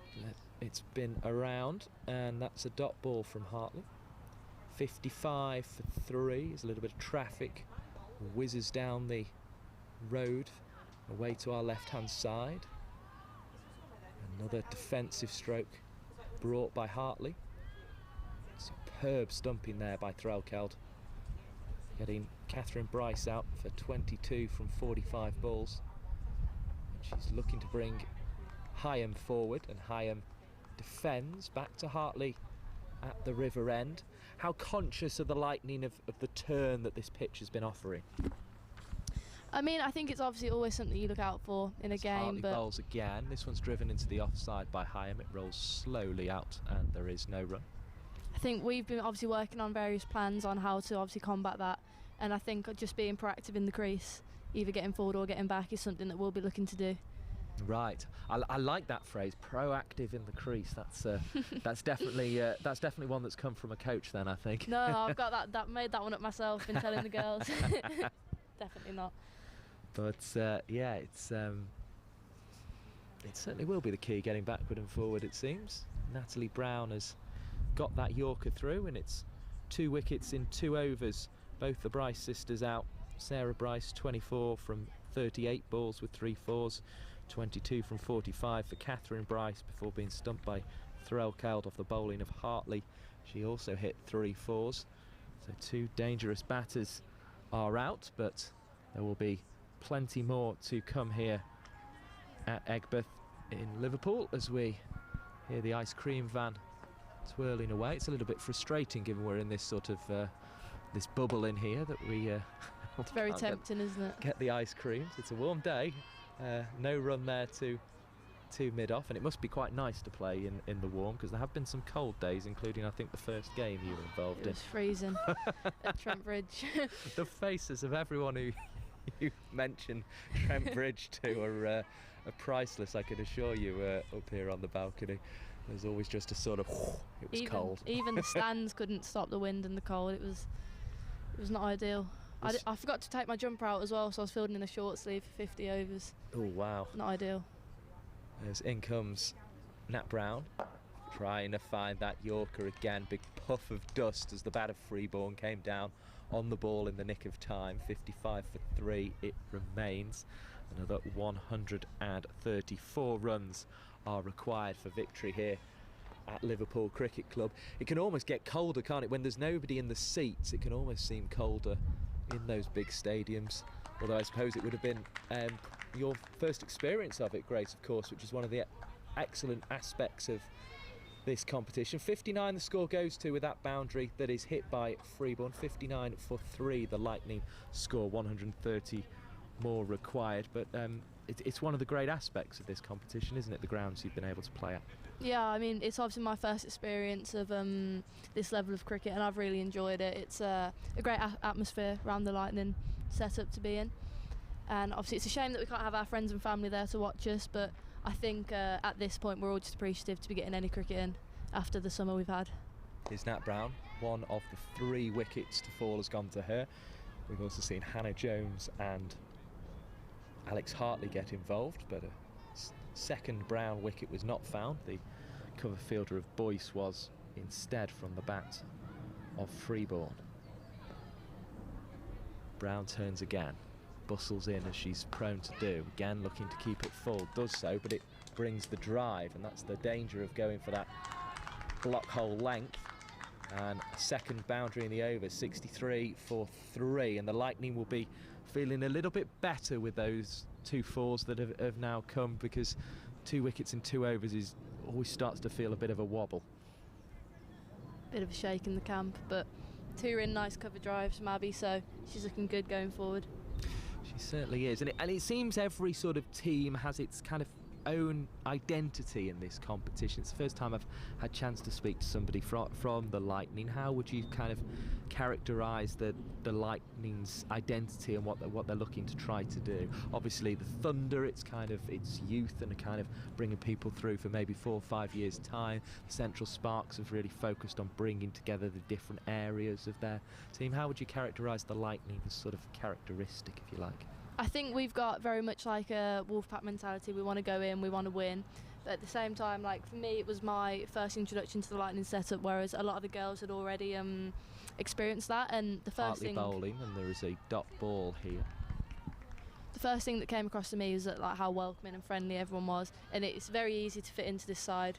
I think I've been really lucky that my first experience of this level of cricket has been with such great girls. But we definitely have a really good team. Hartley bringing a defensive stroke from Heyhoe, who stood up tall to play it into the offside for no run. And I suppose the other notable factor about the Lightning is that it is based around that university, isn't it? And that sort of that centre of excellence they have at Loughborough and all those brilliant facilities. Dot ball. Yeah, very fortunate to have been training there. I'm just about to start my studies this year, going into Loughborough. Really? So Okay. I'm quite excited for that, what the opportunities that will give me. In comes Hartley again with another whirl of the arm, but just like the last ball, it only brings a defensive stroke from Heyhoe forward with the front leg out the crease. Hartley sends back the cover sweeper. So what are you studying? English literature. English literature, very nice, very nice. Well, good person to have on commentary then. 'Cause, we'll have a way with words. And there's another appeal for a stumping, and there's another stumping given. This time it's Heyhoe who's out. 63-4 is the score, and again it is excellent work from Ellie Threlkeld.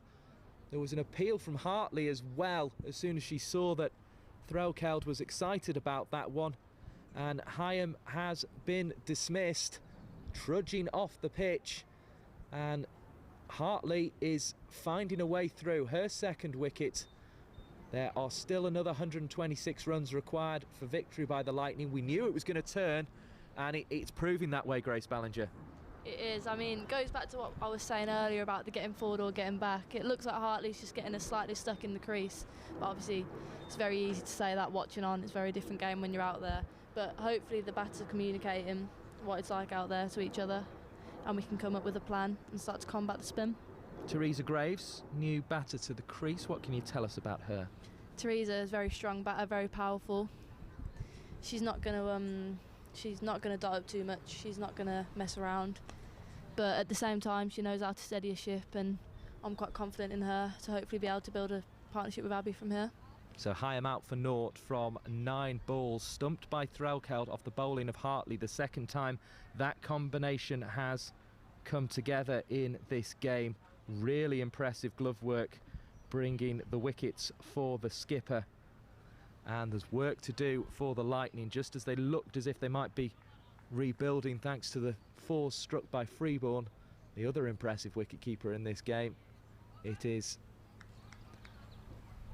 back to square one for the Lightning and back in search of a partnership. 63-4 then is the score at the end of the 18th over. It was 74-4 in the Thunder innings. This is going to be another close one. Yeah, we seems to be a running theme here with our games, isn't there?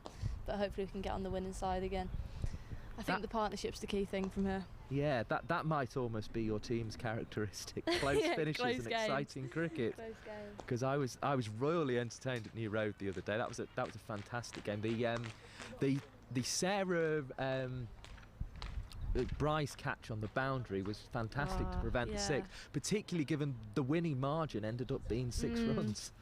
Always going to be a bit of controversy in the Midland Derby, isn't there? But no, Natalie brilliant Brown bit of bowls, fielding. and this one is driven up to Hannah Jones at mid-off. There is no run. Yeah, of course there was that controversy because they weren't quite sure whether it had whether Bryce had crossed over the rope, but she seemed confident to Sarah Bryce that she had stayed inside, and it was a magnificent piece of fielding. Very impressive. Definitely not the sort of girl to be cheating on the pitch as well. Probably the nicest girl you'll ever meet. Natalie Brown forces away off the bowls and is forced away off the back foot rather, and that brings another addition to the total. 125 more needed for victory. 64-4 the score. Freeborn is on to 9. Teresa Graves still looking for her first run. We'll keep Grace Ballinger if that is all right up until around about the 25 over mark. Is that okay with Olivia Thomas? As she's been No chance, mate. as the ball's driven back up, so we're going to get a bit more.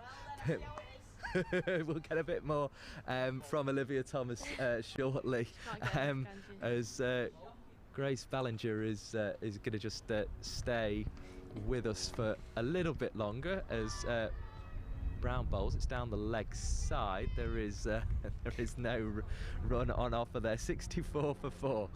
I had the pleasure of spending the winter with Liv Thomas. Ah, did you? Yeah.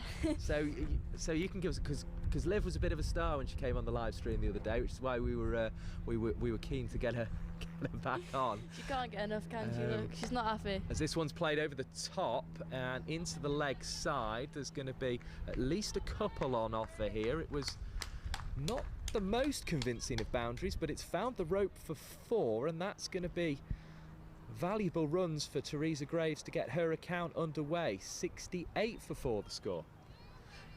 So what's your Olivia Thomas stories like then?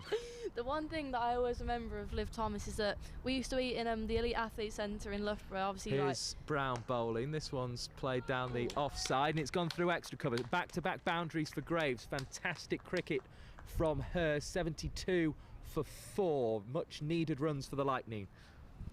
Yeah, so obviously very nice cafe. We were very lucky to be given like constant nutritious food, constant good food, and Liv would sit there at breakfast with a piece of bread and just put ketchup all over it.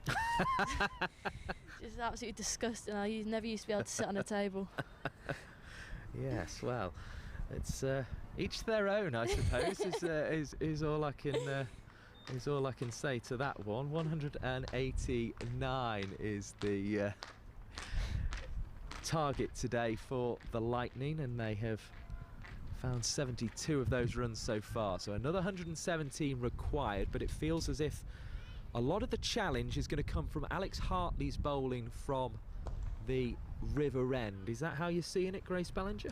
Yeah, I mean, Alex is obviously a very experienced bowler. She's had obviously England opportunities, but I think we just need to maybe either get on top of her or get on top of the other bowlers. I think at the moment we're just kind of allowing her to bowl at us.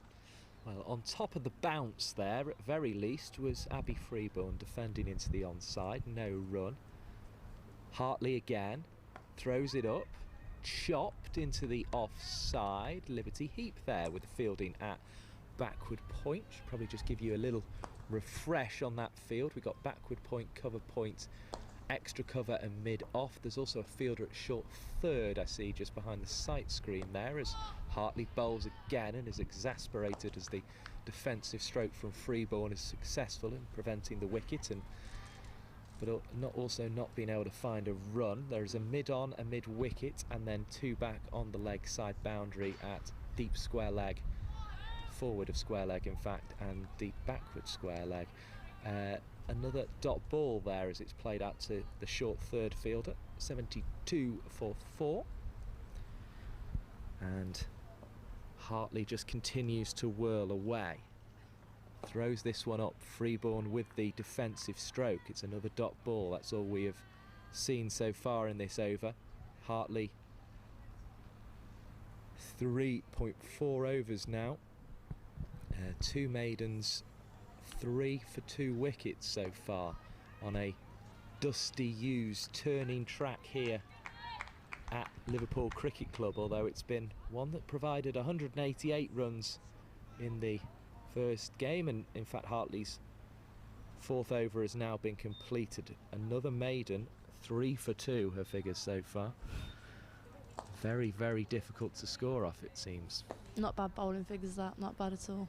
Now she puts her red cap back on and returns to fully focus on her captaincy duties. A little bit of discussion going on at the crease here between Threlkeld and Liberty Heap, who's coming on to bowl, just marking her run. So another change in the bowling.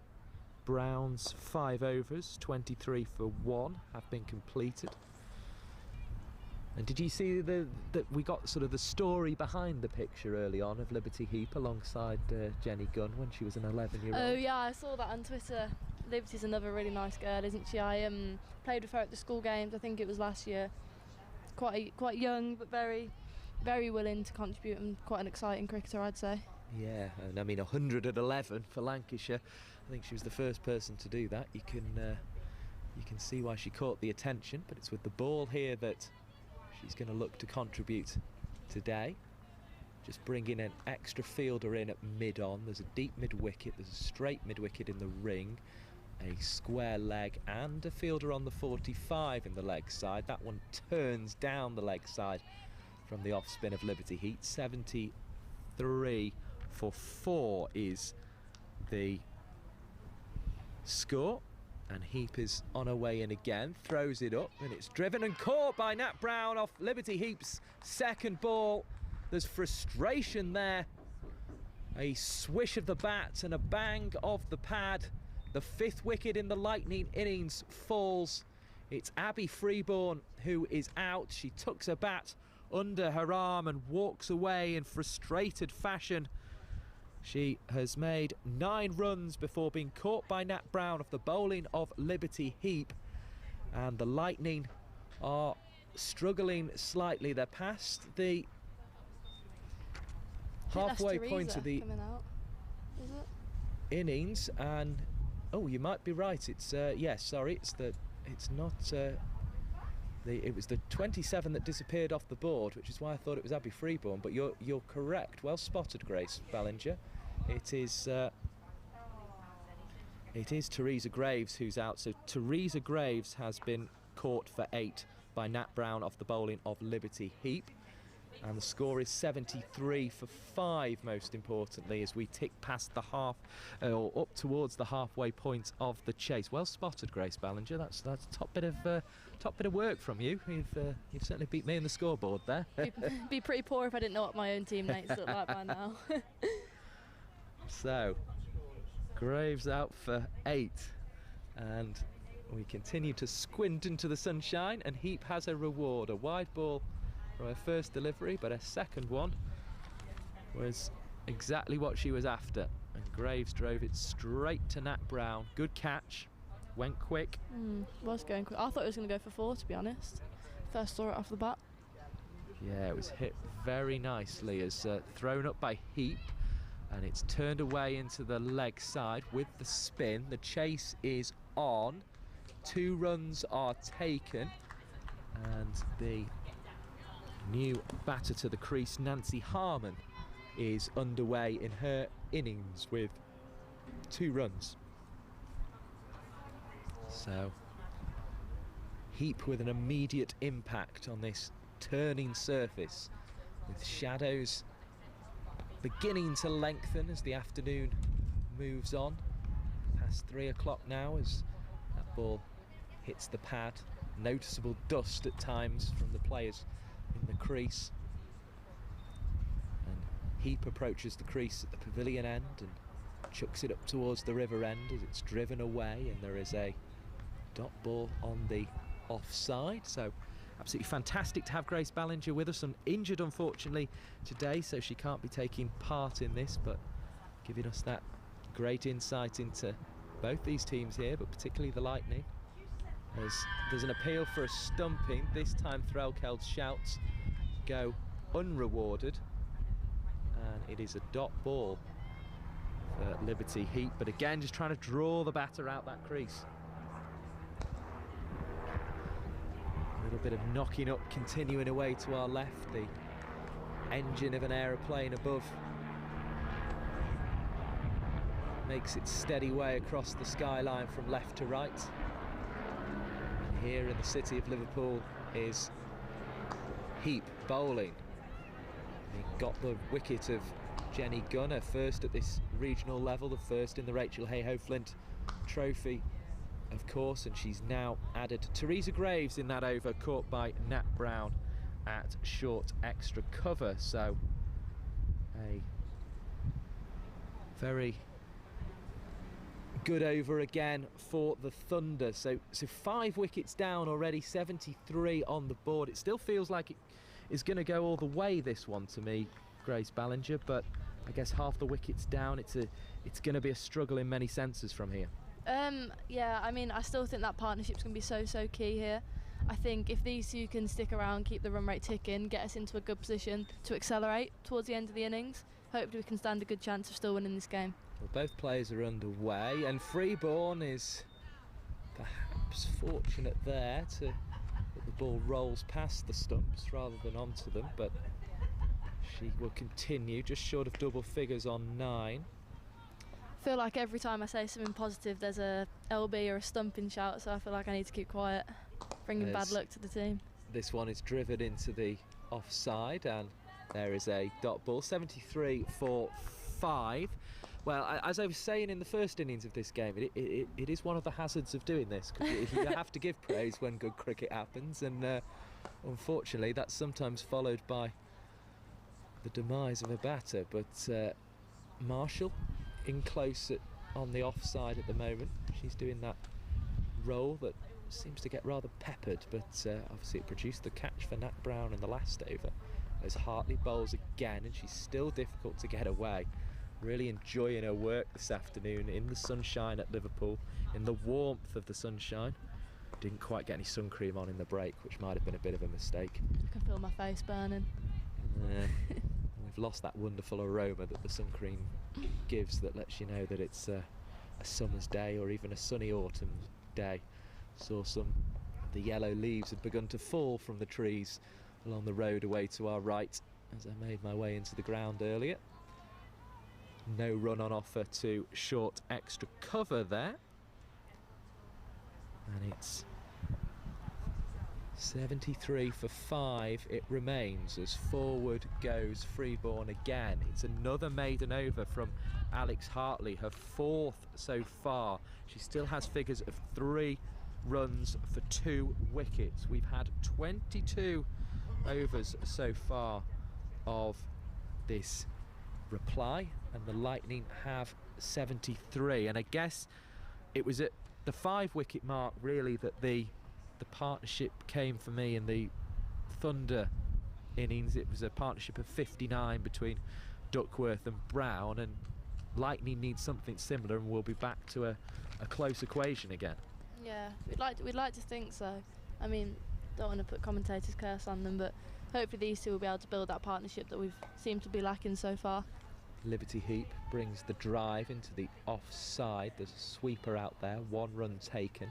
74 the total, moves on to the total that didn't move in the previous over. For comparison, 96 for 4 was the score at the end of the 23rd over in the Thunder innings, but obviously with the loss of wickets then it rather sort of tailed off towards the end, and it was left to Hartley and Jones to get through. There was a noise there, but it seemed to be ground. There was background, a puff of dust there.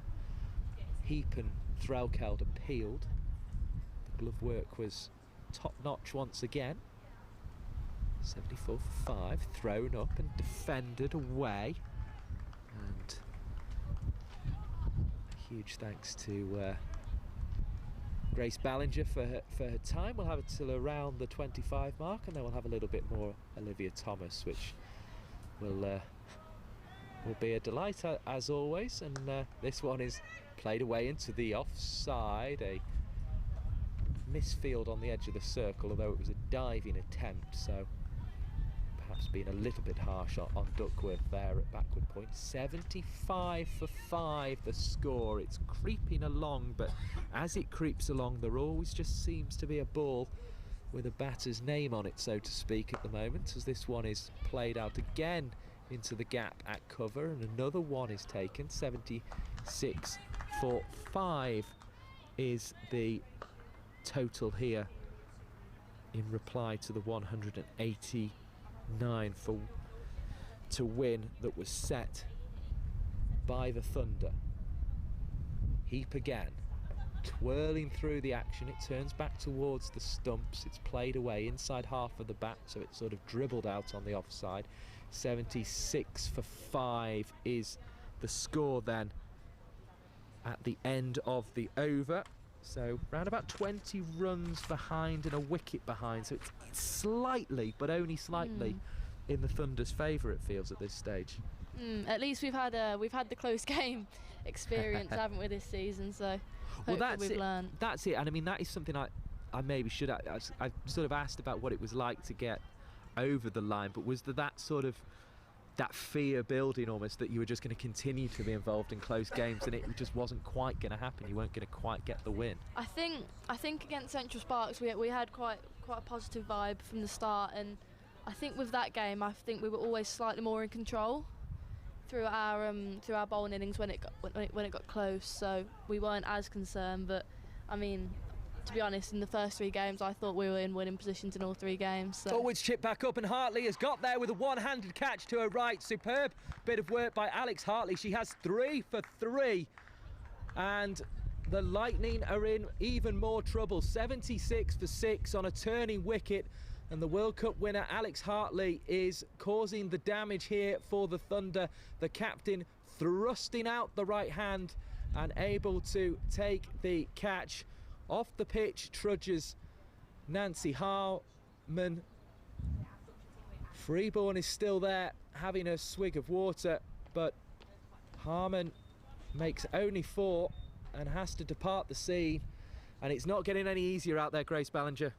Certainly not. I think I just need to get off the commentary. We've just been losing wickets since I've got up here. Yes, well, we'll be able to let you in just a minute. I should have let Olivia Thomas come in, shouldn't I? Just before. She's making her way back up, so you may even get to escape just an over before here. But I think it's been ultimately down to the quality of Alex Hartley's bowling, really, and you have to admire that. 4 maidens and now 3 for 3. The latest out is Nancy Harman, caught and bowled by Hartley for 4 off 8 balls. Yeah, she's bowled very nicely. She has bowled very nicely. I think the wicket's only going to get more and more turn in it. Now, do you want me to let you depart? Because Olivia Thomas is here. She's and has keen, just got a isn't she? static shock off the metal barrier, which has been in the sunshine. The situation is, Olivia, that the Grace is a bit worried she's jinxing her team with the wickets falling. So do you want to get back in onto commentary?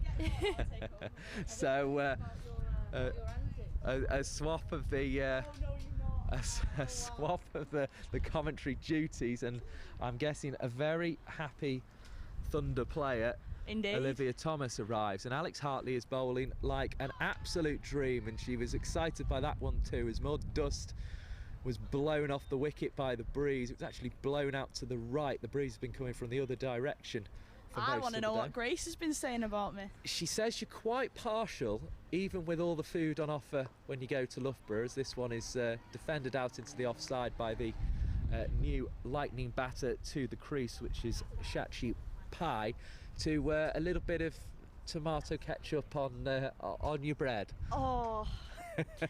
In comes Hartley to bowl again, and this one is defended down the onside. It's a dot ball once more. See, I would just like to clear up, right, that this is as a last resort. So if there's nothing else for me to eat, then yeah, I will be partial to a red sauce butty or a red sauce on toast. In comes Alex Hartley and throws the ball up. It's driven into the offside, and Marshall is there with the fielding. There is no run on offer. But that's literally last resort. I'm not eating that for breakfast, dinner and tea every day. Well, I was told it was in Loughborough where there was quite nice food for athletes, as this one's played away. I mean, it was turkey mince or salmon, none of the above. Sound appetising to me. So I'm afraid red sauce butty it was.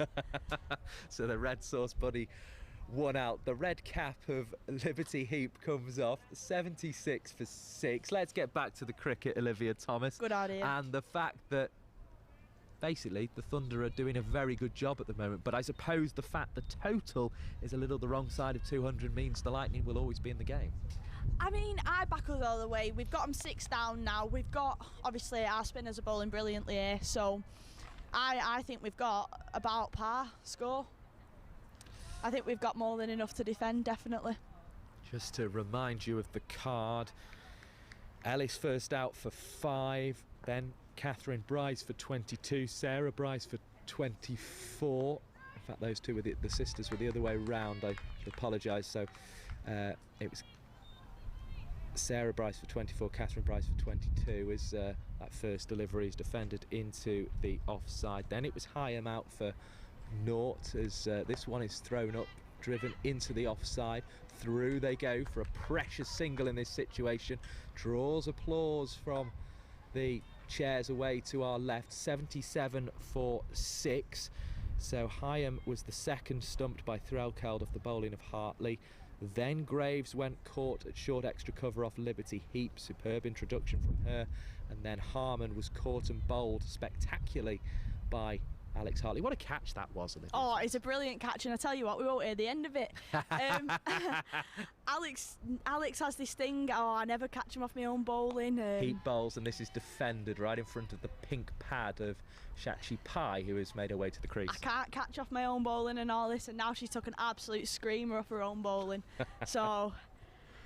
Yeah, she was screaming with delight having taken it, actually, is it? So that's probably the best description as the ball gets swept away behind square. There is a sweeper out there just behind square on the leg side, returns the ball in the distance for the harm of only a single, 78 for 6, and it feels as if it's going to be slow progress towards that total. The Lightning need to dig in.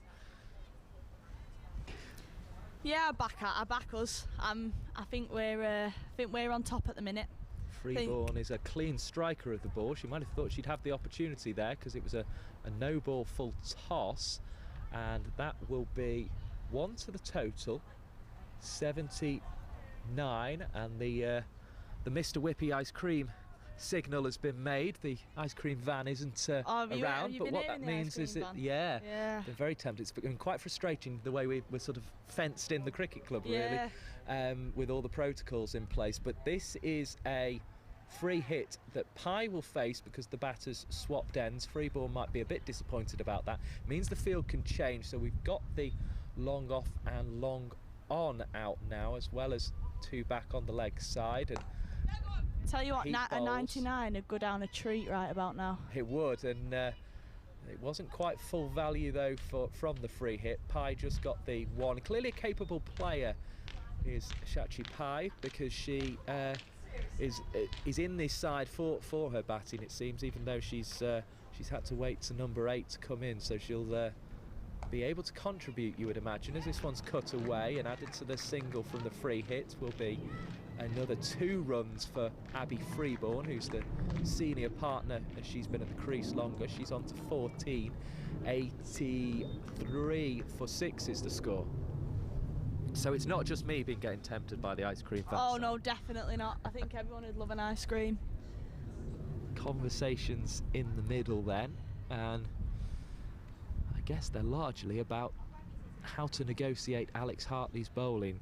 I suppose the only factor that starts to creep in probably after this over is the fact she will have bowled 7 by then, and obviously she'll want to go straight through and get the job done, but also the end starts to get in sight as far as the Lightning players are concerned from that respect. Yeah, it's true, but at the same time we've got a team, like there's very few people in this team who can't bowl. So Hartley beginning that 7th over, and it's played into the offside. We've definitely got bowling to come, and bowling that's still very good bowling that will take wickets and will keep the run rate down. 5 maidens, 3 for 3. Wow. Alex Hartley's figures coming into this 7th over. As there's an appeal, but I think there was plenty of bat looking at the way it's raced away into the leg side. So 1 to the total, 84 for 6. Pai gets to the non-striker's end. It's Freeborn on strike. This feels a big moment in the game as I try and... The wind seems to have shifted a little bit. It's swirling a bit more from right to left and then left to right again at the moment. So we'll do our best to keep it off the microphones as this one is thrown up, driven into the offside of the back foot by Freeborn. This feels a big contest in this game at the moment. Yeah, definitely, and I think Al will be looking to, and she'll back herself to take the wicket of Freeborn here. I've been so fascinated by this game and the way it's developing that I haven't brought you many scores from elsewhere, so I must do that. England batting first against Australia in the one-day international, 117 for 5 in the 30th over of their innings. Batting first in that game as Hartley throws it up. Freeborn is defending. Dot ball recorded. As we say, it's a double screen day if you have that particular option. If not, if you don't have the satellite TV, you can keep enjoying this one on YouTube in the Rachael Heyhoe Flint Trophy. Both these sides looking for their 2nd win. The Thunder getting the better of the Lightning, which is always an enjoyable sentence to say in the first game. 84 for 6. So, as I say, it's not just me who's amused by that, which I'm glad. I'm glad Olivia Thomas, the Thunder cricketer next to me, is amused by that as well. Means someone has to laugh, don't they? They do. As even if it's just me, my own joke. Liberty Heap takes the ball again, and she's going to continue. So that'll give us our chance to tell you the other scores in the Rachael Heyhoe Flint Trophy. 218 is the target for the Central Sparks. They're going along very nicely at the moment. They're 99 for 1. They need to win that game to keep up any chance of getting to Edgbaston and catching the Diamonds. They'll also need a bonus point win when they play their final game against the Lightning, if they're to do that. Of course, they lost to the Lightning, which has put the pressure on them by just 6 runs in the end. As in comes Liberty Heap. It's thrown up and it's hit on the full toss, and Hannah Jones is there with the fielding. Another impressive spell from her today with her metronomic left arm, but it's the off spin of Heap now that we are enjoying from the pavilion end. As Pye gets on the sweep, that's a nice stroke, although the field is well set and there's only one on offer as it goes away on that leg side in the distance. So a single taken, 85 for 6. I can't quite see in the sunshine who that is out there actually. Out there looks to be... I'm going Boyce maybe? No, I think Boyce is at Cow, I would say. In comes Heap. Oh wow. It's thrown up and it's driven into the offside. Jones gets across and is applauded by her teammates because she saved runs there. There was nobody behind her, and she just managed to get there. Replaces a divot as well, so good form from Hannah Jones. 87 for 6, 86 for 6. It's bad when you can't figure out who your own teammates are, isn't it? They're a long way away there and it's very sunny, so we're squinting into the distance as this one's pulled away, and the chase is on round the rope. It's Nat Brown, is it maybe? No. She's at short extra. That is Laura Marshall out there. That is Laura Marshall, you're right. Long way away. Go. It's Laura Marshall. We got there in the end. But she's doing an excellent job, and that's why we were peering and squinting into the sun. You could probably see it better at home because you would have got the close-up from Jade on the camera there. Our big thanks to Jade and James today for bringing you these pictures. It's a dot ball there, 87 for 6. Liberty Heap is back to the end of her mark. It's the marquee side of the ground that has those 2 fielders back on the leg side for Freeborn. She wasn't tempted by that one, just pushes out into the offside.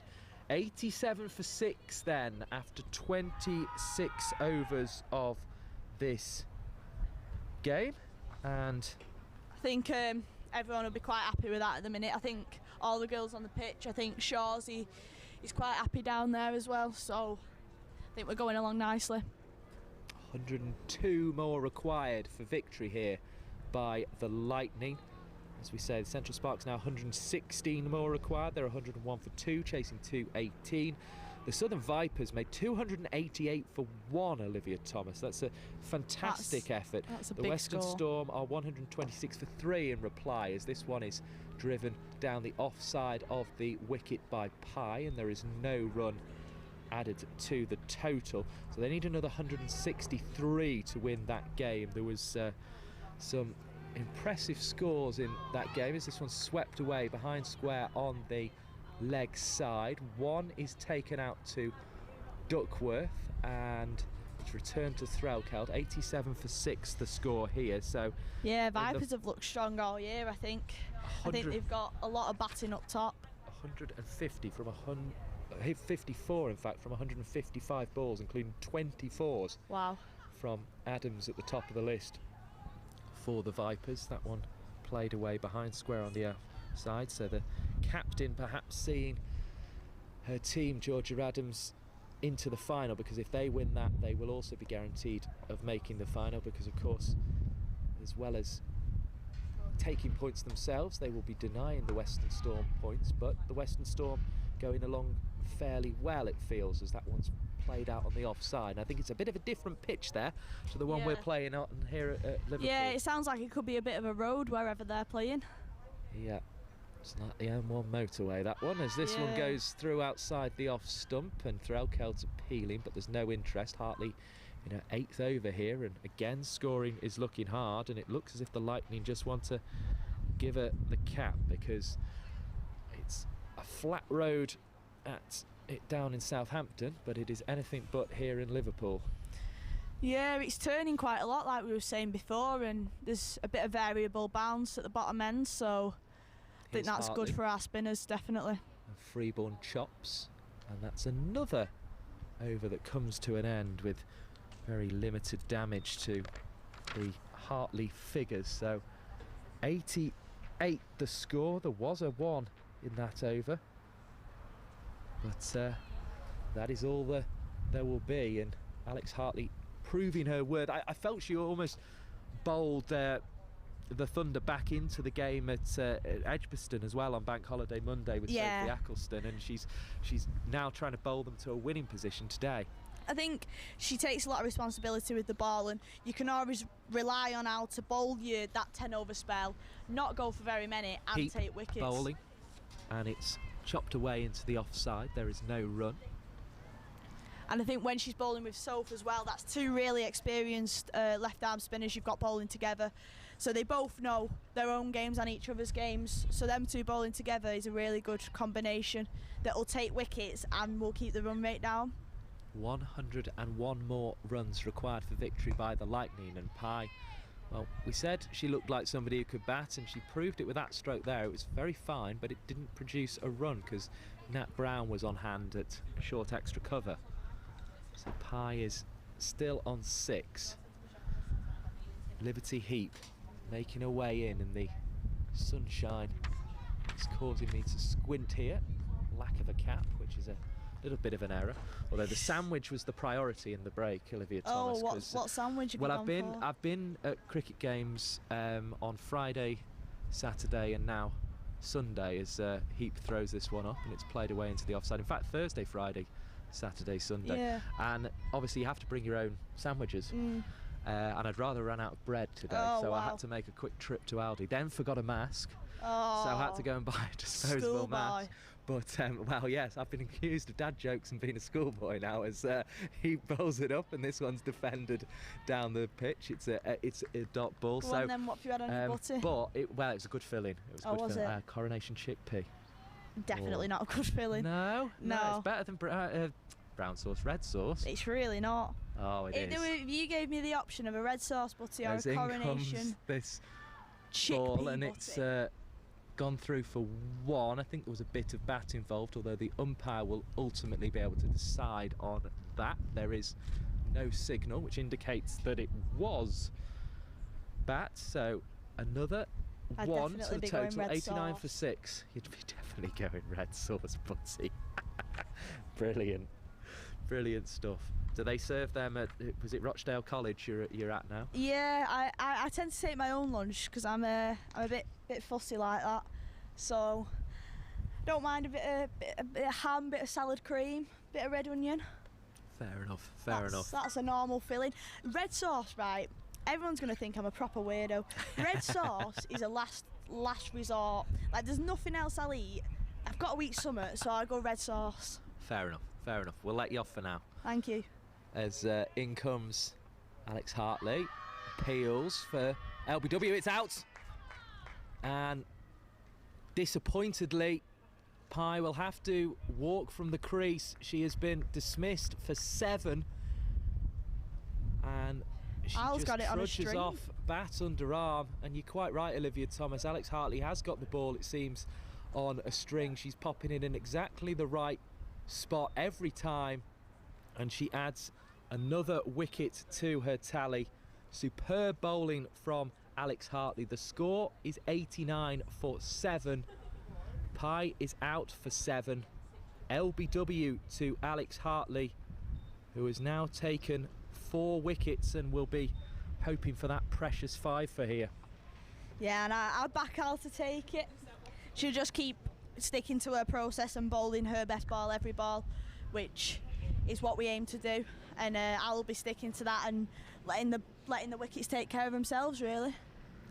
Well, there were 4 wickets for Catherine Bryce in the Lightning innings. Alex Hartley called it at the toss. She won her 5th toss, and then she said, we'll have a go first on this because I think it's going to turn, and it's proving so. And actually she's a bowler who gets described as sort of underspinning it very, very often, and using the flight, but actually she's got real, genuine turn, I've felt at times today, particularly for the stumpings with that left 100% arm action. I think the pitch has helped a long way to that, and I think Al's, obviously she does turn the ball, she has been working on turning the ball, and she's done that well today.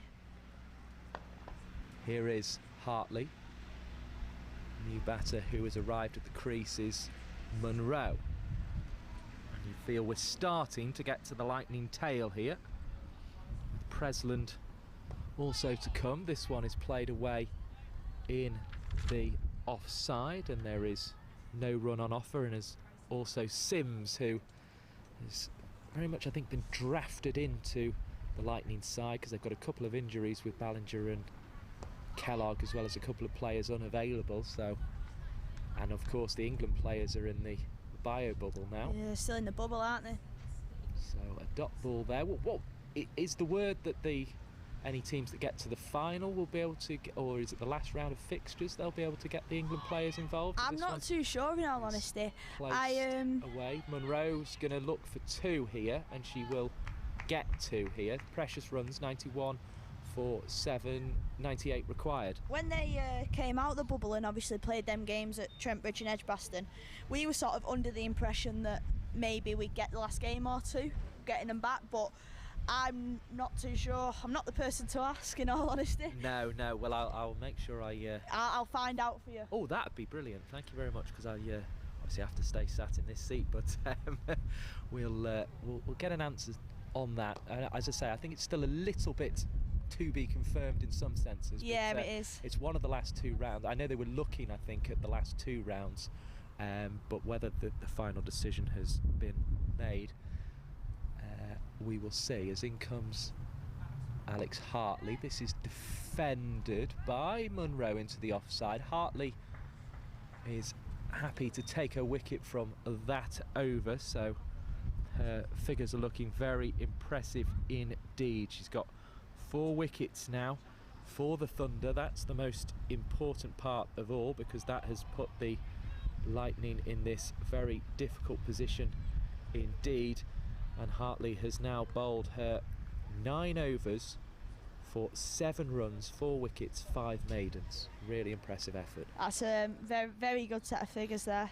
And I think she's going to use this over now just to keep going the same, really. Don't think she'll change anything. No, she's very likely to take it from the river end straight away, you would think, with only the 1 left. Bowling from the pavilion end is Heap, out to Georgie Boyce, who returns the ball on the bounce to Heap. 92 for 7, and I guess Heap just has to hold the game where it is, at least to the end of that Hartley spell. Lib's doing a job for us. Lib's not gone for very many. She's took a wicket. Like, it's just them they're working together. They're bowling in a partnership, which is another thing we have looked to do over the past few weeks. Thrown up again, defended into the onside. It trickles away, but there was a little pause in deciding whether a run was going to be taken. Good to see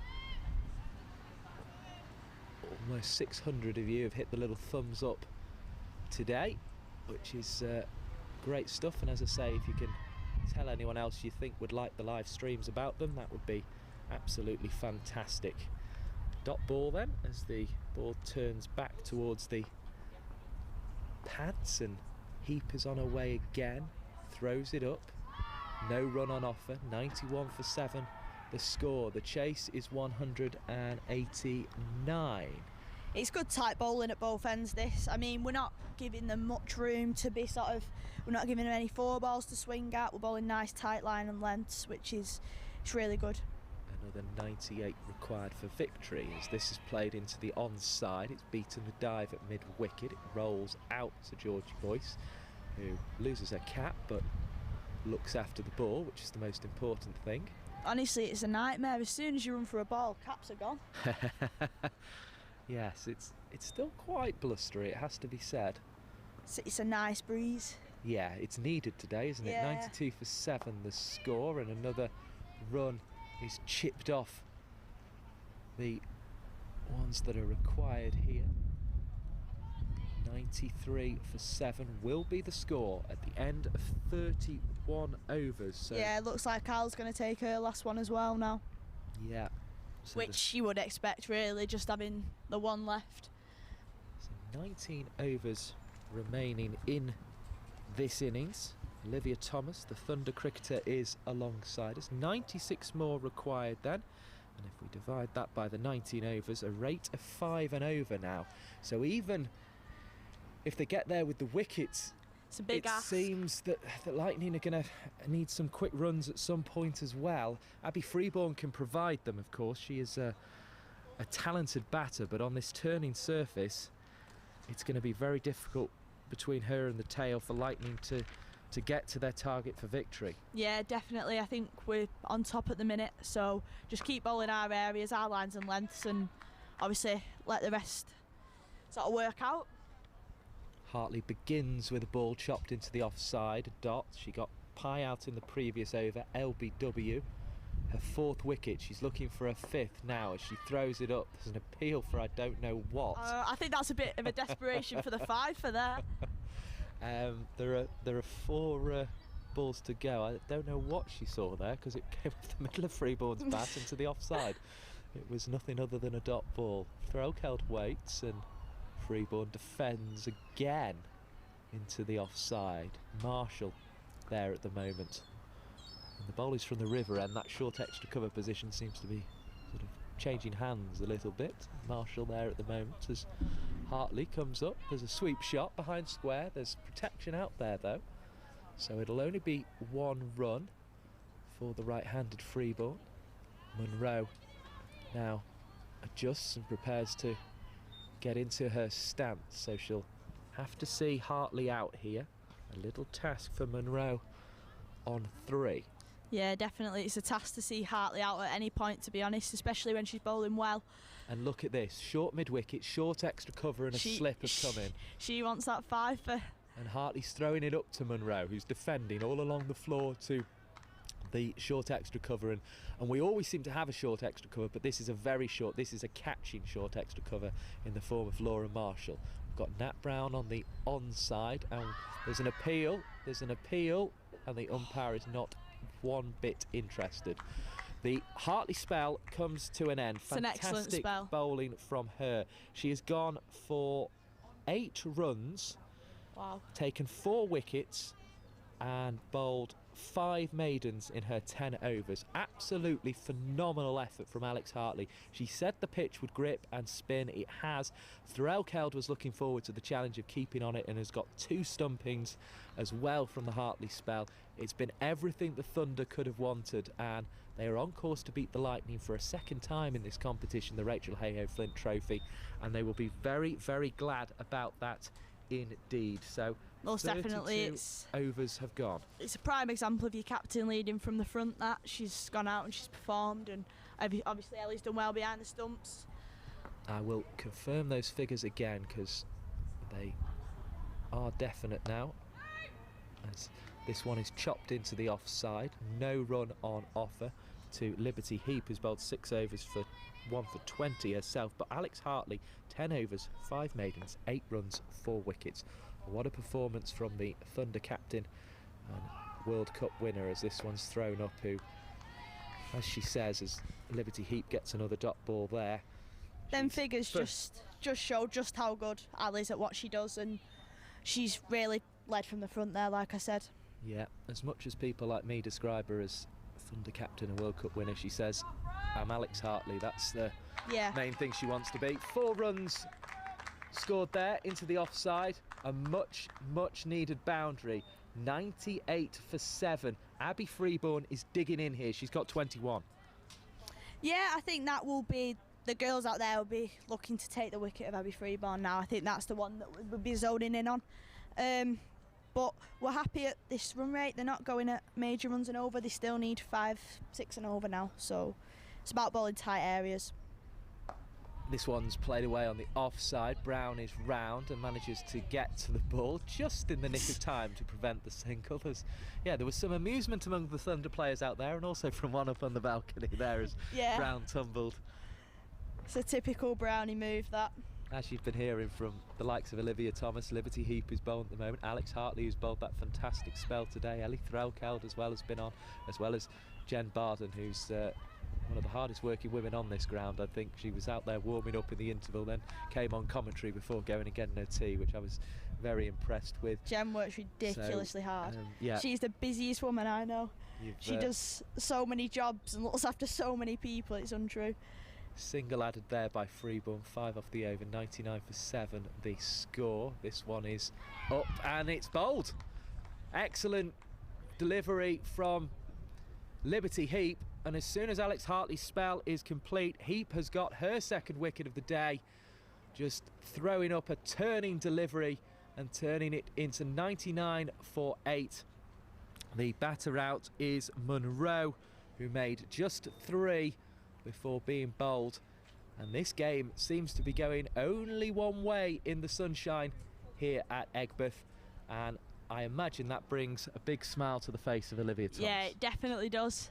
I think we've worked hard for like a game to go our way like this, and it's just today everything's sort of fallen into place for us, so we batted really well as a unit, like rotated strike. We've done everything that we set out to achieve today, and it's ended up going our way, which I think everyone, staff, coaches, physios, players, everyone will be really happy about.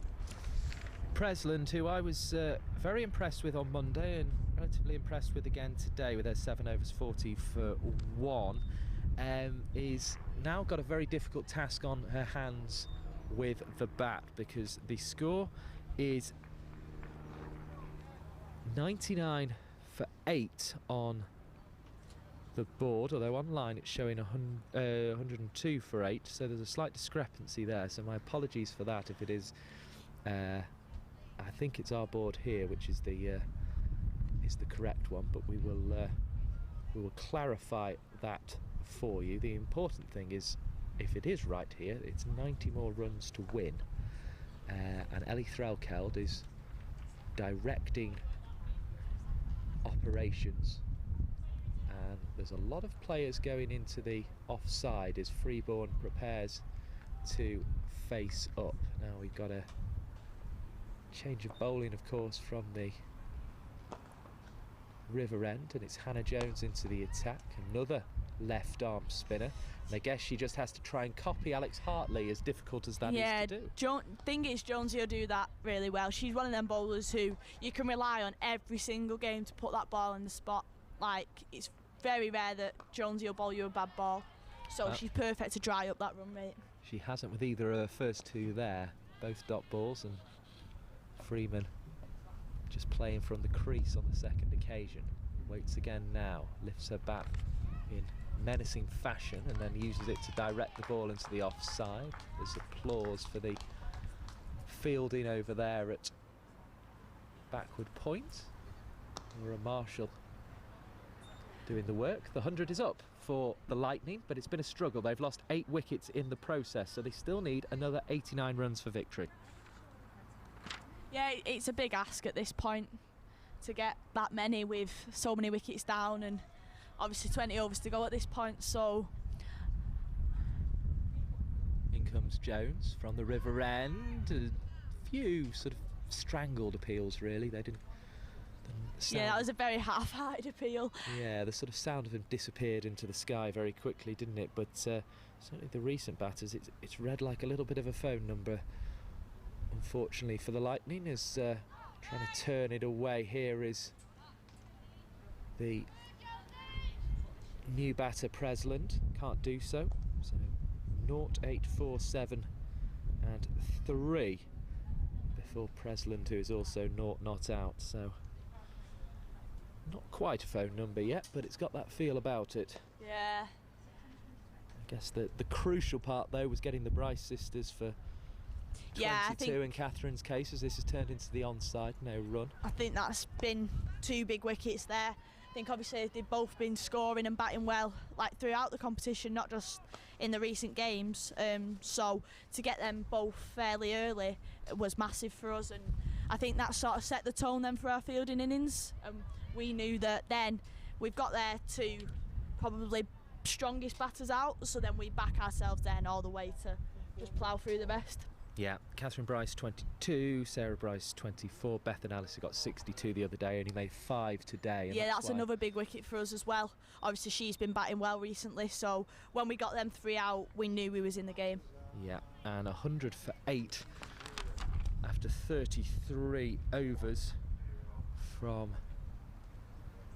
the Lightning means there's a challenge on to even just try and bat out the overs here, but they're going to also keep trying to score the runs, and certainly Freeborn will be, and she's got one through on the offside here. Single added to the total, 103 for 8 the board has moved on to, so clearly we were behind here, and that means in fact it's gone to 104 for 8, so the board's back to where it should be, and there are still another 85 runs required for victory. Nat Brown going in close on the offside, Heap chucking up, and it's played away into the leg side. No run taken. Yeah, I can't see them playing too many risky shots and going for too many risky runs at this stage. I think they'll just try and bat as long as they can and let the runs come.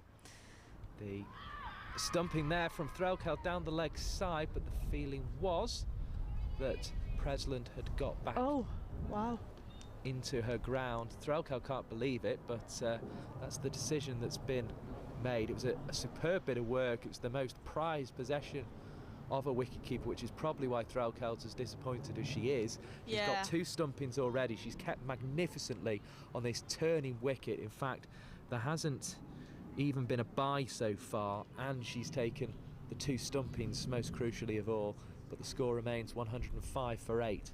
No, Ellie's kept really well today, especially it's quite, I can imagine being quite a difficult pitch to keep on with it turning so much. Clearly very process orientated, because I knew she was a psychology student from what she told us on commentary in the first game we had here at Egbert, and I asked her, you know, from a psychology student's point of view, as this one is bowled and played away on the offside. There is no run on offer though, as the ball is returned to Liberty Heap, the bowler. I said, you know, what's the approach mentally to keeping on this pitch? And she actually started talking about, well, what she was going to do in terms of physically, if you like, with the gloves, and how she was going to go about doing what she had to do. And she's there down the leg side. Ellie's always very clear on her plans, batting, keeping, everything. So she always has in her head sort of what she wants to achieve and how she's going to go about that, which is really good, and it helps a lot of us younger players as well. Bowling played into the offside, a dot ball, 106 for 8. Of course, Ellie Threlkeld herself is very young as well. I mean, the average age of the team 21, is it? I was here. Yeah, the average age of our team's 21. So in 5 years, I guess the hope might be that the average age is 26, and you're winning competitions like this. Exactly. Winning a game today, it looks as if that is what is going to happen here, I have to say. It's all about the process for us at the minute, and that's sort of this team now to look to take forward in, and be it in 2, 3, 4 years time, we're making finals day, we're winning the competition, and it's all about just sort of developing as a team and trusting that process. Well, it's an exciting time if you're living here in the northwest of England following the Thunder, because it sounds like you're going to have a really interesting story to follow. 35 overs gone, so the power play is being taken. It reads 34 on the board, so maybe they've just decided to take it an over early, which would be a strange quirk. Well, I'll tell you what, wouldn't surprise me, the strange quirks of modern day cricket. All these sanitiser breaks and all that. Maybe Abby Freeborn fancies a go at Hannah Jones, but obviously you'd think the tactic... Oh no, it is 35. There we go. I thought it was. I thought that seemed strange. Nothing would surprise me these days. As in comes Hannah Jones, and this one is defended out onto the onside. The sun shining down here at Egbert. It's absolutely fantastic. Some more sun cream is going to need to go on in a moment, I think. 2020 is just a weird year, isn't it? It is, yeah. It's very odd indeed, but we've been delighted to have the Rachael Heyhoe Flint Trophy available to us as this one is played out into the offside, and it's a very good stop again up there. Georgie Boyce tumbling across to... It's Laura Jackson, that, I think. Oh, is it? Yeah. Oh, that's the son Georgie as well. Boyce is in there at short extra. You're right. Well, that's the son again, making me thinking it was a blonde ponytail fielding that again, as this one is played away into the leg side. There's another run on offer. Duckworth did well to get a hand to it to take the pace off, and Collins comes in from the boundary to do the fielding. So another one added.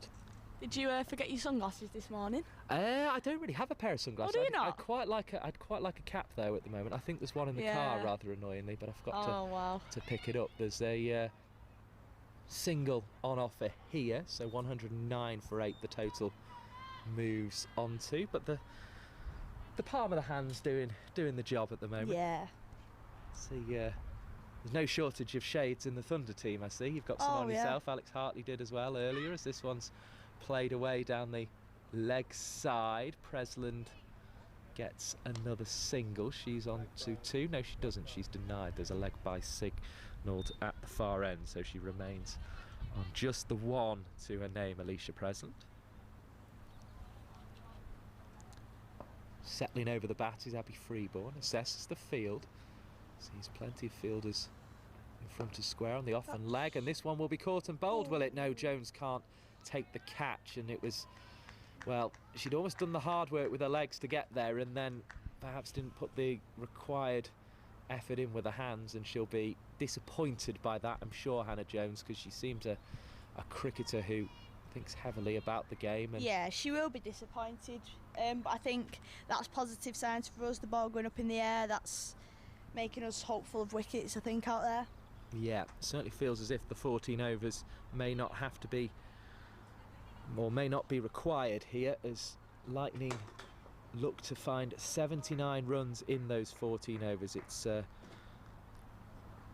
seems an almost impossible task at this stage, with Heap and Jones combining to spin the Thunder towards victory, as this one's thrown up in the air. It's a full toss, a first real loose ball from Liberty Heap, and it's got the treatment and gone away for 4 runs. Jones has to chase it all the way and pick it up from beyond the rope. 114 for 8. We're into the 37th over of this innings.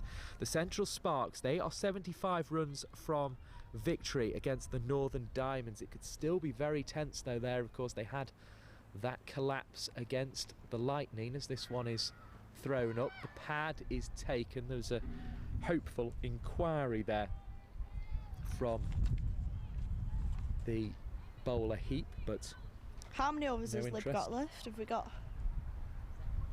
She is bowling now, and this one is played away into the leg side. A single is not on offer there. Let me just flip back onto our scorecard and see. Liberty Heap has bowled, well, this is her 9th over, so she'll have 1 after this. I was just having a check on the Central Sparks, because this ball has been pulled away in the leg side and it's caught. Well, that is a fantastic bit of work out there, and there's celebrations all round. It was bowled by Liberty Heap. It looked as if it was going to be pulled away into the leg side, and the congratulations ensue for the fielder. It means that Presland will be walking off. Freeborn looks as if she is going to be left stranded in this chase. Olivia Thomas, a great catch there. Yeah, that's a brilliant catch. It's like it was pulled out of thin air, that. And everything has gone right in particularly the second part of this 100%. game for the Thunder. Everything is stuck. Great catch by Hartley earlier on, and we've just seen another one as Sims comes to the crease. You have to feel for Sims a little bit. I think she's been sort of drafted into this Loughborough squad. She took a very good catch at New Road the other day at mid-off, and she's going to have to walk out there at number 11 and do her absolute best. But yeah, it's a big task for anyone at this stage. And Georgie Boyce it was there with the catch at... Ooh, no it wasn't, was it? I think it might have been Alex Hartley, you know. It was Alex Hartley again. Well, she's caught 2 absolute stunners today. She has. One away to, off her own bowling to her right, one-handed, and then she's taken one at backward square leg, which is one of the hardest places to catch it. We saw Laura Marshall not quite be able to cling on to Alex McDonald despite a superb effort, but Yeah. Alex Hartley there has got her team's 9th wicket with a superb catch at square leg, and that was just an inspired effort from the captain, and she's having an incredible game. Yeah. Heap has got Presland out for 5, caught by Hartley off 14 balls. She hit 1-4. It's been a real captain's performance from Al today. It certainly has. And Lib's bowling really well at this end as well. That's 3 wickets for Lib now, I think, so she'll be chuffed with that. And she has 1 over after this to try and equal her skipper and get a 4th. She may well fancy it before the end of this over, who knows, we will see. 1 ball of it to come. Freeborn stranded, it seems, at the non-striker's end at the moment, but she'll get the strike back now because the over is complete. The ice cream van jangles its bells along the road away in the distance. I would love a 99 with a flake, sherbet, the works right now. I tried that trick earlier. I don't think he's listening, unfortunately. I don't think he I can think hear he's me. driving his truck round. Yeah, you know, it'd be nice if he is, and he can find a way into the ground. 75 runs required for victory, but that seems very unlikely now with just the 13. The icing on today's cake, that I'm telling you. Or it'd be the 99 in the ice cream, so to speak. As 75 runs required from 13, which means the rate has increased to nearly 6 and over now. And Jones will continue. You wouldn't put it beyond her to wrap up the game with this ball. It's played out into the offside. Hartley there with the fielding, having taken that fantastic catch in the previous over. Here comes Hannah Jones again. Leg side, attempt to sort of shovel it away really by Freeborn, but didn't do so. I think the pressure's definitely on Freeborn now at this point, and I think playing shots like that, she wants to get the ball away. Well, all the Lightning's hopes are now on Freeborn, who's trying to chop away, and Threlkeld's there with the keeping. Dot ball again. I think our spinners have really done a job for us today. Bowled really good areas, and obviously they've got the rewards for that. In comes Hannah Jones, throws it up. Freeborn driving into the offside. There's a stop at extra cover as we peer out into this September sunshine in the Rachael Heyhoe Flint Trophy. 6 minutes past 4 on Sunday afternoon. Freeborn looking to sweep Jones is unsuccessful. 75 more still required for victory by Freeborn, as they were at the start of this over. There's 2 back on the leg side boundary. Jones just ticking through her overs, throws this one up. It's in the air momentarily, although maybe via the pitch. It had a bit of a feel of a bump ball, that one. It's stopped at mid-off, no run, and Sims, the new batter, will get to face the next over. So Alenia Sims at the crease in the Rachael Heyhoe Flint Trophy. She'll be delighted about that. Now, the thing I was checking in the Central Sparks game, because of course they have to win, is how many of their top 3 they had left. It's just Eve Jones now. She's on 71. Marie Kelly was out in the 27th over with a score on 125, and that was rather where the innings collapsed from the other day, although they didn't have Jones still at the crease at that stage. She has a 90 in the competition, so would like to go get 100 to her name, but it's all about, here at Egbert, the final wicket for the Thunder, which would bring them their 2nd win in the competition. Both of them would be against the Lightning, and after Hartley's fantastic fielding there, she rather more went down in instalments that time. Yeah, when she did, down in stages, weren't she? Another dot ball for Heap, and she's going to whirling again, right arm over.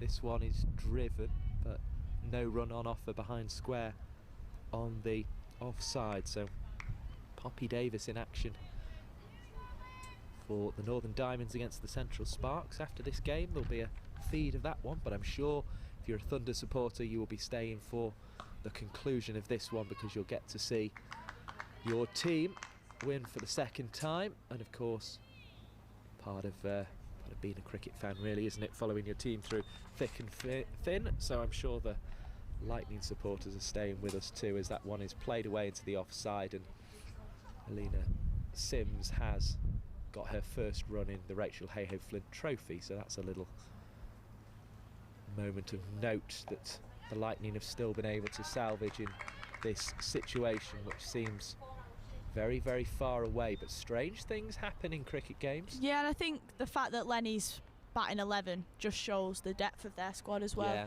She's a good batter. She can bat. She's a very capable cricketer. So it just shows the depth of their squad, really. Freeborn with a single from the previous delivery. Sims defends to Hartley at square leg. It's been a really good spell from Lib, that. It has indeed, and 116 for 9 is the score at the end of that over. There are 11 more remaining in it. No more of those though will be bowled by Liberty Heap, who went for 33 runs and took 3 wickets. We'll get those figures confirmed. There wasn't a maiden in there, but once again it was a good spell of bowling, and Hannah Jones is about to start her 9th over. She has 1 for 20 and has bowled a couple of maidens as well, and she's about to try and find a way of getting the victory, and she does get the victory for the Thunder. The Lightning are all out for 116. It was an attempt to sweep by Abby Freeborn. The pressure was on her to try and find the way to victory, a very unlikely victory. The margin is 72 runs. The Thunder have their second win of the competition, and they will be delighted about that. Freeborn is out for 28, bowled by Jones, who finishes with figures of 2 for 20. Heap 34 for 3 in the end from her 10 overs. Alex Hartley, probably the match-winning performance though. She has figures of 10 overs, 5 maidens, 8 for 4. Nat Brown, the other to pick up a wicket, 5 overs, no maidens, 23 for 1. And Dyson, 6 overs, no maidens, 27 for no wicket. Olivia Thomas, you must be very proud of your teammate. Yeah, definitely. That shows the brand of cricket that we're capable of playing. I mean, that's an excellent team performance from everyone. Everybody's contributed something to that, and I think we've set out what we wanted to do and we've achieved that, so everyone will be buzzing with that. We've done really well. And the applause there for the Thunder players as they make their way off the field. It's an excellent win. Dumps her out of the ground, and the game has been won. Freeborn, the last to go, bowled by Jones for 28, and the batters will take their applause in just a moment. Away to our left, Freeborn batted for 80 minutes, 67 balls, hit 3 fours. Olivia Thomas, I'm going to let you go and join in with the celebrations, but thank you so much for joining us on the live stream. Thank you to everybody at home for joining us on the live stream as well. I think we've had good numbers once again today. We look forward to checking those all through, but I know around 600 of you had hit the like button earlier, so that was absolutely excellent. The margin of victory here then for the Thunder is 72 runs. The card is as follows. Ellis was the first to go when the score was on 8. She was out for 5. LBW to Jones, who got things started and finished things off. Then it was Sarah Bryce, crucial wicket, bowled by Natalie Brown. Brown's only wicket, but it was maybe one of the most important ones, because this is the only game that Sarah Bryce hasn't got a half century in. She made 24 from 38 balls with 3 fours today before being dismissed with the score on 55 for 2. At that stage, the Lightning seemed to be in the ascendancy, but it became 55 for 3 with 2 wickets in 2 overs. Catherine Bryce was the next to go. She was stumped by Threlkeld. Excellent work outside the off stump. It brought Hartley her first wicket. Catherine Bryce made 22 runs. So 55 for 3 became 63 for 4 when Lucy Heyhoe was out, caught and bowled by stumped by Threlkeld off Hartley, the second dismissal of that fashion. Heyhoe making no runs from 9 balls. Graves next out. She was caught by Natalie Brown at short cover off the bowling of Liberty Heap, who got in on the action on this turning pitch here in Liverpool. Graves made just 8 from 6 balls with 2 fours in that innings. Harman then was able to find 4 runs in the end, but she was out when she prodded back down the onside of the wicket, and a fantastic cordon bowled from Hartley, dismissing her for 4. Then Pye was the next to go when the score was on 91. She was LBW to Hartley, bringing Hartley her 4th victim of the match. Munro was out, bowled by Heap for 3. She batted for 12 balls. The score at that point was 102. It moved on with a partnership of 12 to 114 before Presland was dismissed for 5, caught by Hartley spectacularly at square leg off the bowling of Heap, and that left poor Abby Freeborn rather stranded. She had Sims for support. In fairness to her, Sims finishing on 1 not out, but Freeborn was out, bowled by Jones for 28 off 67 balls.